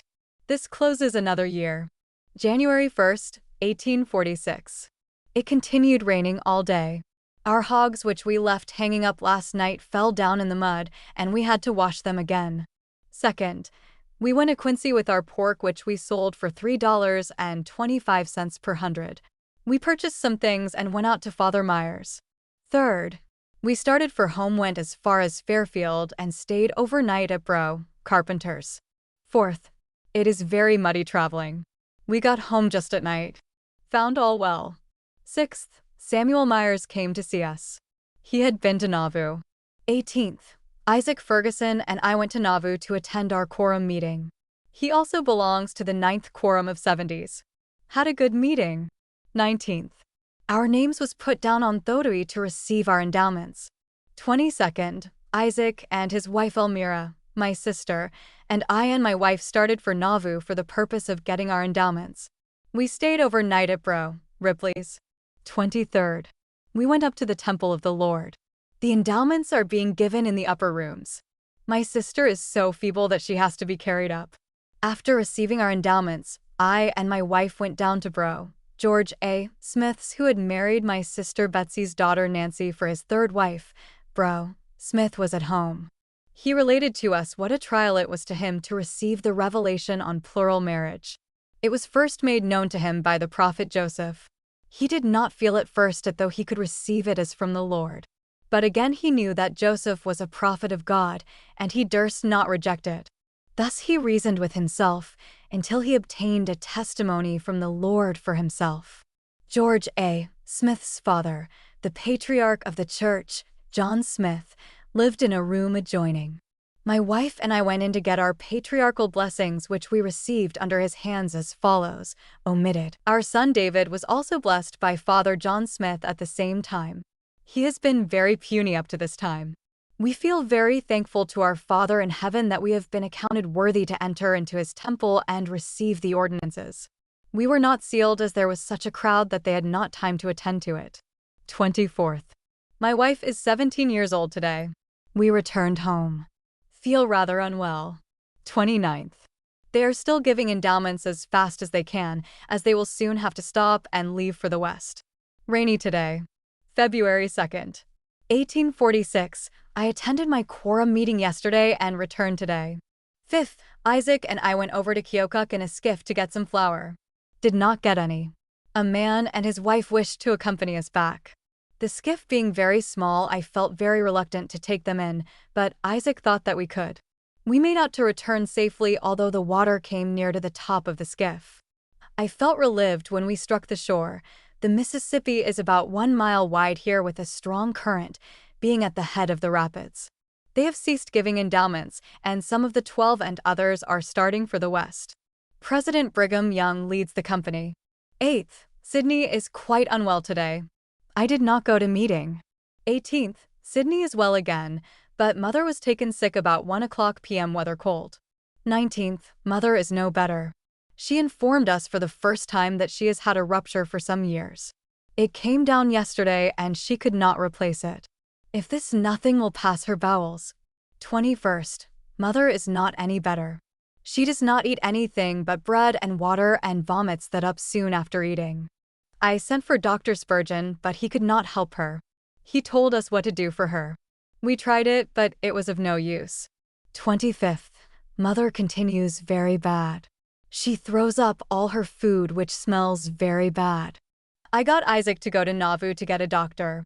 He came today and tried all his skill to replace the rupture but could not. He said that it could not be replaced only by cutting, which he declined to do, and advised me not to have it done, as she is so old. He thought she would not survive the operation and it would only cause her unnecessary pain. He did not charge me anything. 27th. Yesterday and today I worked out my poll tax on the road. 28th. I called in some of the elders last night who anointed Mother and prayed over her. The pains in her bowels ceased, but she complained of a distressed feeling all over her system. She feels anxious this morning to be baptized. The weather is extremely cold. We had a consultation how we could baptize her and came to the conclusion to make a large trough and get it into the house and warm the water so as to make it comfortable for her. Accordingly, Isaac Ferguson, Matana Hallett, Joseph C. Clark, Nahum Benjamin, and myself went at the job and by evening had it ready. Elders Pleasant Ewell and Richard Hewitt came in as we were about ready to baptize her. About 9 o'clock at night we baptized her, Elder Ewell officiating. We then confirmed her a member of the Church of Jesus Christ of Latter-day Saints and administered to her again. She said that she now felt satisfied. She had repeatedly said that she would never get well again. March 1st, 1846. Mother is still failing. She says that she has been thinking that Father wants her to come to him, and she thought that it would be better to go now and be buried beside him than to go into the wilderness and die by the way and be buried in some hole. She has divided her things among us 3 children, namely my sisters Betsy, Almira, and myself. This she has done according to her own notion. Second, having given up all hopes of Mother's recovery, I felt very much cast down in my mind. I felt that I had done all I could for her in my circumstances, and still I had a desire to know if there was anything more that I could do. I was impressed to go and pour forth my soul to my Father in heaven in secret. I did so, and through the inspiration of His Holy Spirit it was made known to me that I had done all that was required of me for her, and that she would be taken from me, and that she should rest with Father, and should come forth with him in the morning of the first resurrection, and receive an exaltation with him in the celestial kingdom of our God. Therefore, though I mourn my bereavement of her for a season, yet I rejoice in the promises of the Lord. Third, Mother is so weak that she cannot help herself at all. I received a letter from my Brudge brothers today and read it to her and asked her if she wanted to send him any word. She asked me if I could remember Father's last prayer, if I could, to write that to him, and that she had been baptized, also for David and him to seek their duty and do it. I told her what the Lord had manifested to me yesterday. She seemed to be satisfied. She said sometimes she had a sufficient witness and sometimes not. 4th Drive Spurgeon came here today and examined the breach. He said that it was under the arch and could not be got back without cutting, but his hand was so lame that he could not do it. He told us what to do for her, but it did no good. At night I saw that she was failing very fast. She asked me what the doctor thought of her. I told her that he thought her case very doubtful. She then asked how long he thought she would continue. I answered not long without she got help. I then asked her if she was anxious to depart. She said she was. She complained of feeling very bad all through her body and was very restless. 5th. I sat up with Mother last night until 10 o'clock and then laid down, leaving 3 persons to sit up through the night. I awoke about 3 o'clock and heard her breathing very hard and appeared much distressed. On getting up I awakened Isaac Ferguson and the 3 persons went home. I took the candle and went to her bedside and saw that she was dying. My wife arose and I called in my sister Betsy, who is living in Father's house. I spoke to Mother, but she did not notice me. She groaned slightly when she breathed. Her breath became shorter and shorter when she ceased to breathe about 4 o'clock in the morning of the 5th. My feelings at this moment who can describe? Oh, how much care she has taken of me, how many sleepless nights she has spent watching over me through the many spells of severe sickness I have had, when nothing but a mother's care could have saved my life, with the blessings of God. Oh, how little I have repaid her for all this care and anxiety, but if the Lord will spare my life, I will see that her work in this probation is completed and united with Father through the sealing power, no more to be parted forever. 6th, Isaac Ferguson, Albert Clement, and I buried mother in Nauvoo near father's side, there being 2 grandchildren between them, viz. Elizabeth Clement and Orson Ferguson. 8th, we went to Nauvoo to meeting. Orson Hyde preached, showing the false pretenses of James J. Strang and John E. Page to the right to lead the church. Page was one of the 12 apostles and has apostatized and gone after Strang, who pretends to be the legal successor of Joseph Smith. Luke Johnson came back into the church. He was one of the first 12 chosen in Kirtland and apostatized there. 11th, I went to Nauvoo to take up some wagon timber yesterday. It was so rainy that I stayed overnight. Our company are very busy making wagons. We belong to Jonathan C. Hale's company. I returned home today. It is very rainy. 13th, I took cold yesterday and do not feel well today. I commenced writing to George. 14th, March 1846, I finished my letter to Brother George. After giving the account of mother's death, I wrote as follows: I now stand alone as it were in my father's house. My parents have passed behind the veil, and my brothers are opposed to the work of God. They have rejected our father's counsel, and will not receive the gospel. Therefore they have lost their birthright in the kingdom of God. My sisters are given to other men for wives, and must be governed by them in their own houses. I suppose that you will think this a strange doctrine, but you will find that the government of God is always patriarchal. Read the Old Testament and see if it was not so in the beginning. Parents will have jurisdiction over their posterity throughout the endless ages of eternity. But inasmuch as they give their daughters to other men for wives, they can have no more authority over them. Hence you can see that Father will claim his sons, those that obey the gospel, and he will claim the sons of those who do not obey the gospel, for their unbelief shall be answered upon the heads of their parents, because you have heard the gospel and reject it. Therefore it would not be justice in God, that your children should perish, because of your unbelief. For should you obey the gospel and bring up your children in accordance to the law of God, they would be in the kingdom of God, and you would be made a king over them and their posterity forever and ever. This is the way that we are to become kings and priests, for a king must have subjects, which subjects will be his own posterity. Adam will stand at the head of the human family, and so on down in regular succession according to the order of the priesthood. Christ is king over all, and God is over Christ. What order and beauty there are in the kingdom of God! Who knows what will be the extent of the power and glory of the dominions of those who serve him faithfully unto the end? Shall I, who understand many of the things of God and have obtained that knowledge, which is beyond the power of man to give, listen to your advice and exchange the sunshine of noonday for midnight darkness? Or, in other words, shall I leave the gospel of Christ wherein the mysteries of God are revealed, and exchange them for the low groveling creeds of the sectarian world? God forbid. My course is onward from knowledge to knowledge until I obtain the victory over all evil and receive a crown of glory which will never fade away, which the Lord, the righteous judge, will give me at that day when he comes to make up his jewels, and not to me only, but to all his saints. You now know my mind and determination. As for your anathemas on the servants of God and the gospel, I consider that it is for the want of knowledge, for I am sure if you had a knowledge of what you was at, you would weep and mourn. The principle on which you condemn the leaders of the Church of Latter-day Saints would also condemn Christ and the apostles. Were they not killed for their religion and the testimony which they bore to the worlds? I think so. But according to your reasoning, the judgments of God came on them for their wickedness, because the Lord suffered them to be killed. If the principle which you are advocating were true, it would condemn all those who have been slain for the word of God and the testimony which they bore. Did you ever read of a false prophet being killed by the wicked? I think not. I consider it a great testimony that Joseph Smith was a true prophet because he was slain.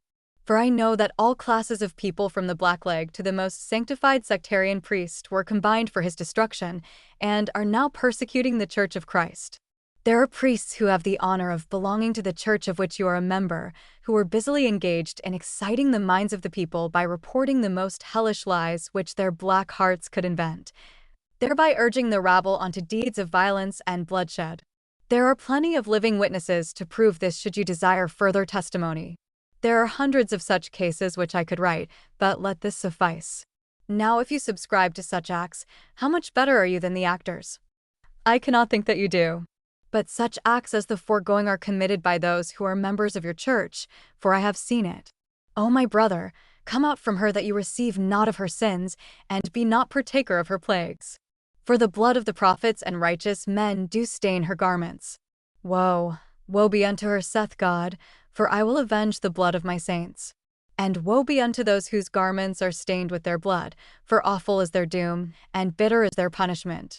Concerning the leaders of the Church of Latter-day Saints getting rich by the Kirtland Bank, I say that it is false. So also is the bogus money-making. You seem to roll these lies as a sweet morsel under your tongue. I now caution you to beware lest you are left to believe a lie that you may be damned. You say, as for enjoyments in this world, you would as soon follow the wandering Arabs or go on a pilgrimage to Mecca as to follow the Mormons, etc.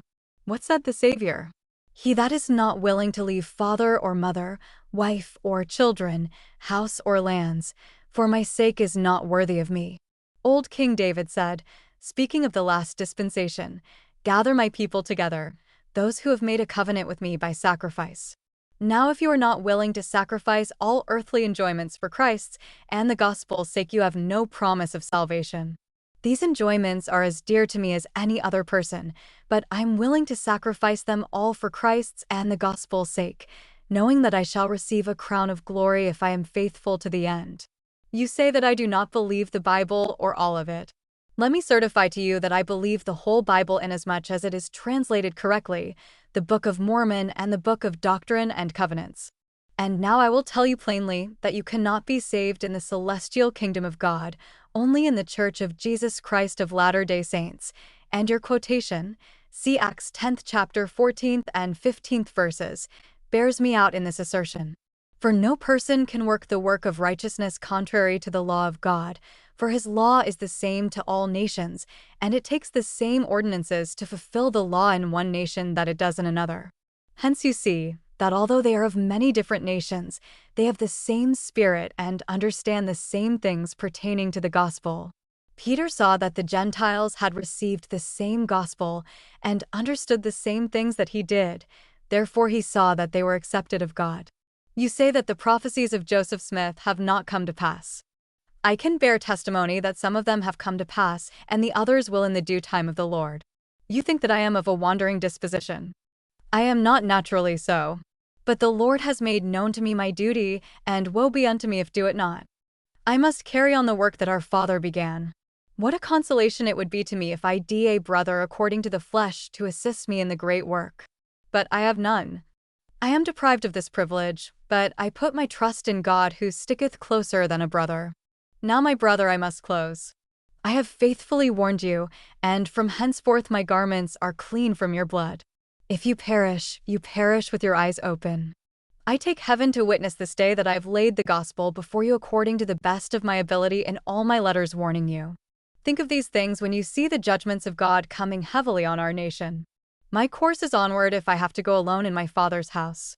My parents shall find in me a true friend and a dutiful son throughout the endless ages of eternity, God being my helper.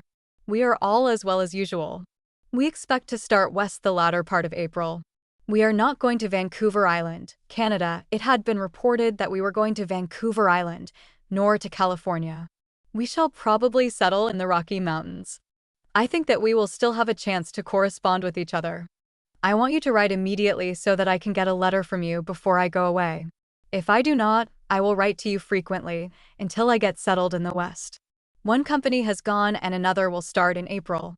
I will close by praying God to cause the scales of darkness to fall from your eyes, that you may see your own situation and the situation of the whole world. We all send our respects to you and your wife. This from your loving brother Warren Foote.